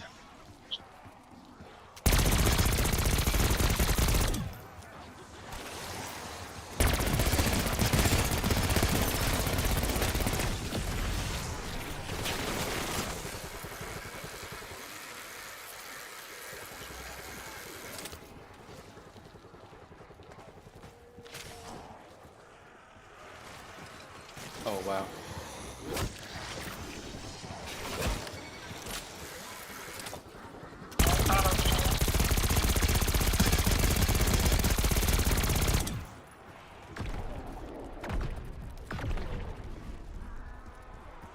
Bonus points. You're way on the other side of the map. What are you over there for a reason? Like are you like unlocking something? Are you unlocking something? No. Oh, you're just like trying to survive? Okay, okay. There's no revive over here. That's what I was waiting on you to come. Oh. I'm running over there. What oh, you're on the other side of that area though. I don't know. Hang on. I'm running through this building. Oh, okay, I see.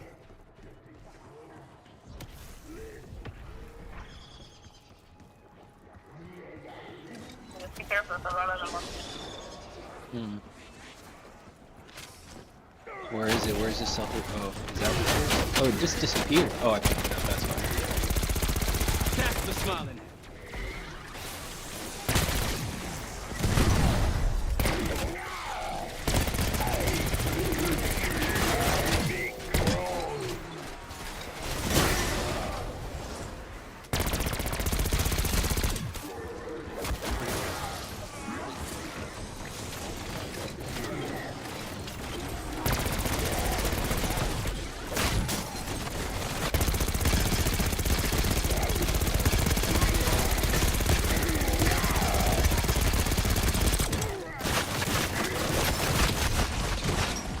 Hey, get out! Shit! Oh, you got a self revive? Fucking horseshoes and hand grenades, assholes.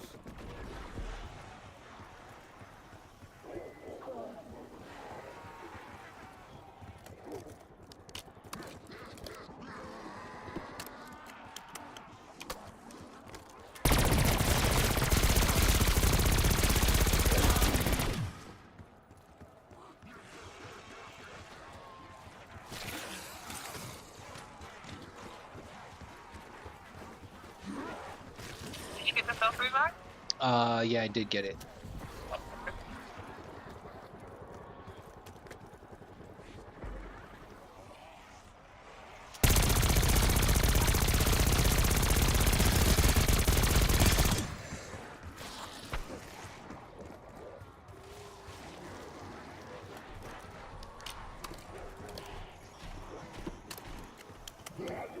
That dude in purple, that purple person is like they're handling that shit.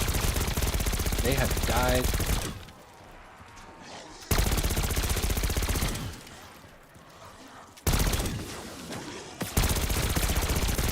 Yeah, I'm not trying to be in there. I'm not trying to be in there right now.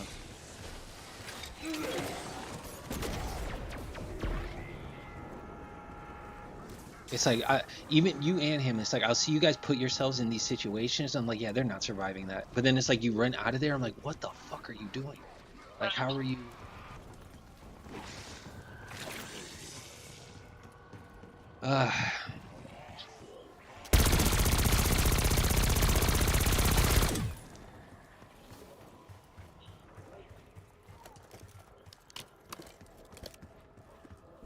Choppers available for exfil.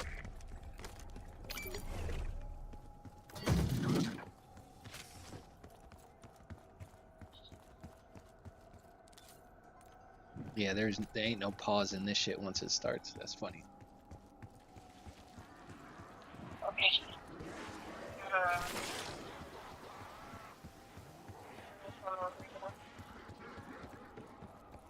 Make sure you replenish your seal with your M2. I have no armor. Why? No, like I have no armor, like period. Not any? No. Come to this one right here.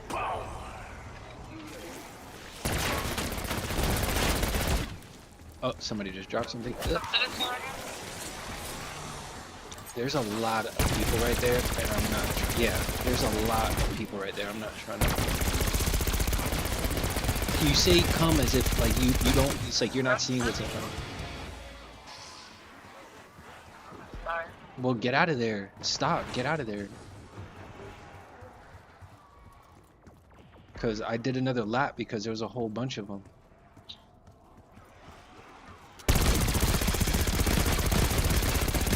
This might not last, but style, that's forever. I'm about to do another big ass lap. I'm about to do another lap.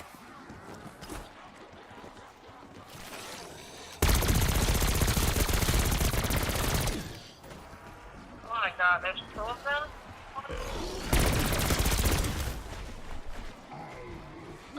I'm low on ammo. Oh yeah, there is 2 of them.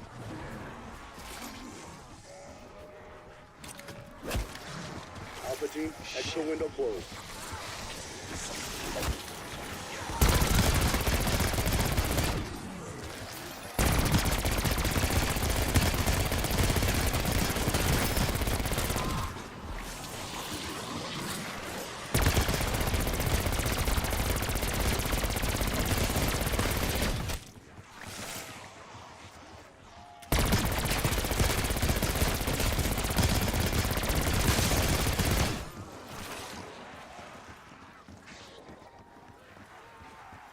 What are you doing all the way over there?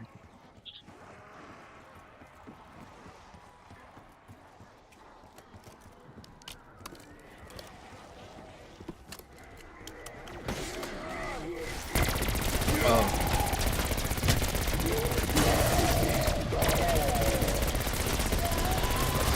Oh, no. No, I gotta revive him. Get out of here. Just cover him. Just try to get her. Okay, I gotta revive him. I'm out of here.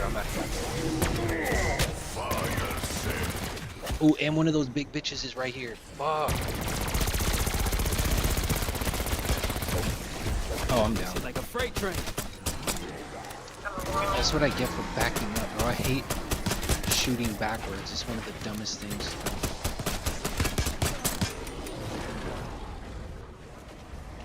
And there's one of the big monsters to my right. Yeah, it's a lot of them.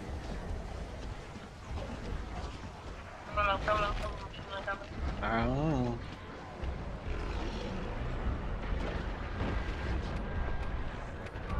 Yeah. What were we working on right there? Like, what was supposed to be the next step?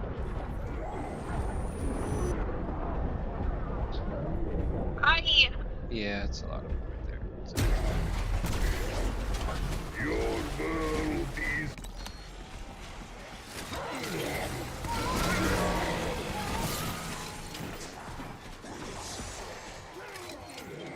You will respawn next round.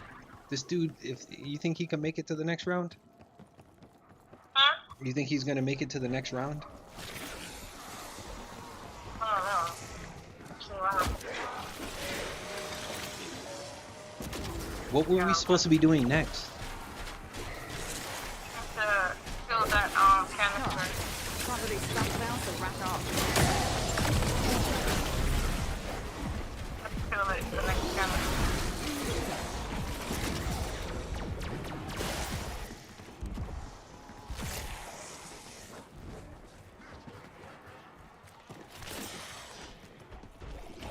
Interesting.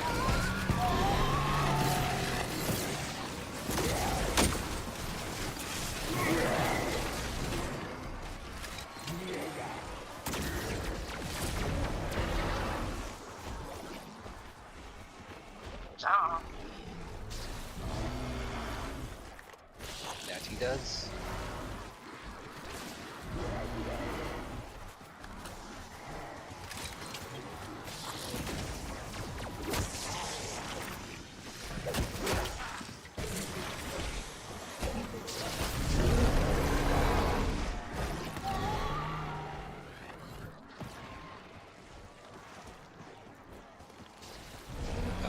Did he just shake his head no?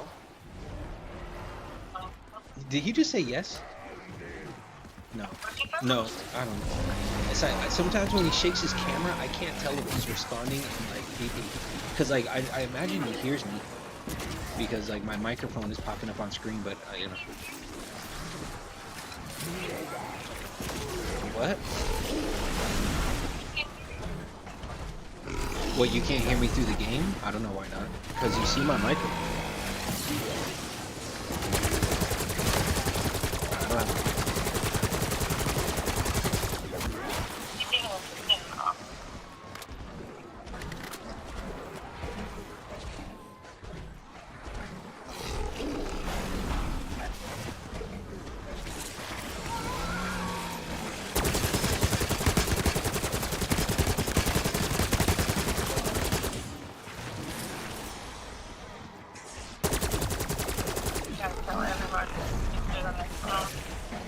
Yeah, I don't know how he's gonna do that.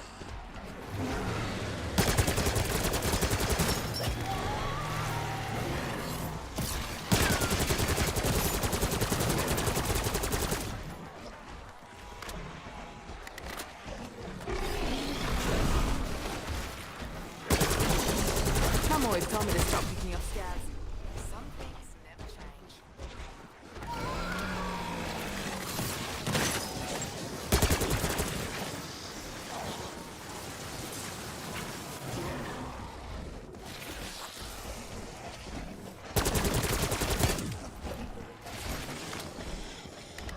How he runs is so crazy. He literally turns his back. He literally turns his back to like a whole horde of times.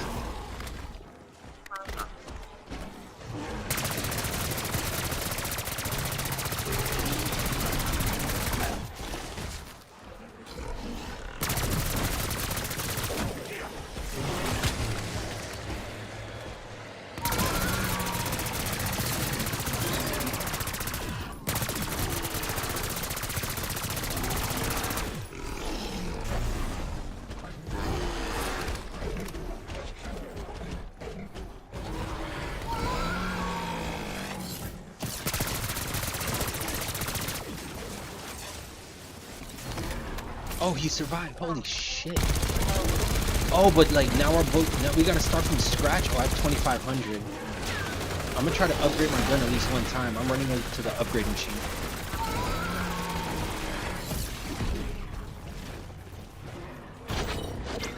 That's kind of amazing. That's just kind of amazing. Okay, so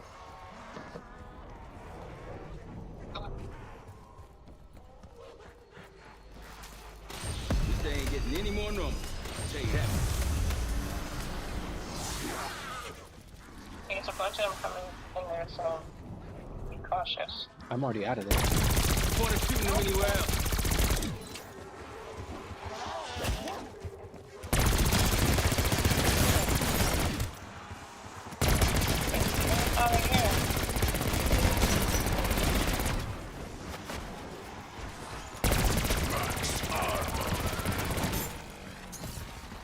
Tossing frag. That was funny. It only gives you one frag. That sucks. Get all the fragments in multiplayer.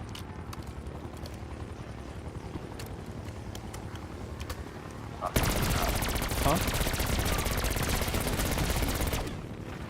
You only get one frag in multiplayer? I mean, I only seen one. Oh, yeah, you only get.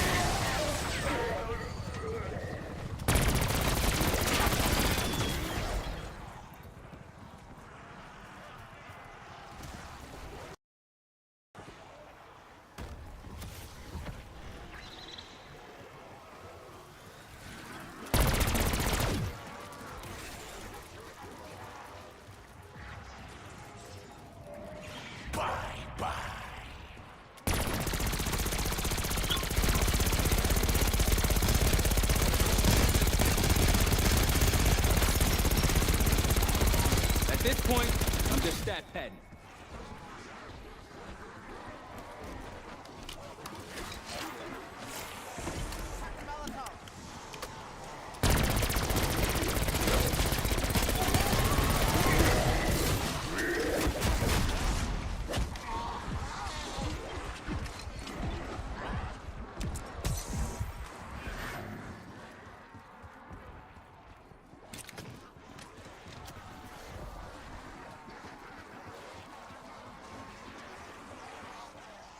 Upgrade my gun before.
Double points.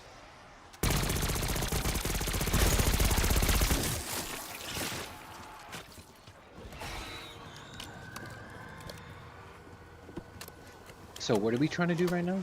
Because I feel like we're just running in circles and killing.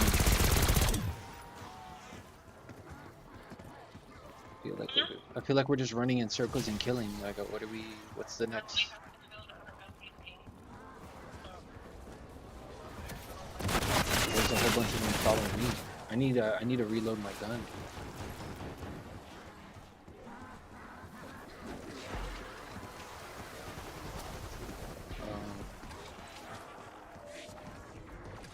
Where is this?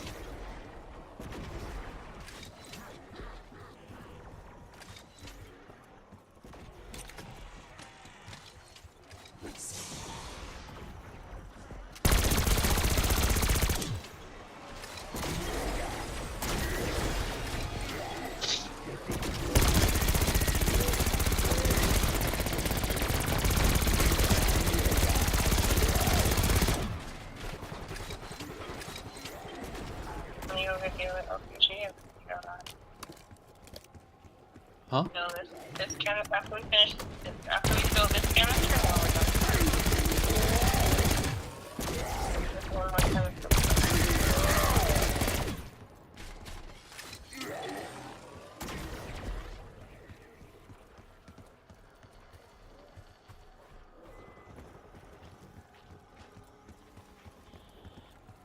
You know what sucks about that zip line? In order to get off that freaking roof, you need to pay. Yes. You gotta open it.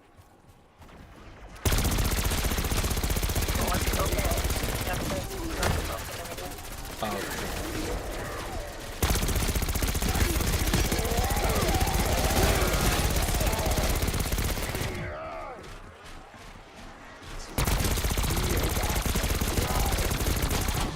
Oh, no, no, no. Reload.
Portal beam initializing. So we gotta fill this up. Yeah, we gotta make sure that the zombies don't hunt at all. That's what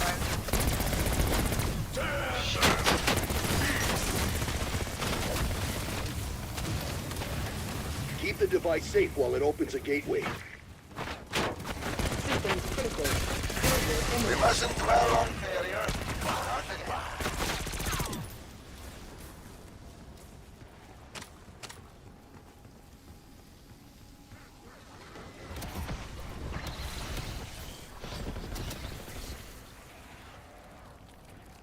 Oh, behind us. Here, have a bullet. Oh, so many.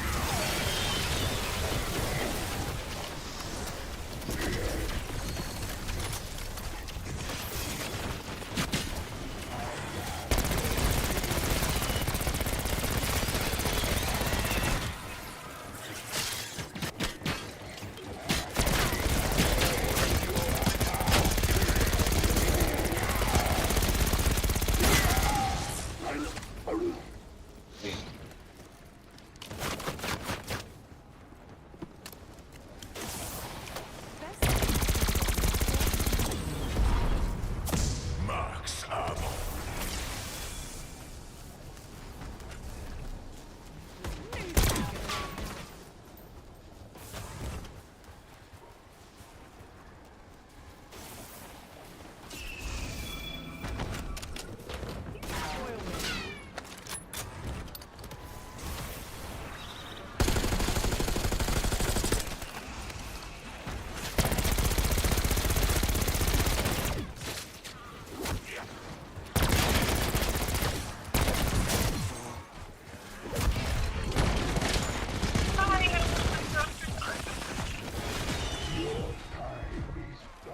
I'm getting up out of there for a little bit. It's like my drug.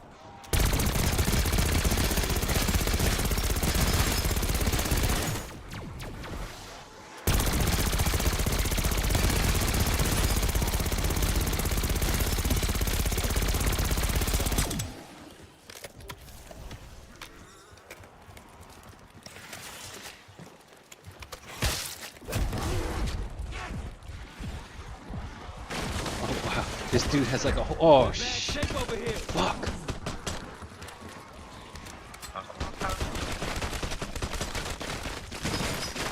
He had a whole horde, and I thought I ran clear of him. I don't know who hit me, but I was like low health. He has like a whole horde after him.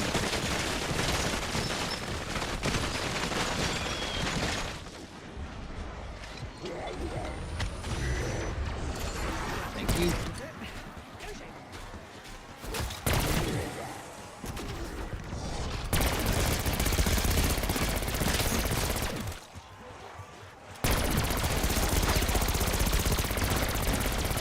Oh shit, I see you. Damn. You have a self-revive? Are you up? You are up. Okay. Yep, I'm not dying in a shithole like this. So what are we waiting on now? We have to go back to the thing and get them up and do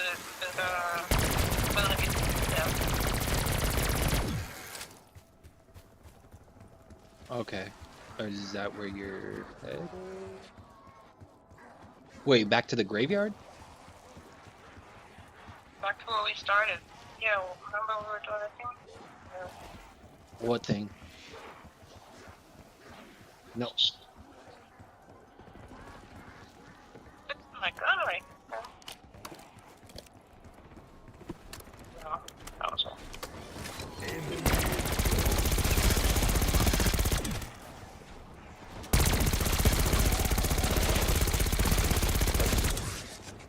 I gotta open up the other portal key.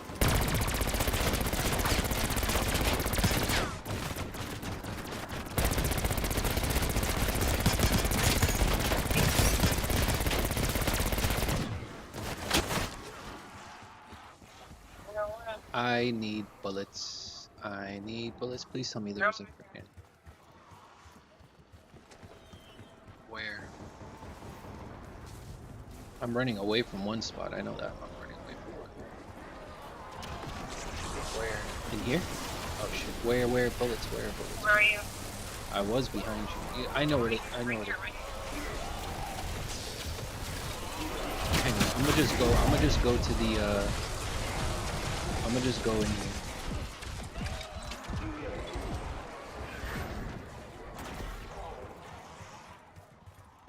It's nice and safe. Nobody's in here. Ooh.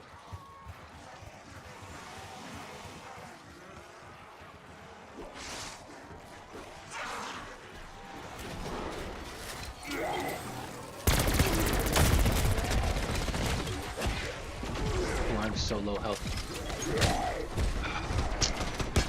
Your world is out. This sucks.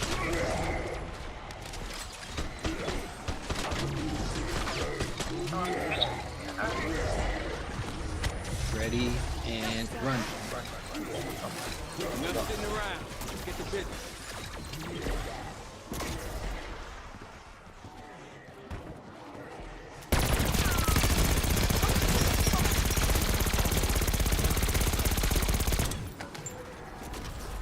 They're not dropping as much armor. They're not dropping as much armor.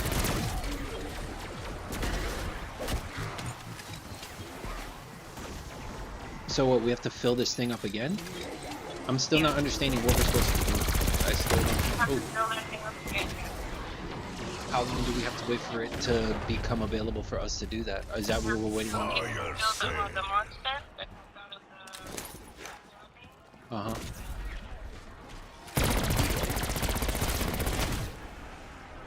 Okay.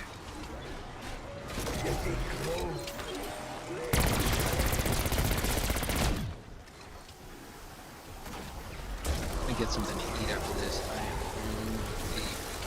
I really want to finish this.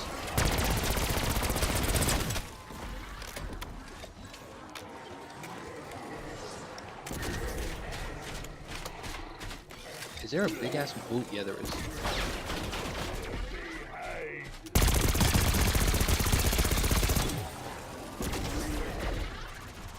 I show mercy. I make.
Go ahead, shit, set it off. I'm just gonna be jogging, okay? I'm just gonna be jogging around. I need you over here to help. All right, go. Set. I'm here.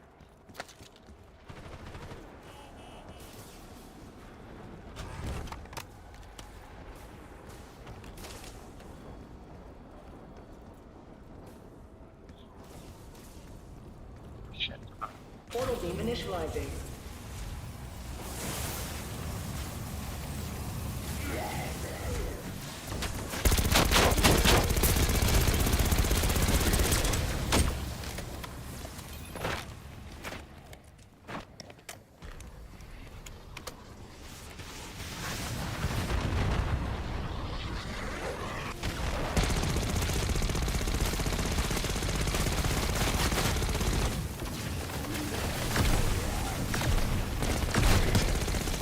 That portal beam is taking a beating. Get on it, team. Systems critical. Failure imminent. This is fine. What what? didn't work. So we have to do it again? What, is there a time limit that we're waiting for it to recharge or something? No, there's a time limit for it to open up the portal. Yeah, but yeah, no, what I'm saying is like, what do we have? Why can't we just like redo it like right now? You know what I mean? Yeah, there's a time for reset. You can't do it right now. You gotta wait till it resets. When it turns purple or white, whatever, then you can do it. Alright. But it's not gonna. Do not start zombies on an empty stomach. It won't. You'll be fucked. Fuck. Okay.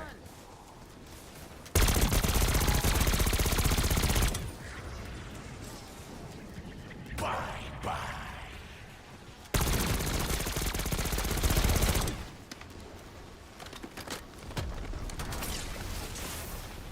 We keep going. I can outlast the Coast Guard. I can outlast you fuckers.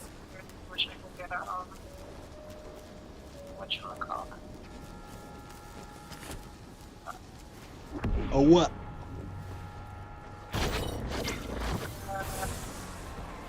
I don't know if you can feel pain, but that shit looks like it hurts.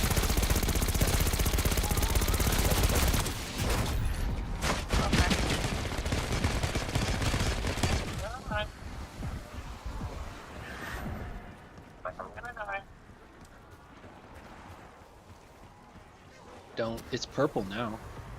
Wait, is it purple? Yeah, it's purple now.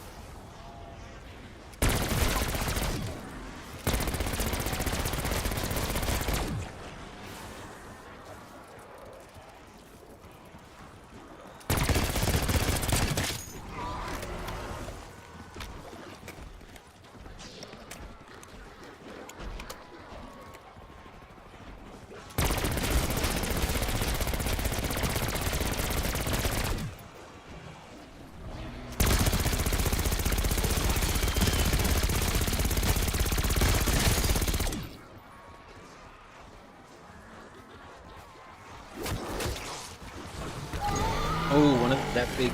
There's a big fucker right here.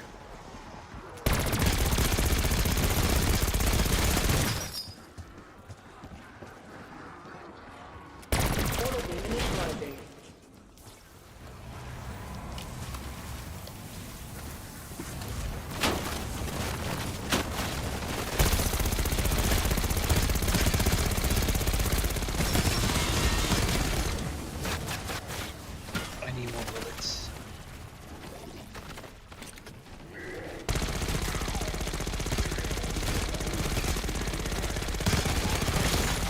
Be advised, the gateway will collapse if it takes much more damage. Yeah, I'll collapse if I take much more damage. Fuck that gateway. Have to start over, but we will get this done. I'm kind of responding to the. They destroyed it again.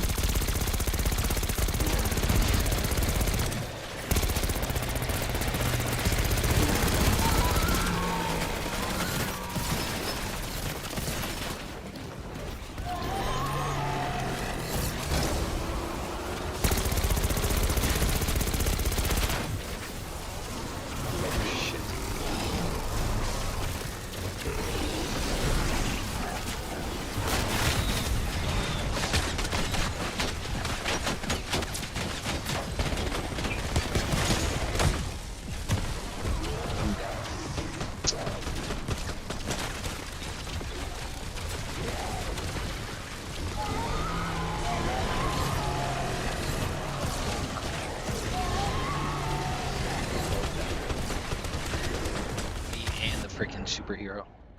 Oh, you died too?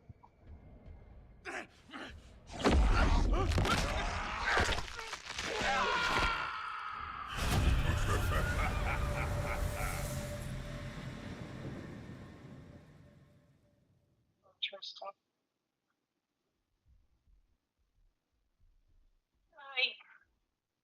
Yeah. Yeah, Alright. like, It's like an hour and 30. yeah. Yeah, I'm a chill. Let me go eat something. I'll call you back. Alright. 3,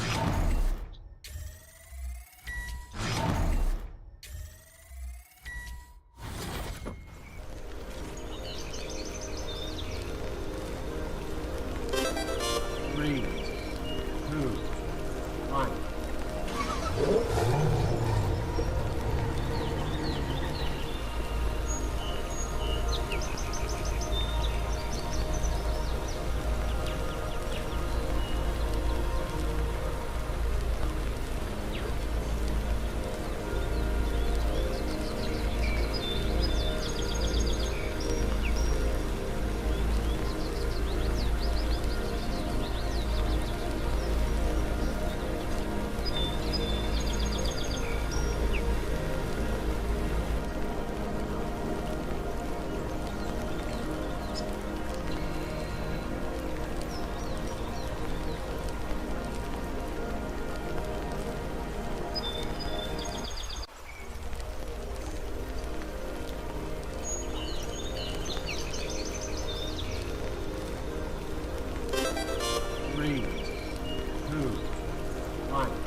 3, 2, 1.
3, 2, 1.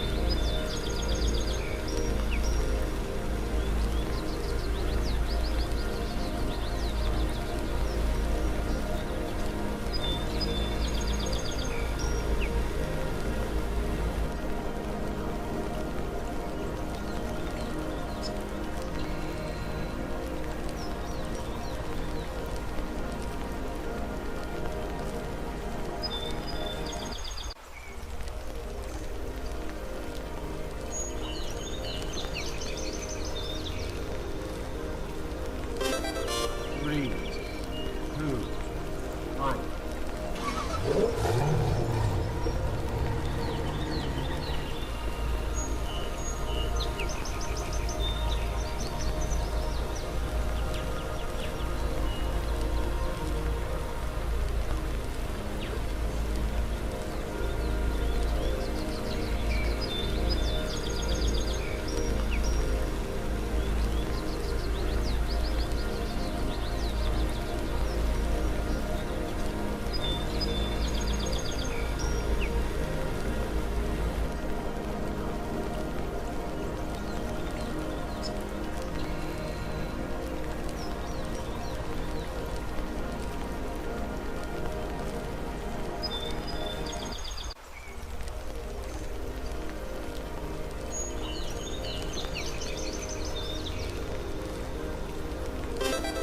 Three, 2, 1.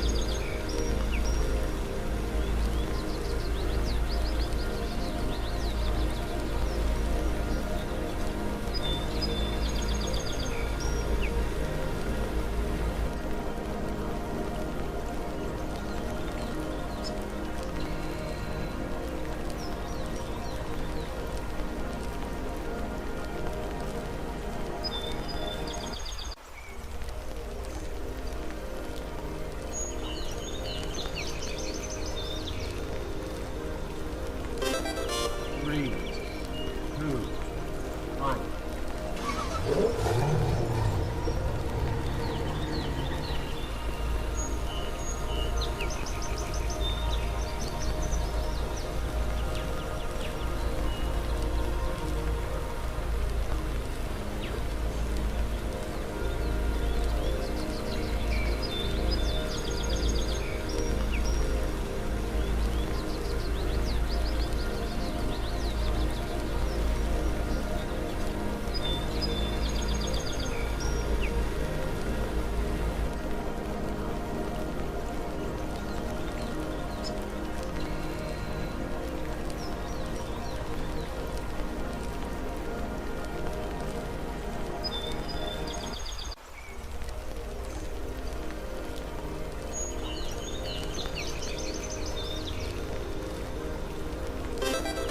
Three, 2, 1.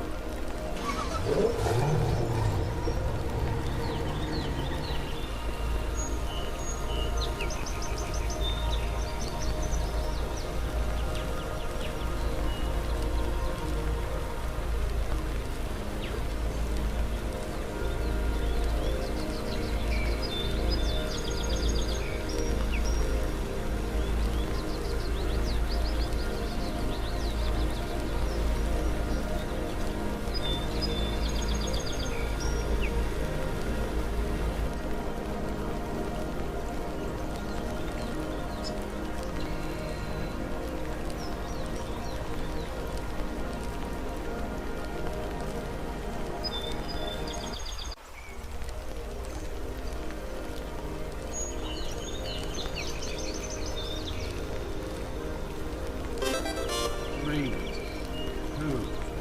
1.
wonder if that was muted the whole time.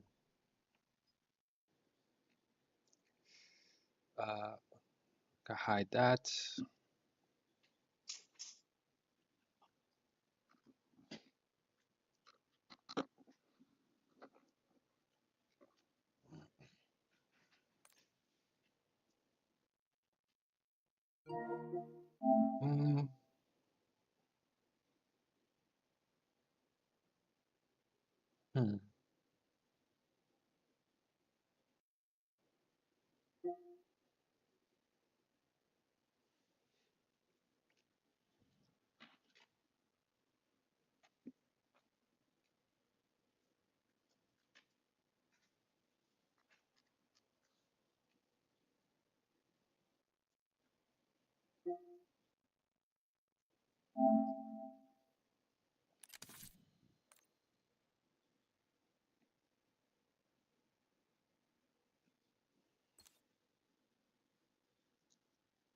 Progress is a philosophy, a choice, a reason to keep going.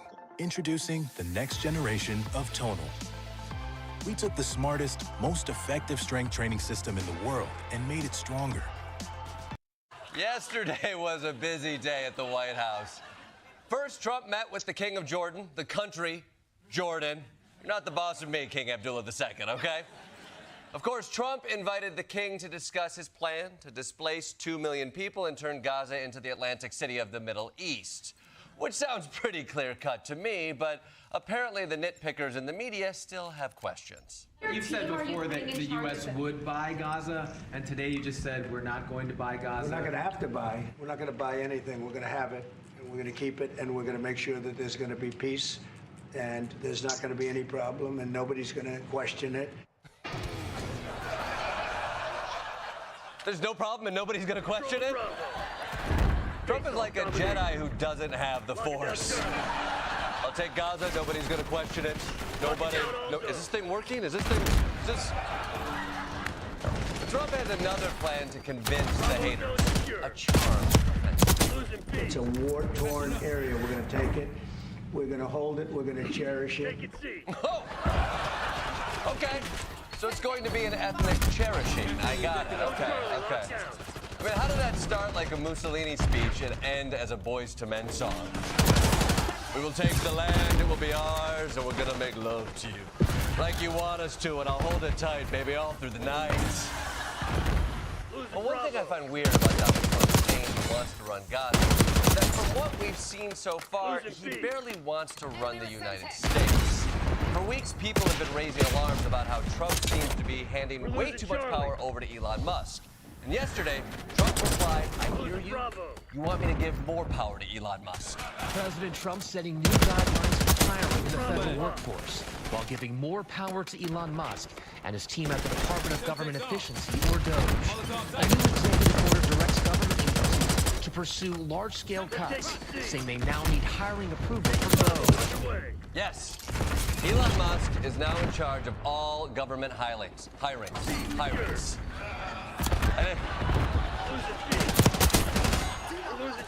didn't say that right. Right. I didn't say it right. Yeah, okay.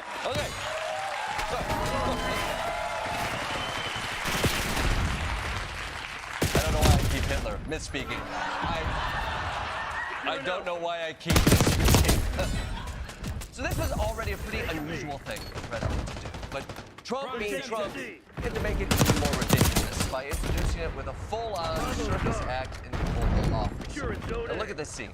Musk is holding court with his hands tented like a Bond villain, probably to stop him from doing a Nazi salute, with his 4-year-old child in touch. I mean, that poor kid. His dad literally runs space and took him to a meeting on federal spending. Dad, are we gonna get to see the rockets? No, son, we're gonna discuss the budget because I'm a shitty dad. Everything about this event was so bizarre.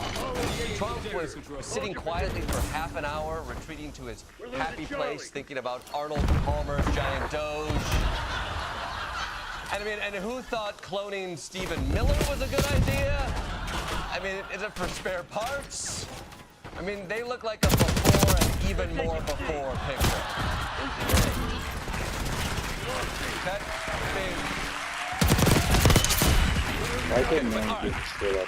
Leaving aside this Renaissance painting done by the dog poster guy, it's good that we have Elon Musk here, because we've been watching him slashing programs and shuttering agencies for a month now. We can finally ask Elon. If the people cannot vote and have their will decided by their elected representatives in the form of president and the Senate and the House, then we don't live in a democracy. We live in a bureaucracy. So it's incredibly important that the President, the House, and the Senate decide what happens, as opposed to a large, unelected bureaucracy. What? Wow. I mean, you see why this guy's a genius. You don't want an unelected bureaucrat running the country. It makes a lot of sense. No questions here. I do have one question, though. Isn't that you?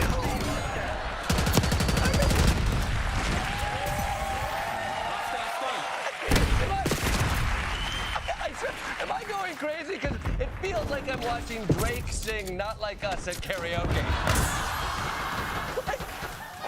Does he not know?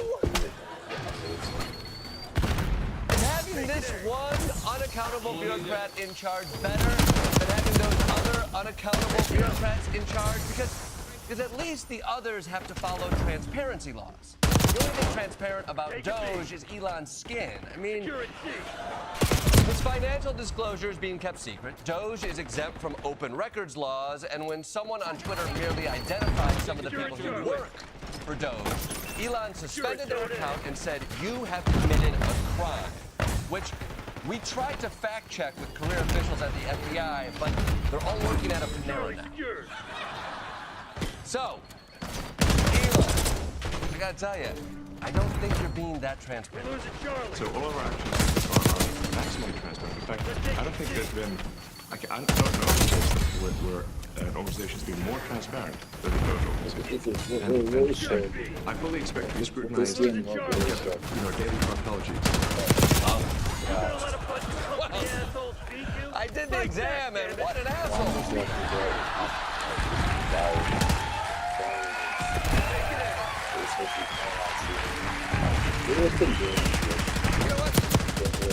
I don't want to give you a proctologist. I just want to know what they're doing, because another advantage of federal bureaucrats is that they can't have conflicts of interest, whereas you seem to have every conflict. SpaceX has government contracts. Tesla is under government oversight. X is under government investigation, and his hair plugs are being investigated by the Department of No One's Buying This. You're basically a walking conflict of interest. Is that not a huge problem? Well, all of our actions are fully public. So if you see anything, you say, like, wait a second, hey, Elon, that seems like maybe that's, there's a conflict there. It's not like people are going to be shy about saying that. They'll say it immediately. Oh, good. Okay. If we see a conflict, we just need to say something. Hey, Elon, I know there's a conflict.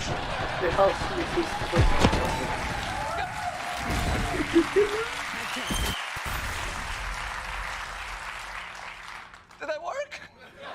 No, nothing happened. There's no accountability and nothing matters. Great, perfect system. Well, f it. He's not going to be transparent, and he's riddled with conflicts of interest, but at least he's a genius. And the work he's going to do will be flawless. Mr. Musk, you said on X that an example of the fraud that you have cited was $50 million of condoms was sent to Gaza. How can we make sure that all the statements that you said were correct, so we can trust what you say? Well, first of all, some of the things that I say will be incorrect and should be corrected. So nobody's going to bat 1,000.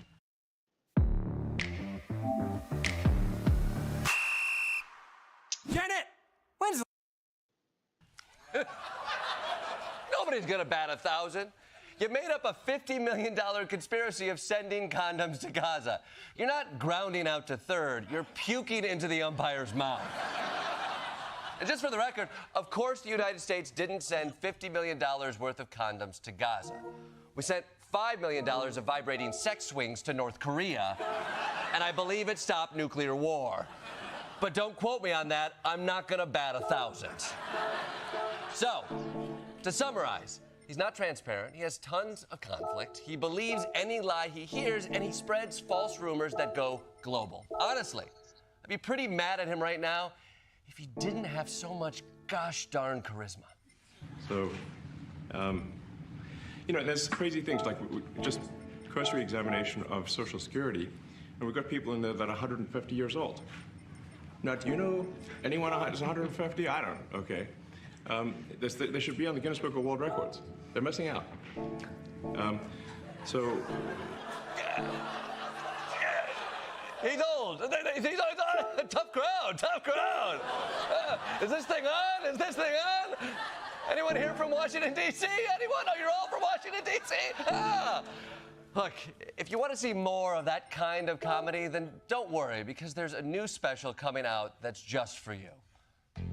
Live from the Oval Office, it's the must-see comedy special that will have you dozing in your chair. It's Elon Musk, Loligarch. Now, do you know anyone who's 150? I don't. Okay.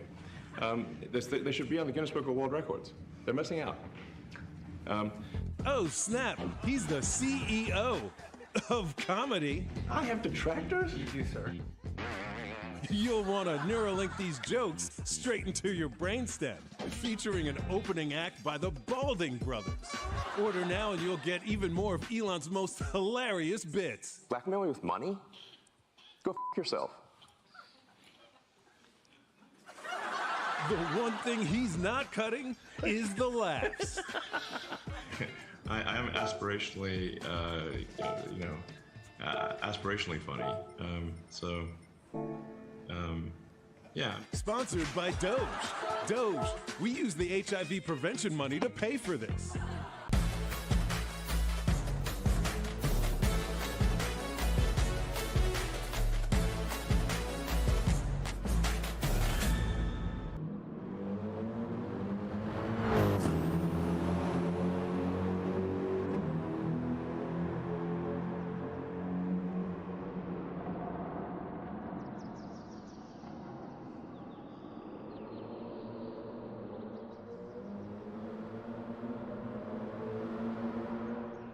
One of the great challenges in this world is knowing enough about a subject to think you're right, but not enough. Well, if you disapprove of the job Donald Trump is doing as president, you are not alone. 52% disapprove of the job Donald Trump is doing as president in a new Marquette University poll released today. And that is 2% more than the total number of people who voted against Donald Trump in the presidential election, which means that some of those Trump voters now disapprove of Donald Trump, maybe a couple of percent of them. And they have a right to disapprove of Donald Trump's job as president if they believed Donald Trump in the presidential campaign when he said this. When I win, I will immediately bring prices down starting on day one. Well, we're past day one, and today the business news media was buzzing, not in a good way, about a surge in inflation reported today. Inflation shot up during the month of January, and that may have tipped some Trump voters into disapproval of the job Donald Trump is doing because of that day one promise that prices would come down by sunset on Inauguration Day. Now, I, for one, do not blame Donald Trump for the increase in inflation in the month of January, but then I didn't blame Joe Biden for the increases in inflation during the Biden presidency. And I didn't blame any previous president for increases in inflation during their presidency because presidential action usually has very little to no impact on inflation. Usually no impact. So my news coverage rule is that I don't blame the president, whoever the president is, for increases in prices. Unless the president takes flagrantly inflationary action, as Donald Trump has proposed doing, with wildly inflationary tariffs that he has not yet imposed, because someone must have told him just how inflationary his tariff ideas are. Jim Farley, the CEO of the Ford Motor Company, is living in fear of the Trump-threatened tariffs but not so much fear that he is afraid to speak out against them like most business executives. CEO of Ford said a 25% tariff across the Mexico and Canadian border will blow a hole in the U.S. industry, the auto industry, that we've never seen. Today, the guy who said he would stop inflation on day one of his presidency wrote, "Biden inflation up!" exclamation point. Now, anyone who has the slightest literacy in economics knew that Donald Trump was lying about cutting inflation on day one during the campaign, but the Marquette poll indicates that some Trump voters are not in a forgiving mood about that. You are not alone. If you oppose Donald Trump's January 6th pardons, including pardons of people who tried to kill police officers and wanted to kill Mike Pence, 65% oppose the January 6th pardons. And you are not alone if you oppose Donald Trump's renaming of the Gulf of Mexico. 71% oppose renaming the Gulf of Mexico. Wait until Donald Trump finds out the name of the state between Arizona and Texas. What name will he come up with for New Mexico? Whatever it is, the Marquette poll tells us that an overwhelming majority of Americans will oppose it. Today, a few members of the White House press corps were allowed to ask questions in the White House press briefing room with the White House press secretary at the podium, something that doesn't happen every day in the Trump White House, but did happen every day in the Biden White House. They asked questions about Elon Musk's possible conflict of interest, but no one in the White House press corps asked a question about Elon Musk literally snatching food away from starving babies. There has not been one question asked in the White House by anyone in the White House press corps, to the White House press secretary, or to Donald Trump about Elon Musk's decision, supported by Donald Trump, to take food away from starving babies, from starving mothers, from starving grandparents. In Sudan, where the United States Agency for International Development was saving lives every day by getting food to people in the middle of a famine, Elon Musk's conflicts of interest, though, of course, are not as important as the people that he is actually killing in Africa this week. And that is what he's doing. That is what's happening. You heard Dr. Atul Gawande, former USAID official, on this program Monday night saying lives have already been lost. People have already died because of what Elon Musk decided to do to them. Elon Musk is African. He is from the continent that has suffered more starvation during his lifetime than anywhere else in the world. But when the White House press corps got their chance to ask him questions yesterday, not one of them asked how it feels to be holding his child in the Oval Office while he is starving children in Africa, while children and their parents and their grandparents are dying because of his decision. The White House press secretary pretended that she was presenting proof of what she called fraudulent expenditures by the United States Agency for International Development today. She waved around a piece of paper and claiming that it showed $57,000 in an expenditure in Sri Lanka for we're not sure what, that she didn't want. But she's sure it's fraudulent. Now, $57,000 is a lot of money. But it's not a lot of money in the budget of the United States of America, and it's not a lot of money in the budget of USAID. Elon Musk stopped $40 billion of aid spending, humanitarian aid spending around the world by USAID because he found, he says, a $57,000 item that he doesn't like. And that was it. $57,000 was the total amount of complaint of abusive spending that the White House came up with today as the reason to stop $40 billion in aid, as the reason to starve children, as the reason to deny medical care to a 71-year-old woman who was turned away from a hospital after USAID was shut down, thereby killing her. That's what happened. That's what we did. Killing her in Myanmar. These stories are happening all over the world.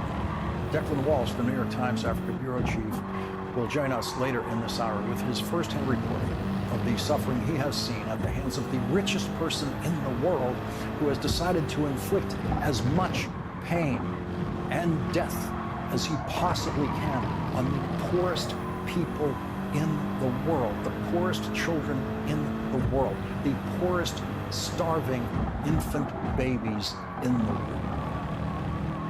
Let's just assume for a moment that the $57,000 that USAID spent in Sri Lanka was a complete waste of money. Do you shut down an entire operation, a $40 billion operation, an entire government agency, over a disputed $57,000? The first claim by Elon Musk about shutting down USAID was that it had to be shut down temporarily so that they could properly evaluate all of its spending to make careful decisions about what should be cut. And a day later, Elon Musk was saying that USAID must be thrown in the wood chipper. That was his term, the wood chipper. It must be completely destroyed. And so the only reason we know it should be destroyed is because of $57,000 spent in Sri Lanka, and we're not sure what that was about.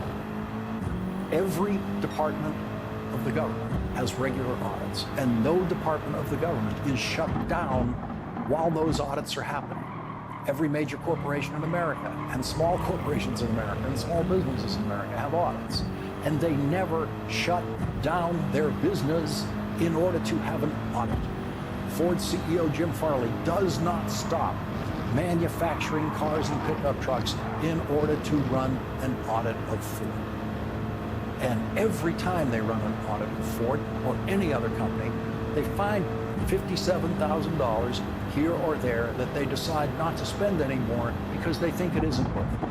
And I'm sure we can find $57,000 somewhere in the budget of USAID and in every budget in the federal government that we can decide to stop spending.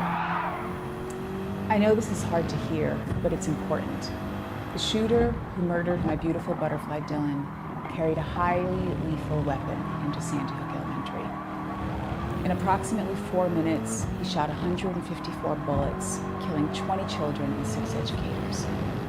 5 of those bullets hit Dylan, and in an instant, my little boy was gone. And too many other families are suffering the same anguish as mine. Firearms are the leading cause of death for America's children. A lack of comprehensive school shooting prevention laws are putting our nation's children in danger of. But what manner of man would decide that the thing that has to be stopped immediately is the delivery of food to starving children? Globally, food aid meant for 31 million people sits stranded in ports from Houston to Nairobi. Despite Friday's waiver to move supplies, a waiver largely granted because of congressional outreach, funds for distribution remain frozen. In fact, as of yesterday, humanitarian partners have received no payment for completed work predating the stop work order, nor for activities meant to be continued under the humanitarian waiver. Now that looked like a hearing, as I was telling Rachel, but it wasn't an official hearing. The Democrats are in the minority in the House and the Senate, and so they're not allowed to conduct hearings. But Senate Democrats are now fighting against that restriction by conducting what they're calling roundtables in other rooms in the Senate buildings because they're not allowed to use the official hearing rooms. And that session was organized by the Democrats on the Senate Foreign Relations Committee today because they wanted to hear what Republican senators are afraid of hearing, because every Republican senator, possible exception now of Mitch McConnell, is living in even more fear of Elon Musk than they are of Donald Trump. Elon Musk has threatened to pour his money into Republican primaries against any Republican senator who dares to vote against anything Donald Trump wants, including the most unqualified cabinet members in history. We'll show you more of that unofficial hearing by the Democrats in the Senate Foreign Relations Committee later in this hour. Those kinds of hearings run by Democrats will only become increasingly more important for all of us to cover. Because the claim made by some that the Democrats are not doing everything they can do in this situation isn't true. If you've ever worked in the House or Senate on the minority side, then you know exactly what powers the minority does not have, including the simple power to conduct an official meeting. The Senate Budget Committee had an official meeting today called a markup. A markup is when a committee votes on a bill being considered by that committee. The phrase markup comes from the ancient practice of suggesting changes to the chairman who has presented the bill to the committee, and so if you're lucky, the chairman will mark up the bill with your changes. That process takes place through the formal introduction of amendments to what the chairman has presented, and what Budget Committee Chairman Lindsey Graham presented to the committee seemed really strange to Democrats. After hearing Elon Musk go on and on and on for weeks now about cutting trillions of dollars in spending from the $7 trillion budget of the federal government, the Republican budget resolution presented by Lindsey Graham to the committee today with full Republican support includes a $4 trillion increase in the debt ceiling, a $4 trillion increase in the national debt. Donald Trump and the Republicans want to increase the national debt by $4 trillion while complaining about $57,000 at USAID. And one reason they need to increase the national debt is that Republicans actually want to increase spending. I have been hearing from the president and Mr. Musk about military spending. And what they have pointed out is that over the last, I think it's 7 years, every independent audit that the Pentagon has not been able to make an independent, succeed in doing an independent audit of the Pentagon. And I think, according to Mr. Musk, according to President Trump, there are waste and fraud within the Defense Department of hundreds and hundreds of billions of dollars. So it's kind of hard for me to understand that, given that reality, why anybody here would want to give the Pentagon and defense contractors another $150 billion. So I will be offering an amendment to deal with that. That's right. Republicans want to increase defense spending by more than triple the entire USAID budget. They want to raise defense spending from $800 billion to $950 billion, upwards of $1 trillion, while Elon Musk claims that he has to starve children because we wasted $57,000 in Sri Lanka. As I reported here last night, Elon Musk offered absolutely no proof of any wasteful spending anywhere in the federal government while he was towering over Donald Trump in the Oval Office yesterday and humiliating Donald Trump by creating the most vivid image of presidential subservience ever captured by a camera. Do we have that image in the control room that we can put up here now? I think you all remember. Maybe we don't. The Democrats in Congress are trying to ask Elon Musk real questions now about what he's really finding, if anything. In the powerful House Ways and Means Committee yesterday, the Republican majority had no interest in using their power to question Elon Musk. Tom Suozzi asked a panel of expert witnesses if they knew what Elon Musk was doing in the government. What kind of access does Mr. Musk and his team have? What kind of changes have they been making to the computer programs? How many of those changes to computer programs are permanent? And how will that affect people going forward? Mr. LeBlanc, what's he doing? I don't know what he's doing. You don't know. I think okay, he's Mr. looking Sepp, do you know what he's doing? No. Mr. Ladd, do you know what he's doing? It would be inappropriate for me for comment on Ms. Kochlicek, do you know what he's doing? We have not looked at that. Ms. Olson? No. Does anybody here know what they're doing? Does anybody know what kind of keystrokes changes they're making and they're permanent? Does anybody know what their backgrounds are? Does anybody know what they're doing with the information that they have and how they're using it? That's Democrat Tom Suozzi of New York.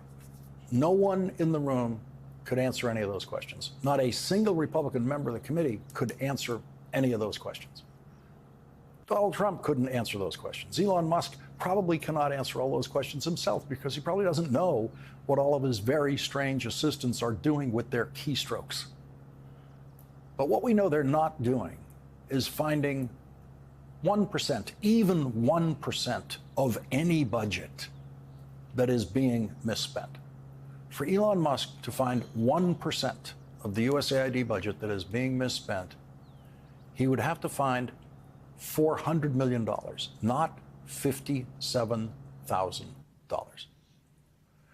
And if he found 1% that is being misspent, which he hasn't anywhere, that would be no reason to shut down an agency. The Defense Department has failed 7 audits in a row. And by failed, I mean they've been unable to account for very significant amounts of money.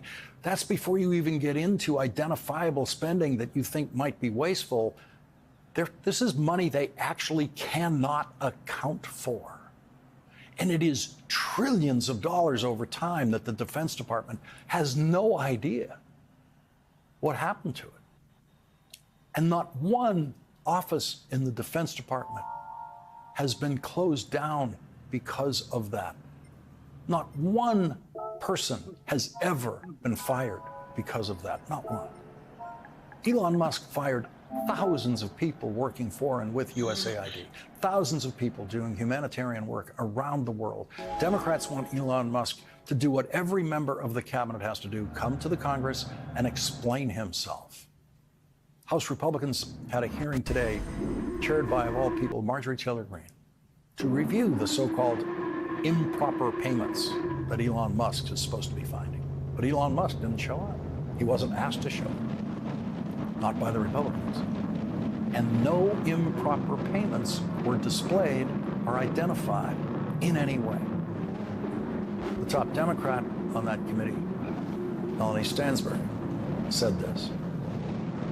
Why is a private citizen being given access to this system? We know they're trying to shut down payments. They're trying to shut down agencies. What's next? Are they going to shut down your Social Security payments? We don't know, because they have no oversight, and Elon Musk will not come in front of this committee. And in fact, the Treasury folks are saying this is the biggest insider threat they've ever seen in the history of the agency. So we are sounding the alarm, and no matter how many executive orders that Donald Trump signs or how many tweets that the VP sends, you cannot rewrite the Constitution, and we are going to hold you to account. So let me close by saying this directly to Mr. Elon Musk. We are well aware that you are eager to engage with members of Congress on social media, but we're not here to play. If you have serious desire to engage in democracy and transparency, we welcome you to the Oversight Committee. Come and testify in front of the American people under oath, because we want to know what you're up to. So if you're interested in talking to us, then please join us here in the People's House in the House of Representatives.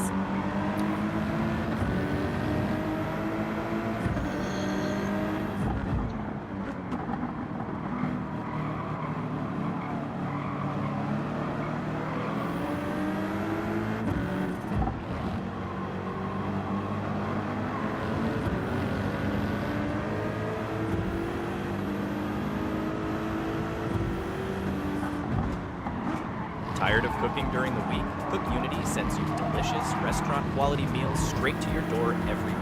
Choose from hundreds of meals, including high-protein, low-carb, restaurant-quality meals. In other words, the meals you really want. These are ready-to-eat meals, crafted by famous chefs. Meals arrive fresh, never frozen, in recyclable packaging with simple heating instructions and nutritional information. Cook Unity has saved me from the hassle of cooking during the week, and these meals are absolutely delicious. They're running a special discount right now where you can get your first week for 50% off. That's just $5.55 per week. Try it out. It won't recommend it.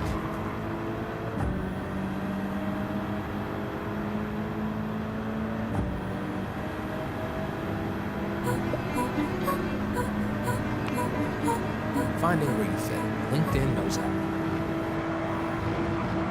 So that's the teacher? No, dude, that's Victor Boot, the previous massive Russian prisoner that we had, that we released for Brittany Griner, when Brittany Griner was arrested for similar circumstances that this teacher was arrested for as well.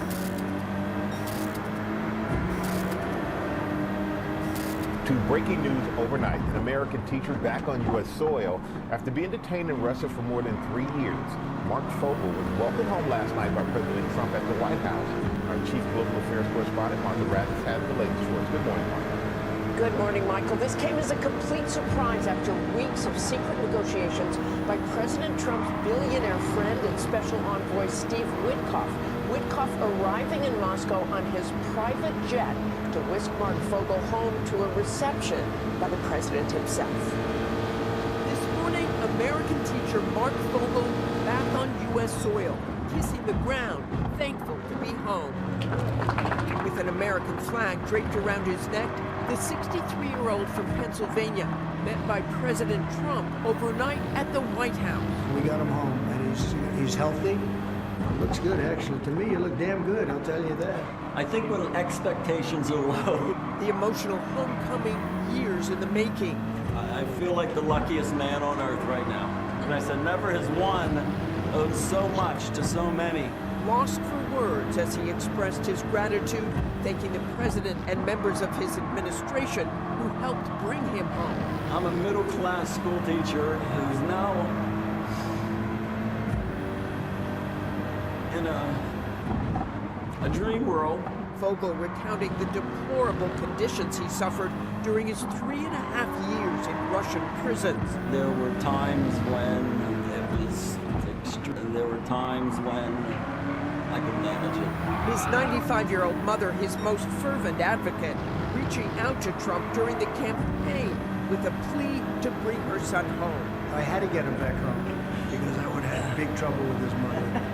Fogel calling his mother Tuesday to tell her he had finally been released. It just was such a shocker, and such a beautiful shocker. We just need to get him home and hug him and hold him. The White House says Fogel was freed as part of what they call a very fair exchange with Russia, but would not give any details.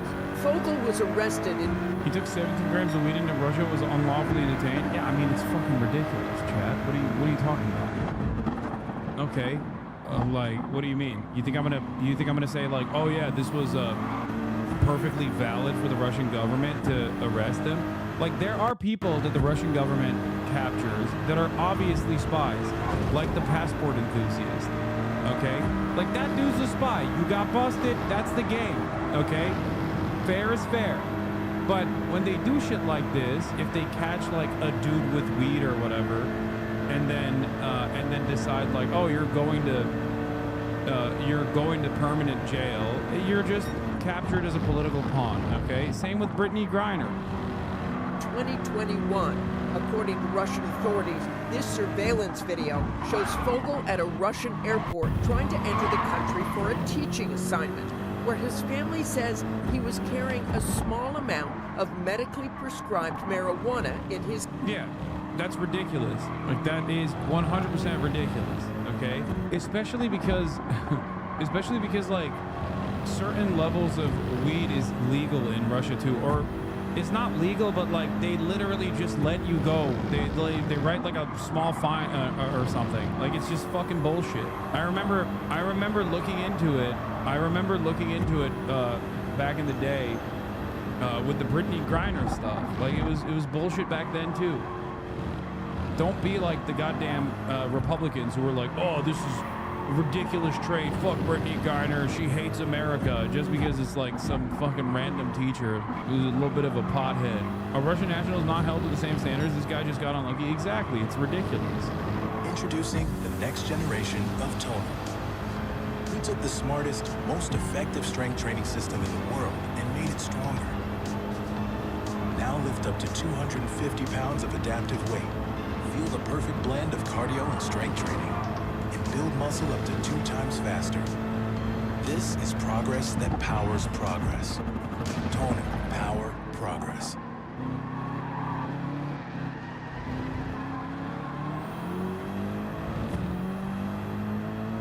Slugged, but Russia charging him as a large-scale drug smuggler, sentencing him to 14 years in a penal colony. Do you think that's valid? Come on. Ridiculous, dude. Get out of here. It's completely ridiculous. It's 100% done so that Russia can have a upper hand in any kind of like hostage negotiation deal and in any kind of like prisoner swap deal. The State Department declaring Fogel wrongfully detained last October. With the exception of Griner, I think most of these guys are spies for America, but we always come up with a crime they did. No, this guy isn't a spy, I don't think. There are instances where they do capture spies. Okay? And guess what? They don't have to fucking say, oh, we captured you because you had a weed vape in your bag.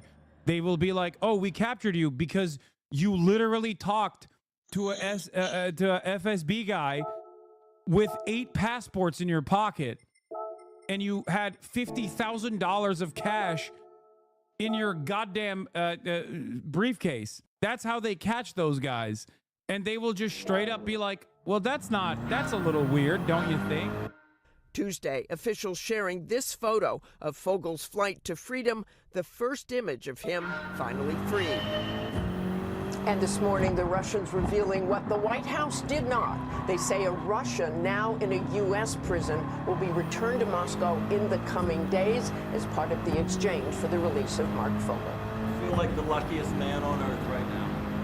Also, those prisoner swaps aren't public. No, the American government will still say that they're not a spy, even when they very clearly are a fucking spy. By the way, I don't know. I don't think this guy is, though. I think this guy is just like a dude who likes to smoke weed. You all. I love our country. I'm so happy to be back here. Hard not to smile watching that. Mark Fogel offered his thanks to his country and his president after his release from a Russian prison yesterday, ending more than a 3-year ordeal in captivity. They're a nightmare for him. The American... Yeah, first of all, if he was a spy, I doubt that he would be carrying weed with him. Okay? Like, why would you... I don't know. Like, I doubt that he would be coming in with cannabis in his pocket. Who the Russians got in exchange is a cyber criminal, right? Yeah. Breaking, accused Russian money launderer. I love that liberals and Republicans basically swap places. Like, Democrats and Republicans swap places, and they'll also complain in the same exact way that the Republicans complain about Griner. Breaking, accused Russian money launderer Alexander Vinnik is being released from U.S. custody in exchange for Mark Fogel, who was freed from a Russian prison yesterday. Vinnik is accused of operating a multi-billion-dollar cryptocurrency exchange that allegedly facilitated transactions for drug dealers and identity thieves. So this is how it works. Trump gets to play great deal maker, claiming he secured Fogel's release for nothing, only for the truth to come out the next day. Classic authoritarian tactics. Classic Trump. Okay, you could make the same about Brittany Griner for Victor Bout. You know what I mean? Victor Bout was a massive get for Russia. Victor Bout was an even bigger get for Russia. There was literally a section of the order dropping Adams' DOJ prosecution that complained about the Brittany Griner deal being given up for Bout. See, this doesn't work because Biden released one of the most insane arms dealers. Even here, the Democrats look like losers. Yeah, I mean, listen. The reason why we already nabbed Victor Bout to begin with was because he was eating away at the CIA market share. Okay? It's not like they got him. They worked with Victor Bout in the past. They literally popped him because he was selling weapons. It was market competition. It wasn't because they were like, oh, this guy's the Lord of War. That's just a story that you tell to justify the massive arrest that you did. That's it. The Lord of War, I know. I mean, it's a great movie. It's funny because in the United States of America, the Lord of War is not like a guy, okay? It's guys like the dude who actually left the State Department over Israel. Like, that is the real Lord of War. His job, remember that bald guy? The British bald guy who works for the State Department, who obviously understandably made a big stink about America's undying loyalty to Israel. Like, that's the real fucking Lord of War. He doesn't look cool like Victor Bout, but he's the real Lord of War. What do you think he was doing at the State Department? Sure, he was right about the Israel stuff, but like, what do you think his job was at the State Department? It was literally authorizing weapons deals. That was his job. Who do you think the real Lord of War is? The real Lord of War is some dildo with a fucking Yale degree that is a pencil pusher at the State Department. That is the real Lord of War. Okay? I don't want to shit on him too much because he's correct on Israel for probably different reasons than me, but he's still correct on Israel. The teacher was welcomed home late last night, a snowy Washington. The pictures are really amazing. He was arrested back in Moscow in 2021 for the scene in the movie Kino. Anyway, is Elon gonna uncover this stuff or just a $50 million for condoms? What do you mean, Elon? Is Elon gonna uncover this stuff?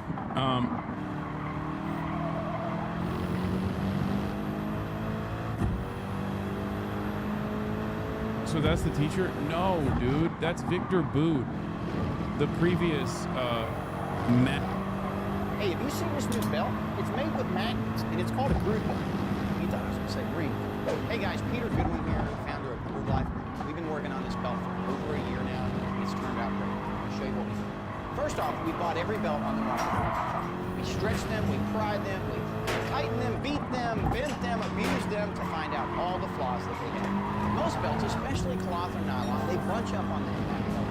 We call this problem bacon. In a world of stretchy pants and even stretchy underwear, why are belts so flippin' rigid? With all the belts that we tested, they all had this excess floppy part beyond the buckle. It's hard to manage. The biggest problem we found with all belts is that you have to adjust them every time you put them on. And sometimes you have to adjust them throughout the day. So those are the problems with most belts. With that information, we went to work, and here's what we came up with. So the first thing that we did here at Groove was solve the bunch-up problem. We like to call this strip tech. It's extremely tightly woven nut that doesn't bunch up on that back belt loop. Secondly, the Groove belt contains Stretch Tech.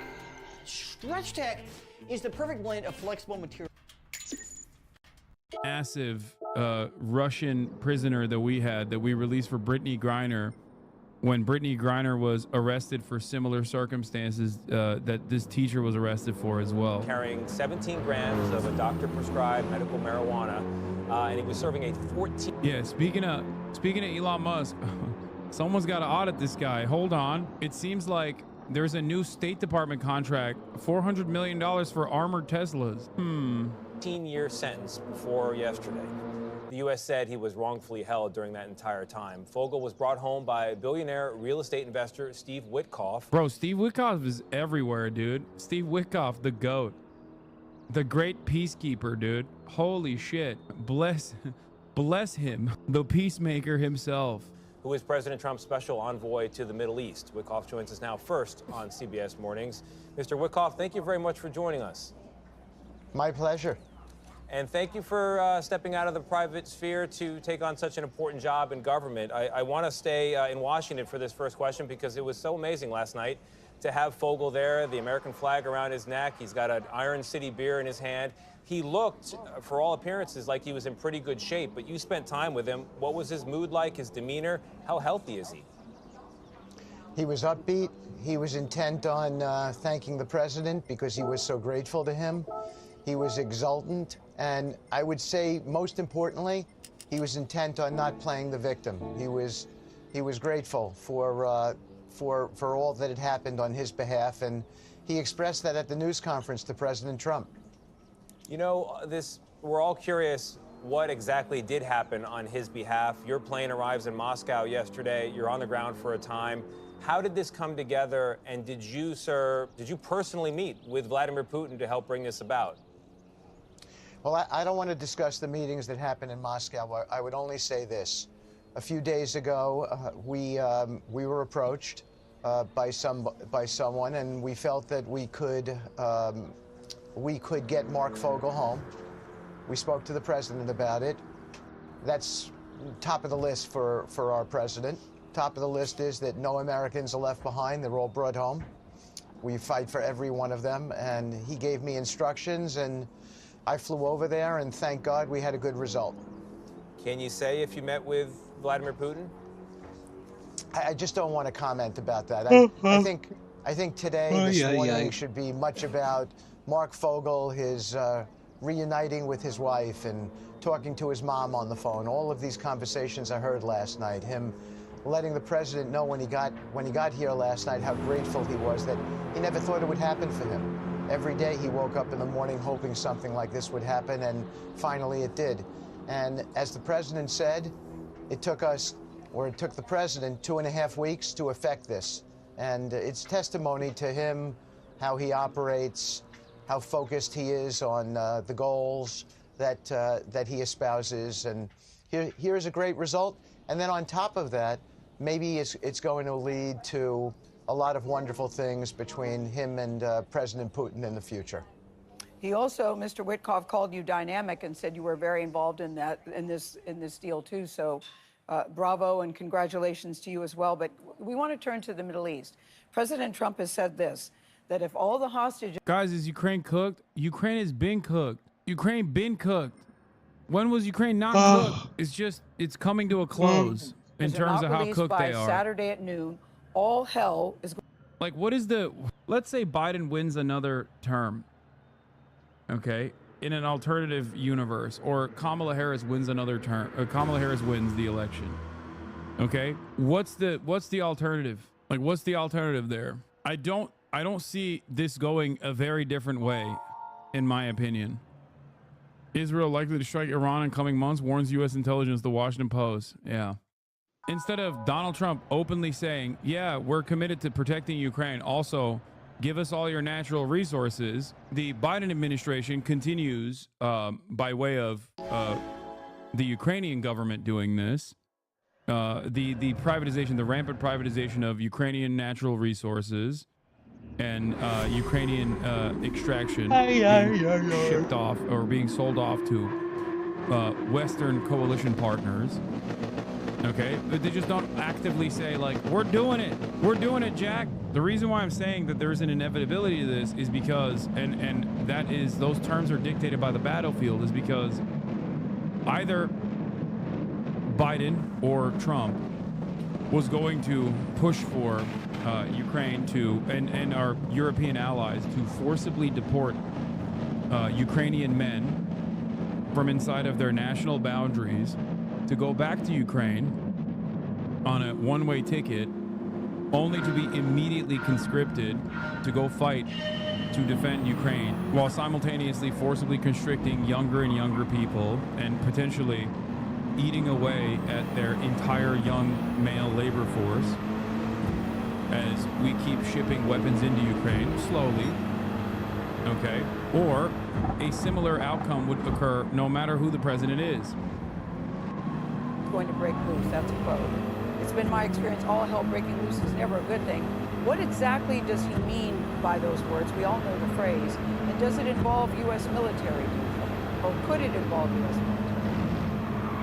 Hello, Mark Barton here from San Diego Thomas. On December 14th, 2012, my 7-year-old son, Daniel, was shot to death in his first grade classroom in San Diego. Well, I don't want to get into the tactics, but I would take President Trump at his word. He generally means what he says. I would describe generally as 99.9% of the time. So I don't think it's a tactic. I think that what he's saying is that that Hamas's acts here have been completely irresponsible, reprehensible, that it didn't need to happen, it's not going to be tolerated, and that he's given conditions. And if they adhere to those conditions, then Sunday will be a better day for them. And if they don't... That's crazy. I wonder if Gail will turn around and be like, well, we have New York Times reporting and Israeli media reporting that Hamas was abiding by the conditions set forth in the ceasefire negotiations, and it was actually Israel that wasn't following the agreement that you played a role in forcing Israel to abide by. I wonder if they'll say that. We'll see. We'll see. Come on, Stevie boy. Don't adhere to those conditions, then it won't. Mr. Witkoff, as we look at these images of Gaza, let's talk about some of those words by President. Never mind. They just moved on from that tape. Okay. Like, what you are reporting to us, Mr. Witkoff, is actually the exact opposite of what the media has reported in terms of who is not abiding by the ceasefire negotiation. Are you telling us that there is something different that you know about that the Israeli media has not reported on? President Trump, yesterday he said that by U.S. authority it would take over Gaza. How would that actually work, and what authority does the U.S. have over that region? Well, first of all, I think that what he's saying, and I think it gets misinterpreted at times, what he's saying is that there ought to be a better life and a better prospect for the Palestinian people.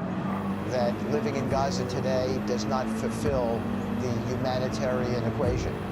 It is a very, very difficult place to survive. There's 30,000 unexploded projectiles that are throughout the area of Gaza. There are dangerous conditions all over the place. There's been estimates as to how long it would take to rebuild. I think there's general acknowledgement that it's no less than 10 years, and it's probably closer to 15 to 20 years. So the president's objective here is to have long-term peace. And we're going to have long-term peace if there's long-term opportunity and wonderful prospects for the Palestinians. How'd those bombs get there? I guess they were just growing on the ground.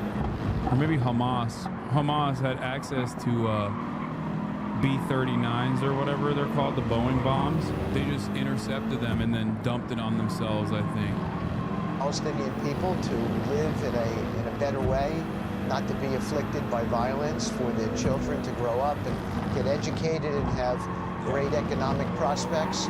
And that doesn't occur in an environment like Gaza, where we just keep on reinventing the wheel and doing the same thing over and over again. Maybe it's time for new ideas, and that's what he's challenging me and everybody else. Thank you for correcting me. I forgot what the Boeing missiles were. Working on this to think about. Yeah, we appreciate you. We have to get going. I wish I could follow up on that, but thank you for joining us. Thanks for your work, Mr. Wickoff. Okay. My pleasure. Thank you. Have a good day. You too. Have a good one.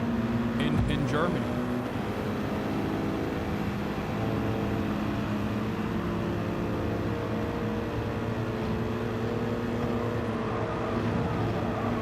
Democrats lost because they tried to run a woman. Americans are sexist. Yeah, no, that's not the case.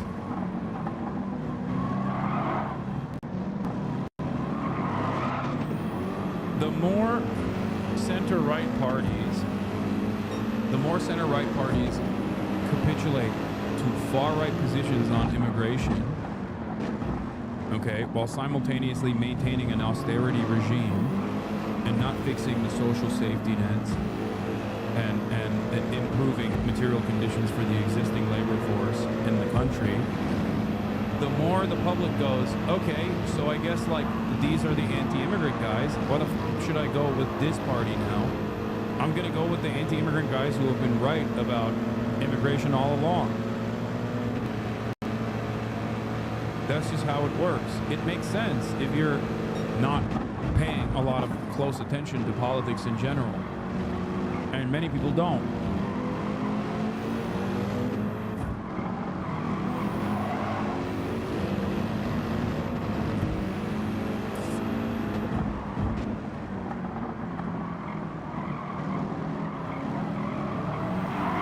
Yeah, also, reform is on top of the charts right now. Like, something that I warned about in the immediate aftermath of the predictable labor victory. I said that this would be a massive issue, and it's already occurring. The multi-party systems allow for smaller far-right groups to grow quickly as the extreme side of conservatism, like an escape. Yeah, reform is a rebrand of UKIP. That was a rebrand of BNP. Growing quickly is easy to do from nothing to a few seats, but they will never directly rule. Yeah, they will never directly rule until they are the ruling party. That's usually how it works.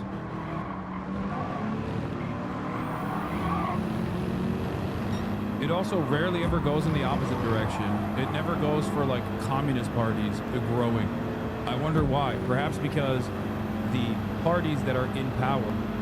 How do you think medieval knights went to the toilet? You're gonna have to translate that one.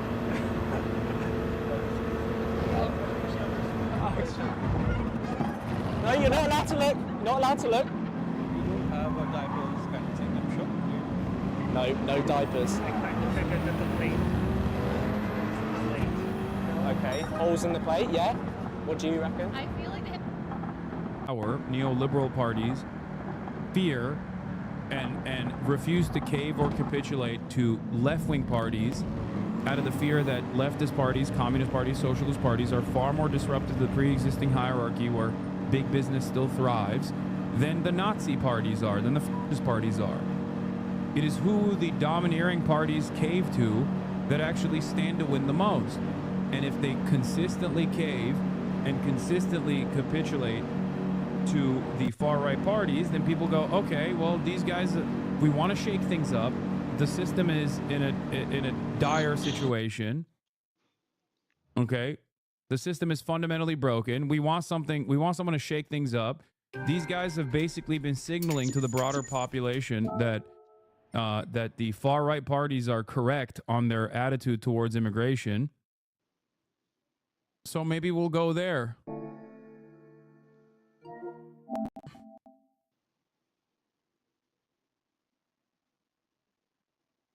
Like, you know what this reminds me of? The huge demonstrations in Berlin. The anti-AFD demonstrations in Berlin. You know what this reminds me of? Women's March 2016. Look where that got us. 50,000 people have gathered in Berlin to call on Germany's other political parties not to cooperate with the... Like, we did this too, chatter. That's why I'm saying Europe is just basically following America's footsteps, just like almost a decade later. Okay? You are so wrong, Lamau. It's hilarious. I wrote to you on Discord a week ago offering German perspective, but I get that there's a lot of shit going on in the U.S. right now. We have more than the Democratic Party. I get that you are fucking angry about that, but many countries here do not have a two-party system. Okay. Western liberal democracies that have a multi-party structure still inevitably go back to the same left-right dynamics by building coalitions. Okay? That this creates an additional safeguard, right? So it's not just like either you're all in on the Democrats or all in on the Republicans.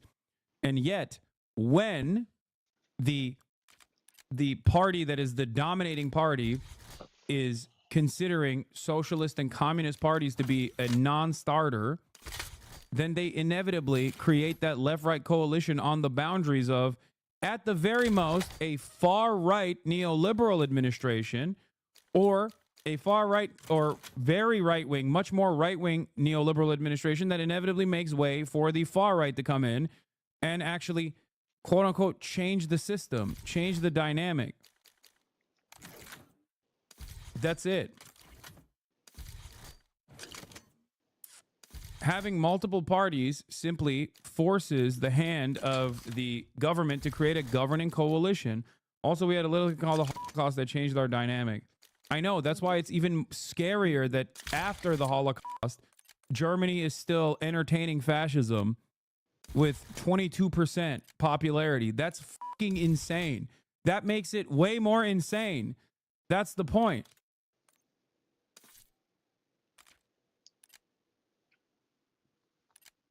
Also, I mean, look at the current governing parties and the way that they rage bait. What do you mean? That's not rage bait. Look at the current governing parties in Germany and how they've dealt with the issue of popular mobilization against the unlimited loyalty to Israel. This is just a loop until we actually get stuck with uninspiring centrists refuse to tackle the underlying social problems that lead to the rise of the far right. Stagnating living standards creates fertile ground for fascism. Far-right win elections. Far-right drives the economy off a cliff, lowers standards of public life, and generally makes everything objectively worse. Uninspiring centrist defeats the far-right with a promise of change. And then, boom, back to uninspiring centrist refuses to tackle underlying social problems that lead to the rise of the far-right. The thing that this actually does not mention, this cycle does not mention, is that there is a nefarious purpose for this song and dance. And that nefarious purpose is to undermine the existing welfare state slowly but surely, and then privatize as profit, as areas that you can eke out profits become smaller and smaller. You inevitably look to pre-existing publicly controlled sectors to eat away from, and you can't go in and destroy it overnight. That would cause a lot of anger and resentment towards the government. There would be a popular uprising. So what you have to do is, for decades and decades and decades, undermine the social safety nets that causes this resentment and anger to begin with, okay? And then slowly but surely privatize those social safety nets. The government-funded programs, transportation, healthcare, education. It can't happen overnight. People obviously care about these programs. It's just like in America, what do we have in terms of social safety nets? What do we have? Social Security. The Republicans have fantasized about gutting Social Security for literally a century, since its inception. Okay? They can't do it immediately. They can't do it overnight. They can simply Kev, what up, bro? I wanted to reach out, let you know you're invited to the All-Star game in the Bay Area. I just want you to come up here, sit next to me, and watch the game. All right, nothing else. Nope, we good. Just come here and sit. Cripple it for years and years and years and years until it gets to a point where you're like, well, it's bankrupt. We gotta pick it apart. Social Security is like the last bastion of competent social safety nets here in the United States. Look at what the current Republican administration is doing while they're cutting, while they're doing fiscal austerity, while they're doing fiscal responsibility politics. They're cutting food stamps. That's what they're doing. Social Security and the existing government-funded healthcare is next.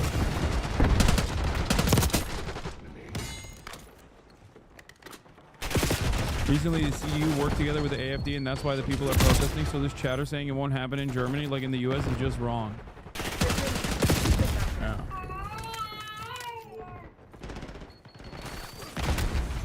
Yeah, they're stealing funds from FEMA at a time when you know, climate change is ripping through the United States of America. Just as the Ukraine war approaches its third anniversary, a bombshell move from Donald Trump, calling Vladimir Putin to arrange talks and instructing his defense secretary to give a speech that has major implications not just for Ukraine, but also for the whole of NATO. The NATO alliance has guaranteed European security for almost 80 years since 1949. And essential to all that has been America's support. Now, for the first time, that is in some doubt. NATO may have expanded, numbering 32 members now, including Sweden and Finland. But the US is still by far its most important. America has more than 100,000 military personnel deployed in Europe, has air bases, intelligence bases, and naval assets. Hostile eliminated. Donald Trump has been pointing out for years that America spends vast amounts more on defense than any other nation. What do you see as the solution to breaking the aforementioned cycle of centrism, right-wing politics? A competent labor party in this country, backed by a militant labor movement? That's the only way out of it for every country. What has happened historically must happen again. The only problem is there is no USSR this time around in the build-up to Nazi Germany. Like, we've never, I don't know what happens in this process, because there is never, at least historically, there has not been like, Germany was not the nuclear hegemonic superpower when World War II happened. Now imagine Germany, but instead it's the United States of America with a complex web of security partnerships and allegiances all around the globe, 800 military bases all around the globe, nuclear arms, and they're turning fascist with no USSR. At most you have China, but China has been more interested in self-preservation and is not shy. I mean, I guess the USSR wasn't shy of making allegiances with fascist movements initially as well, but we'll see what happens. So, NATO, as you can see here, more than all the other NATO nations put together, with the UK now falling behind Germany into third place. But when viewed as a fraction of GDP defence spending, it looks a bit different. Poland is in the lead, then Estonia, and then America, flatter line. Now, NATO is thinking of raising its... Wow. Militant socialist movement. Italy did have one. And we had far more problems in the left in moments that the Brigitte Rossi started the bomb But when it all stopped, we passed universal health care and public education. Militantism is never the way, and history shows that. I love that you're mentioning this as we are talking about NATO. What a fun time to bring up militancy in labor in a country like Italy. Right as we were talking about NATO. Seems very simplistic and not understanding of how multi-party systems work. Most of them will not exist in 10 years. The multi-party system provides the ability to have new perspectives, have more ground, and all to get away. The multi-party system is the best way to assure non-loyalty to a party, which is what was militantism. Without labor militancy, we would not have the fucking weekend, brother. What are you talking about? Do you like the weekend? Not the musical artist. I'm talking, you know, the 2 days that you have off. We would not be able to abolish. Labor militancy is the reason for why we abolished child labor, which America is restoring in a very big way. Okay? Weren't several of those bombs attributed to socialists in Italy were actually done by NATO ex-Nazi terrorists? Wait a minute. What? Yes, that's the reason why I was laughing. When what that chatter was representing as like labor militancy in Italy was actually just Operation Gladio. It's also funny to say fascism will never rise in Europe or in Italy when you got a literal fucking fascist in power right now. Guidelines for defense spending from 2% to 3%. Neoliberals or those in positions of power will never cave to demands made that are objectively pro-worker unless they are forced to. This is the same in the United States of America as well. Excuse me. FDR was not a socialist. He was not a communist. Okay? FDR was at least smart enough to recognize that the only way to stop a full-blown revolution from occurring in the United States of America was if... I feel like I need to... I don't know anything this dude is saying. Like, half this stuff is definitely over my head. I was not a good student. I don't read history like that much. I'm a fan of his politics. I like his leanings. And I feel like what he speaks and what he says is pretty true, and his perspective is it's needed, and I like hearing. So I feel like I just need to say that. Was if he extended the capitalist state by offering a lifeline in the form of welfare and the New Deal. He listened to the socialists and the communists. He caved to their demands. And the only reason why he caved to their demands was not because of his socialist streak or whatever, but because he recognized that that was a necessity at the time. And it was due to labor militancy. Now that still leaves it well short of what Russia is spending. Almost 7% of its GDP, so Putin can fight his war in Ukraine. US Defense Secretary Pete Hegseth says Europe must do more to secure itself, and America has other things to focus on, causing concern about America's commitment to the alliance. But it's what he says about Ukraine that's caused the most alarm in the West, even if Russia is probably delighted. When he says that if there's a peace deal, there won't be any American involvement in keeping the peace in Ukraine, and it must not be anything to do with NATO, I think that's going to have people in Brussels, somewhat alarmed. Fundamentally, I think this kind of plan will go down extremely well in the Kremlin, because what it says is, right up front, before any negotiation, we're ready to go along with the idea that Russia can help itself to part of next door Ukraine's sovereignty. So even before any negotiations start, the Trump administration seems to be ceding ground to Vladimir Putin. After 3 years of war, it says Ukraine must give up the dream of getting all its land back to the borders it had in 2014. Since then, Ukraine has lost around 20% of its territory, Crimea and much of the east. And what Hegseth says about a possible peacekeeping deterrent force along the front line here in blue will also delight Vladimir Putin. Unlike other peacekeeping operations in the past, like this one in Kosovo in the late 90s, this will not be a NATO mission. Hegseth says it also won't have any American troops in it. And any forces that do take part should not have NATO protection. Now that will make any government, including Britain's, think long and hard before sending troops to deter Russia from starting the war up again in a few years' time. So the stage is being set. Russia and America are initiating talks about Ukraine. Ukraine was only notified afterwards. The US is giving Vladimir Putin some of what he wants before talks have even begun. Events are moving fast at a pace set by Washington and Moscow, with allies, including Britain, struggling to keep up. Keep the package safe.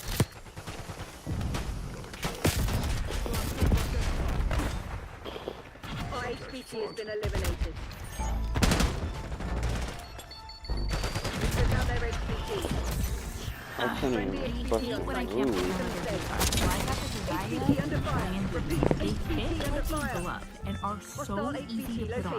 Not only that, they are so comfortable. I can wear them all day. I mean, seriously, everyone needs to get their hands on a pair of these boots. They are pure heaven.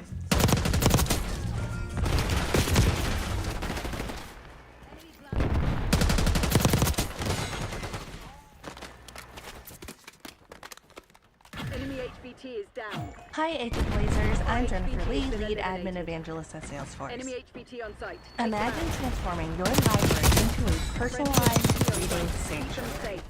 Librarians have tons of data at their fingertips, like customer preferences and book inventory, but improving the customer experience is key. Enter our librarian agent. It helps librarians recommend the perfect book, check availability, and even automate checkouts and renewals. Take Taylor Swift, for example. She loves murder mysteries and audiobooks, but avoids short reads and country home genre. With just a click to activate the Lit Blazer agent, librarians can deliver tailored recommendations effortlessly. So let's ask it to provide recommended books for Taylor Swift. We took out their HVT. Great, so it had these recommendations. But Taylor is looking for a specific book, so we're going to ask, do you have a secret? I'm joined now by Senator Bernie Sanders. Thanks for taking the time. My pleasure. So we're in the aftermath of an election that was largely predicated on this idea that Trump would be lowering costs for Americans. This was the high grocery cost election. Now Trump and Iran have come in, taken an act to the federal government through the Doge Commission. Is what they're doing lowering costs? Of course it's not, but let's back up just a little bit to see where we are. Because, Brian, we are in literally an unprecedented moment in modern American history. When we look at this, everybody has got to understand this is the wealthiest guy in the world right now, worth over $400 billion. You talk about Trump getting elected and inaugurated. Musk put over $270 million into Trump's campaign, and guess what? He's now the most important person in the government. What does that sound like? Does that sound like a democracy, the government of the people, by the people, for the people? Or is it really an oligarchy doing the bidding of the very richest people? Right, that's number one. Number two. Our HVT has been eliminated. We took out their HVT. Concerns me very much is the move toward authoritarianism in this country. You have Trump circumventing and bypassing Congress, deciding, hey, it doesn't matter what Congress did. Congress put money into this type of stuff. We're going to do away with it. I don't want to spend that money. Goodbye.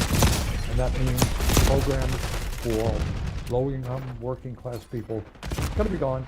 Fortunately, the courts are giving Trump a stop to what he's doing. That is what he wants to do. Well, you don't have democracy if you circumvent the legislative body.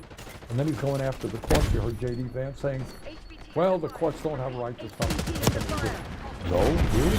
And that's what 100 plus years of American jurisprudence has been about. So you got oligarchy, and then you have this movement toward authoritarianism. Now, to answer your question, what is the goal? What is the end goal? The end goal of oligarchy is to make the richest people who are already phenomenally rich even richer. So how do you do that? So you do that through massive tax breaks. Well, where do you get the money to provide billions of dollars of tax breaks? You cut programs that working people need. Just today, the House brought forth their budget reconciliation bill, an outline of it, talking about huge tax breaks for the very richest people while they're cutting Medicaid very significantly, and I suspect other programs as well. So you're asking me, are they going to cut costs for working people? No, they're not. They're going to give tax breaks to the rich, and they're going to make massive cuts in programs that working families desperately need. Well, to that point, Senator, the Republicans just released their budget plan, and they're seeking a $4 trillion increase in the debt limit, and that would offset $4.5 trillion in tax cuts. Ryan, could that possibly be true? The Republicans who've been telling us for years what a big concern it is that we have a large national debt, they want to increase the national debt by $4 trillion, right? And obviously they want to do that to feed the hungry and to house the homeless and to make sure that everybody has health care, right? Well, maybe not. I mean, it is so ugly and so ridiculous. What they want to do is to increase the national debt. They want to cut Medicaid and other desperately needed programs for working people to do what? To give massive tax breaks primarily to the wealthy and large corporations. That's what this whole thing is about. Just keep your eyes on the prize. That's what it's about. Well, you know, a lot of the branding, a lot of the messaging that Republicans have been putting forward is that they're cutting waste, fraud, and abuse. And so they immediately go after USAID, they immediately go after the Consumer Financial Protection Bureau. And so what does it say that while they're nickel and diming these programs, which, by the way, as far as the CFPB is concerned, that's a program that costs $800 million a year, returned $21 billion to consumers who've been ripped off by predatory banks. You look at USAID, 0.5% of the budget delivers essential programs like clean water, food for refugees, HIV prevention, and helps us with soft power around the world. And so you have these massive benefits for a fraction of the cost, and that's to nickel and dime us out of those programs. But when you're looking to pass tax cuts that would cost us $4.5 trillion, apparently that's totally fine. I think as a nation, we've got to take a deep breath. I think you framed the question exactly right. Look, is there waste in every government program? Yeah, there is. Is there waste in every corporation? Yeah, there is. But what they will do is use the issue of waste to kind of destroy entire programs. In terms of USAID, you make very important points.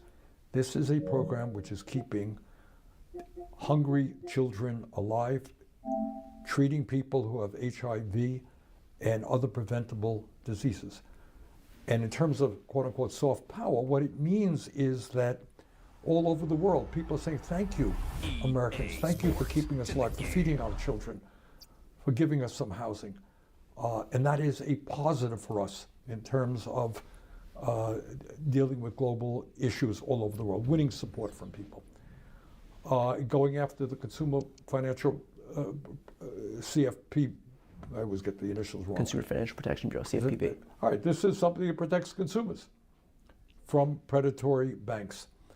And going after that will just make it easier for banks and large corporations to rip us off.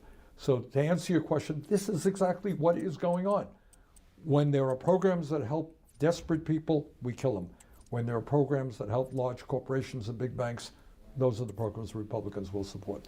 So then what's your message to Trump supporters who voted in this election because they believed, after listening to Trump, that it was a referendum on high prices, on the cost of goods, and yet instead of lifting a finger to do anything to mitigate the cost of high prices, they're instead focused on stripping programs to give them the pretense of cutting waste while at the same time delivering yet another handout to millionaires and billionaires?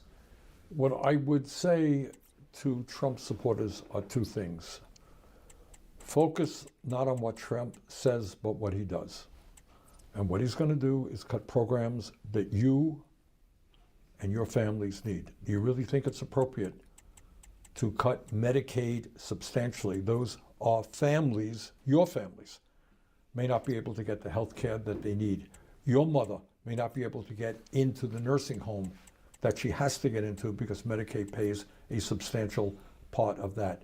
We're going to do away with aid to students who want to go to college. Your kids are going to have to go more deeply into debt when we cut back on higher educational programs. So the other thing that I would say is that if you are an honest conservative, you believe in the Constitution of the United States. You do not believe that the richest guy in the history, in modern history, can go around unilaterally cutting programs that were authorized by Congress.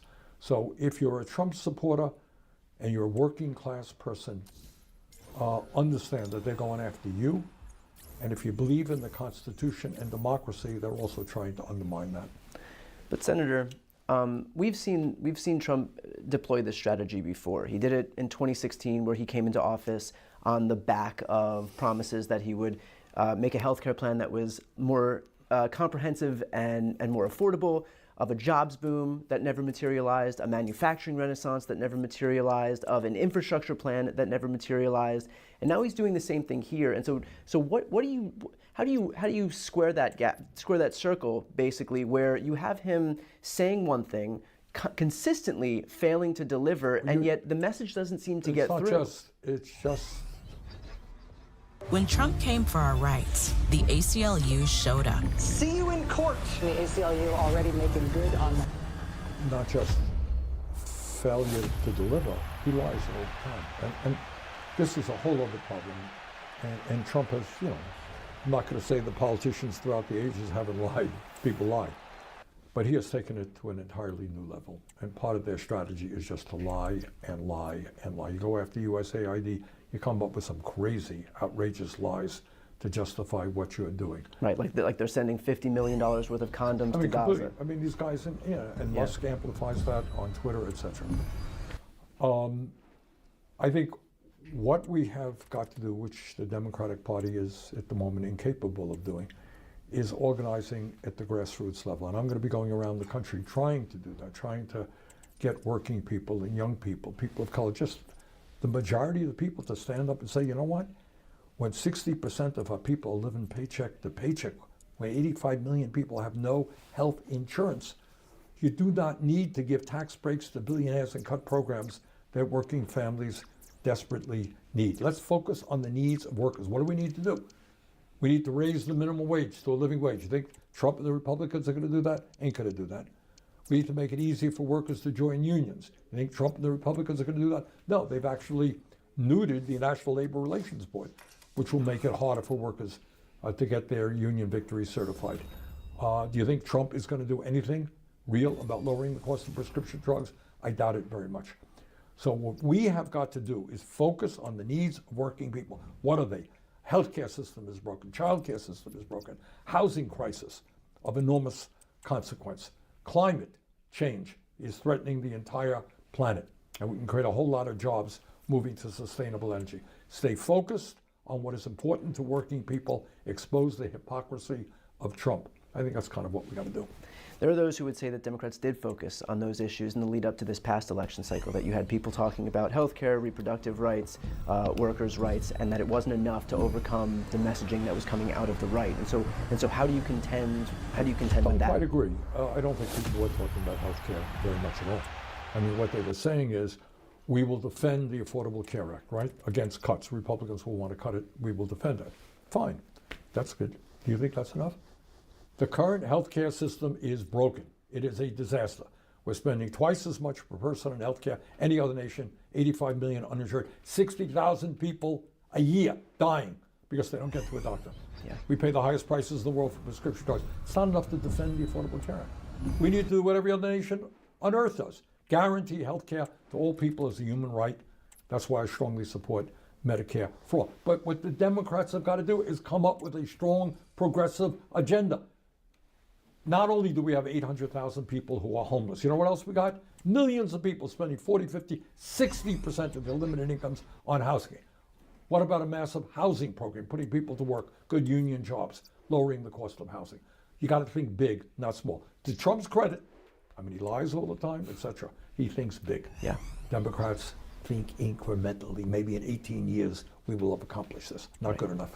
To that exact point, in 2016, you mobilized a massive movement around the country among grassroots Democrats. We've since lost that same vigor in the party, and in fact, we've seen an exodus of folks out of the Democratic Party. And so, looking forward in terms of how to rebuild the brand, given the success that you've had at mobilizing folks on the grassroots level, what advice would you give moving forward to get people excited about the party and not running? It ain't complicated. Not running away from the brand anymore. You got to stand for something. Bottom line, you got to be honest and stand for something.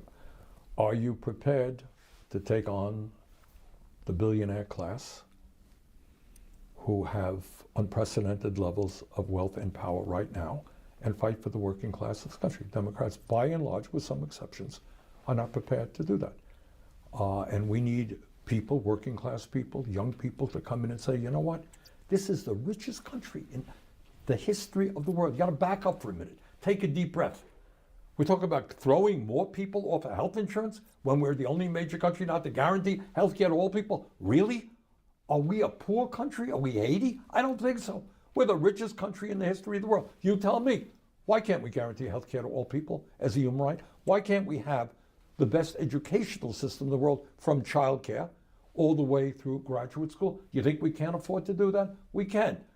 Why aren't we leading the world in combating climate change and creating jobs doing that? Think we can't do that? We can. Bottom line of all of this is you're looking at enormous power and wealth in the hands of a small number of people who could care less about working class people, not on their agenda. For some reason, which frankly I cannot understand, they suffer from the addiction, very serious problem, of greed. You got $50 billion, ain't enough. We're going to cut Social Security so I can get a tax break and maybe get $55 billion. That's the world we are living in. Have Democrats made that clear? No. Do we have to make it clear? Yes. Can we rally the American people, conservatives, progressives, around that approach? I think we can. Why do you think it's so difficult to convince working class Americans that the billionaire class is not interested in them and that their economic policies aren't actually redounding to their benefit? If you look back to the Reagan days of trickle down, 1980 is really when this plan was implemented, and that is when income inequality exploded in this country. I'll put a graph right here on the screen to overlay over on top of this video to give an indication of what that graph looks like. But since those days, we have seen income inequality explode, and yet they continuously, you have a Republican base that continuously falls for this trap of thinking that so long as we continue to rig the rules in the favor of the millionaire and billionaire class, that it will somehow redound to the benefit of the working class. And all the while, income inequality continues to explode in this country, but we continue to perpetuate this cycle. Esta es la Florida. Son playas de arena, días soleados y ciudades iluminadas. But you're being, I don't quite agree with what you're saying, but I think you're letting the Democrats get off a little bit easy here.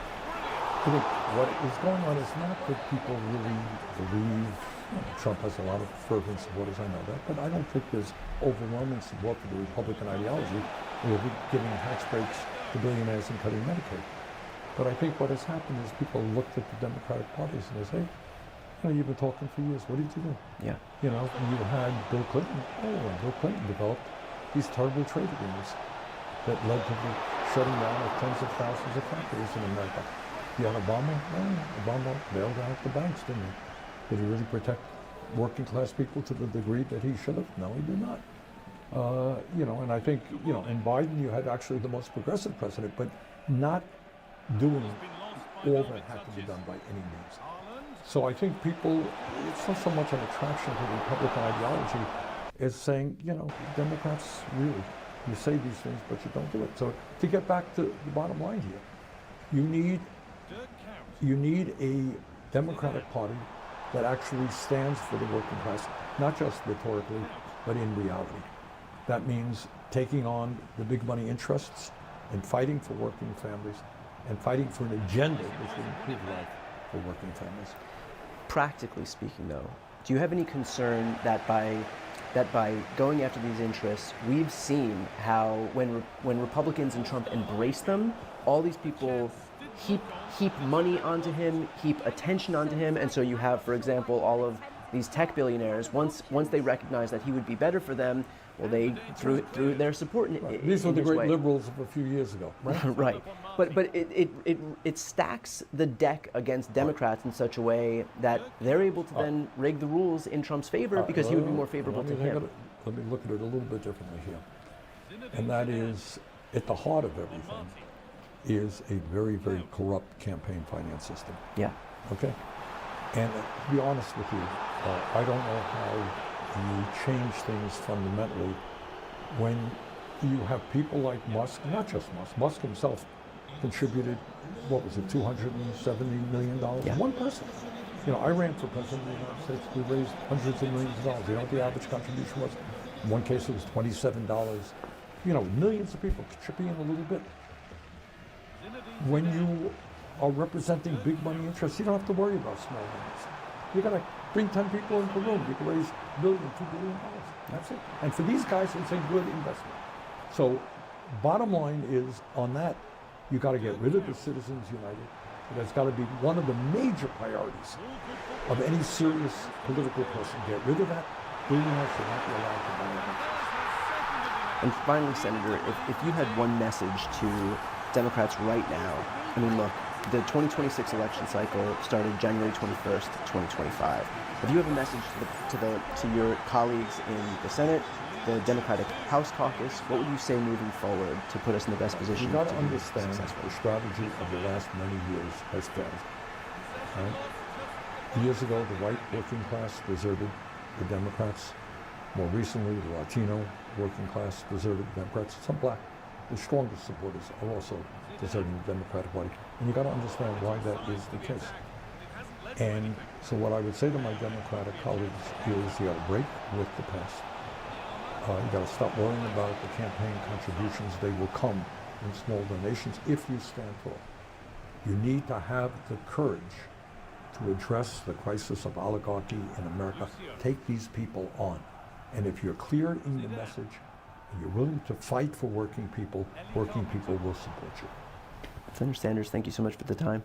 Thank you, Brian.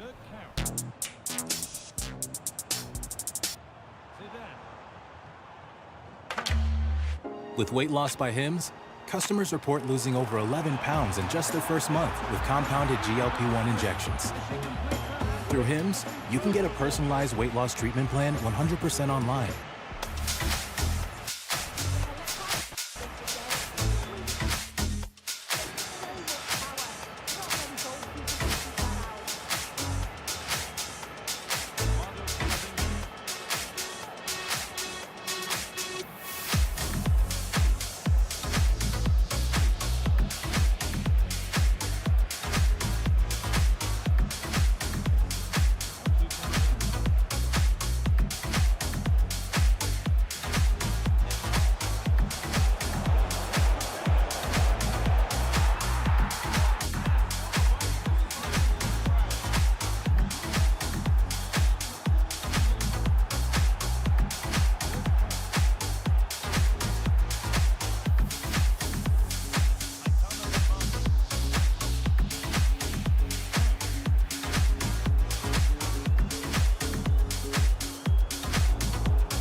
Go. The second half underway.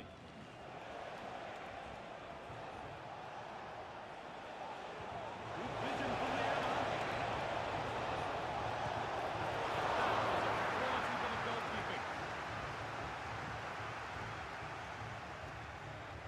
Zidane.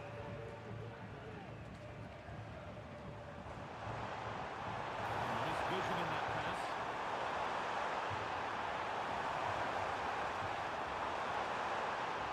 Get it over now. It looked inviting, but nobody wanted it.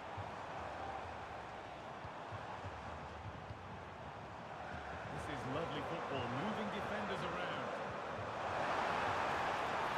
Oh, they looked in there. That's nicely cut out. Roberto Carlos.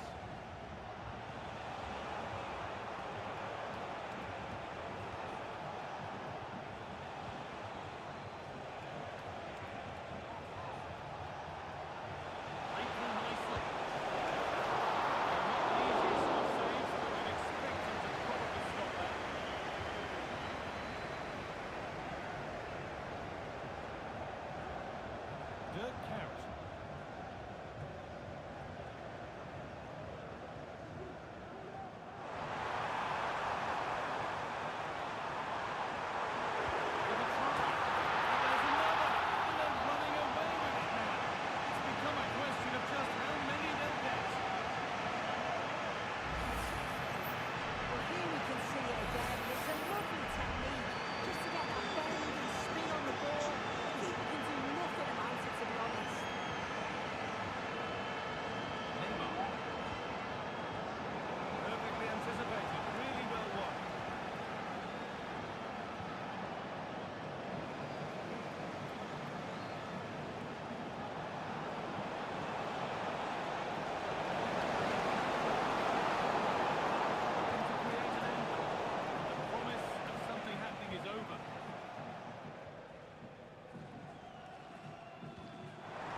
Strikes, they shouldn't even near the goal. They should.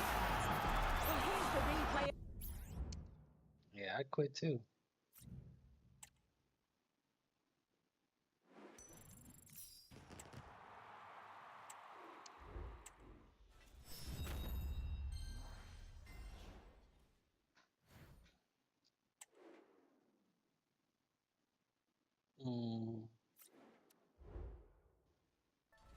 Exhausted.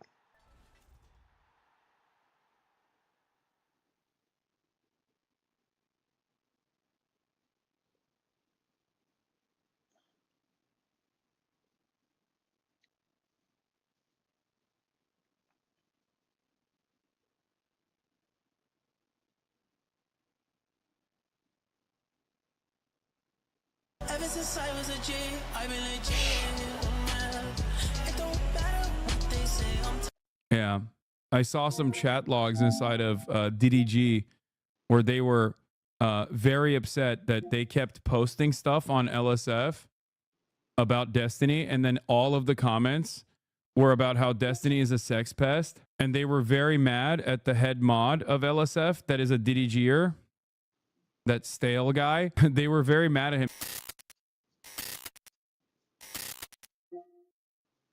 What the f is happening? Yeah, Russiagate was a Chi-Com farce. It was actually to shelter the American public from the truth, which is Chinagate. Turns out the real heads know JD Pondon was always a China head. What is this Sportskeeda site? They write about you a lot. It's an AI site. What is this? Does Amazon know this? Asmongold criticizes Twitch reportedly unbanning literal Houthi pirate interviewed by Hassanabi. What the f is this? Does Amazon know this? First of all, dude's not a fucking Houthi, okay? Secondly, like, how is this about me? I don't understand. Like, do they think that I have the keys to who gets unbanned and banned at Twitch or something? And I was just like, hey, you guys really need to unban this guy. Look at the author name. Richik Anarkitty Bhattacharya? Who the f is this? The Night Manager. It's not AI, it's a real person. Not unbanned. He made another account. It's already banned. Oh my God. You mean to tell me that a random teenager in Yemen that everyone is just calling a Houthi terrorist was banned off of Twitch, and then he made an alt account, and then that alt account was banned off of Twitch as well, but somehow turned into news? I wonder if the community that stands to gain the most from brigading LSF, specifically to stop people from consistently bringing up the fact that he is a sex pest, has something to do with this totally organic news story. Stop falling for the bait from drama perverts. Did you see X spoke to the last head mod? No, I didn't. The kid had like 10 followers, probably 0 viewers when he did his little mobile stream for 5 minutes. No wonder Twitch didn't ban him for ban evading. Yeah, Twitch probably has no clue that a random person from Yemen opened up another alt account. Move on, please. I mean, who cares? It's just like, it's so transparently being brigaded every time they want to cast like a little smoke screen. I didn't even know about this anyway, but it is pretty funny that this is somehow linked back to me, I guess. Yeah. I saw some chat logs inside of DDG where they were very upset that they kept posting stuff on LSF about Destiny, and then all of the comments were about how Destiny is a sex pest, and they were very mad at the head mod of LSF that is a DDGer, that stale guy. They were very mad at him. They're like, why the fuck are you the mod of LSF if you can't like delete these comments? Speaking of X, this was what happened when he was watching your stream earlier, and it was funny. With respect to Ukraine, we have our not DEI, but instead DUI defense secretary. XQC, why are we in the stream? What? Why are people adding XQC? You the moron. Monka almost caught.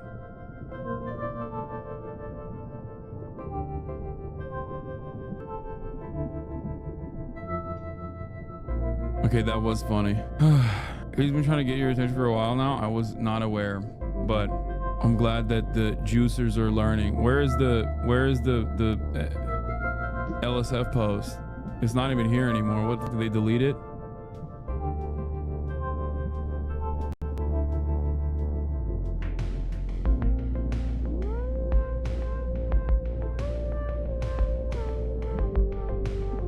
No, it just died. It's down. Oh, they took it out? Huh, interesting. But, yeah. I saw some logs from DDG openly upset that the head mod wasn't banning anti-Destiny sentiment fast enough. They literally were upset. They were like, why do they keep bringing up Destiny's sex pest allegations? It's just old drama. It's like, it's not drama, dog. It's a crime. Like, what are you talking about? So now every time they post, every time they try to post like something about Destiny, all the comments are like, Destiny's a sex pest, Destiny's a sex pest, Destiny's a sex pest. And the LSF mod can't, you know, catch them fast enough. Anyway, their new favorite thing they say is those sex crimes are old drama, no one cares. Yeah, remember when this stuff was first coming out and people were like, when the stuff understand, there's actually a lot of community members that are completely leaving. Oh, a chatter sent me the link. Here it is. Thank you. Suspicious lagomorph. Business is in session. Please shut the up and exit or you'll lose your entire purpose of LSF mod. Seems like every Destiny LSF post is brigaded by sex pests. Exact words. Is this a Hassan operation since he covered it? Holy shit, the LSF Ethan threads, Omega Law. The Hassan special forces are in full coordinated war in these comments. Am I crazy for thinking getting banned for doing Sig Heils a joke is absurd? What the fuck is going on with the soy LSF shit? Is LSF completely taken over by Hassan fans now? Omega Law. What the fuck are these tactical LSF posts? It looks so brigaded by Hoscord. I love that they also... How did LSF become so pro-Hassan? What the... It's so funny that they're like... It's pure projection, where they think like, my community is brigading LSF, while they're directly adding the head mod of LSF to be like, do your job, janitor. Nothing funnier than this. Like, maybe I'm not doing anything, but even after like years and years of concerted attacks, you know, your favorite sex pest content not getting a lot of positive coverage recently. It's crazy. Reddit is turning towards us. We need to keep pushing. I doubt it. Reddit is so easy to brigade. They just need to realize that Zoomers especially love making jokes about sex pests. Just look how many teachers have had to ban mentions of Diddy. Yeah. I don't think Reddit will turn in the favor of like socialism anytime soon. These guys are not even particularly pro-Hassan. They are just anti-sex pestiny. That's it. But yeah, it's wild to assume that people could not have come to their own conclusions about this stuff, especially with the aggressive sweeping that is being implemented inside of that community right now, including but not limited to like doxing their own fans or threatening to dox their own fans or threatening to leak private correspondences of their own fans and former orbiters that are former orbiters that have now turned on sex pestiny. It's crazy out there. Finish the China video. Yeah, we'll get back to it. It is pretty crazy.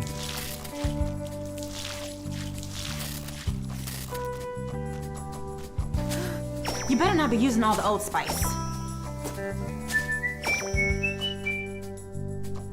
Yeah, you got another inch. I hate when things are annoying and inconvenient. Okay, stop. So I was super happy when I sold my truck on driveway.com.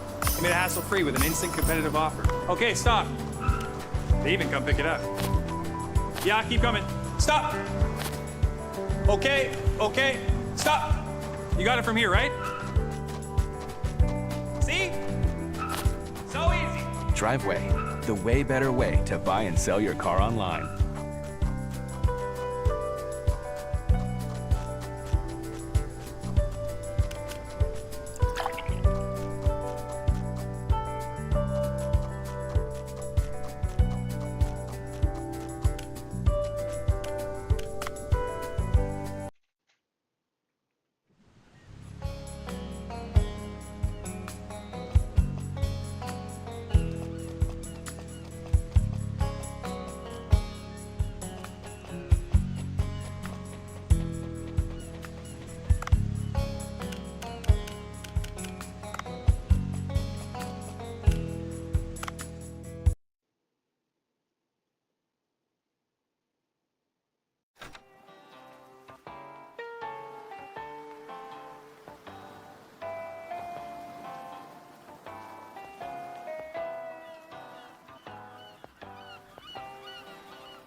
Yeah, but where do I get moved to?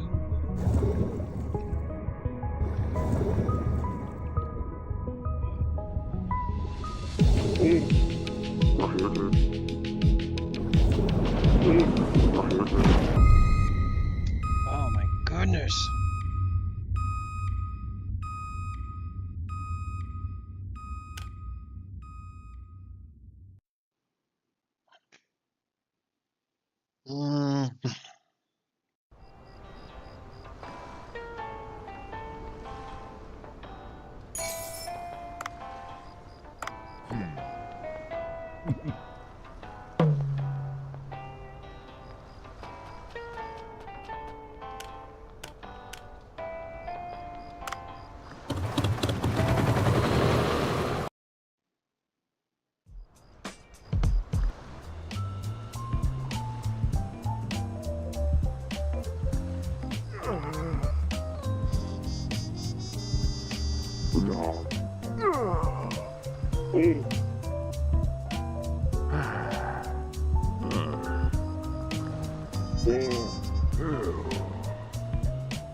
No.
We.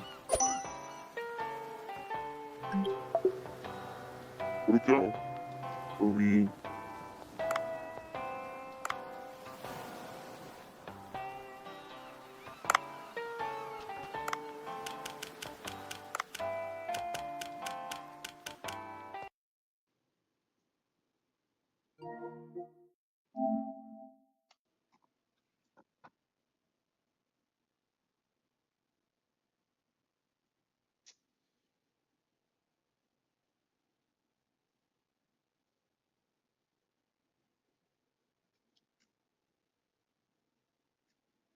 I'm gonna call it an early night.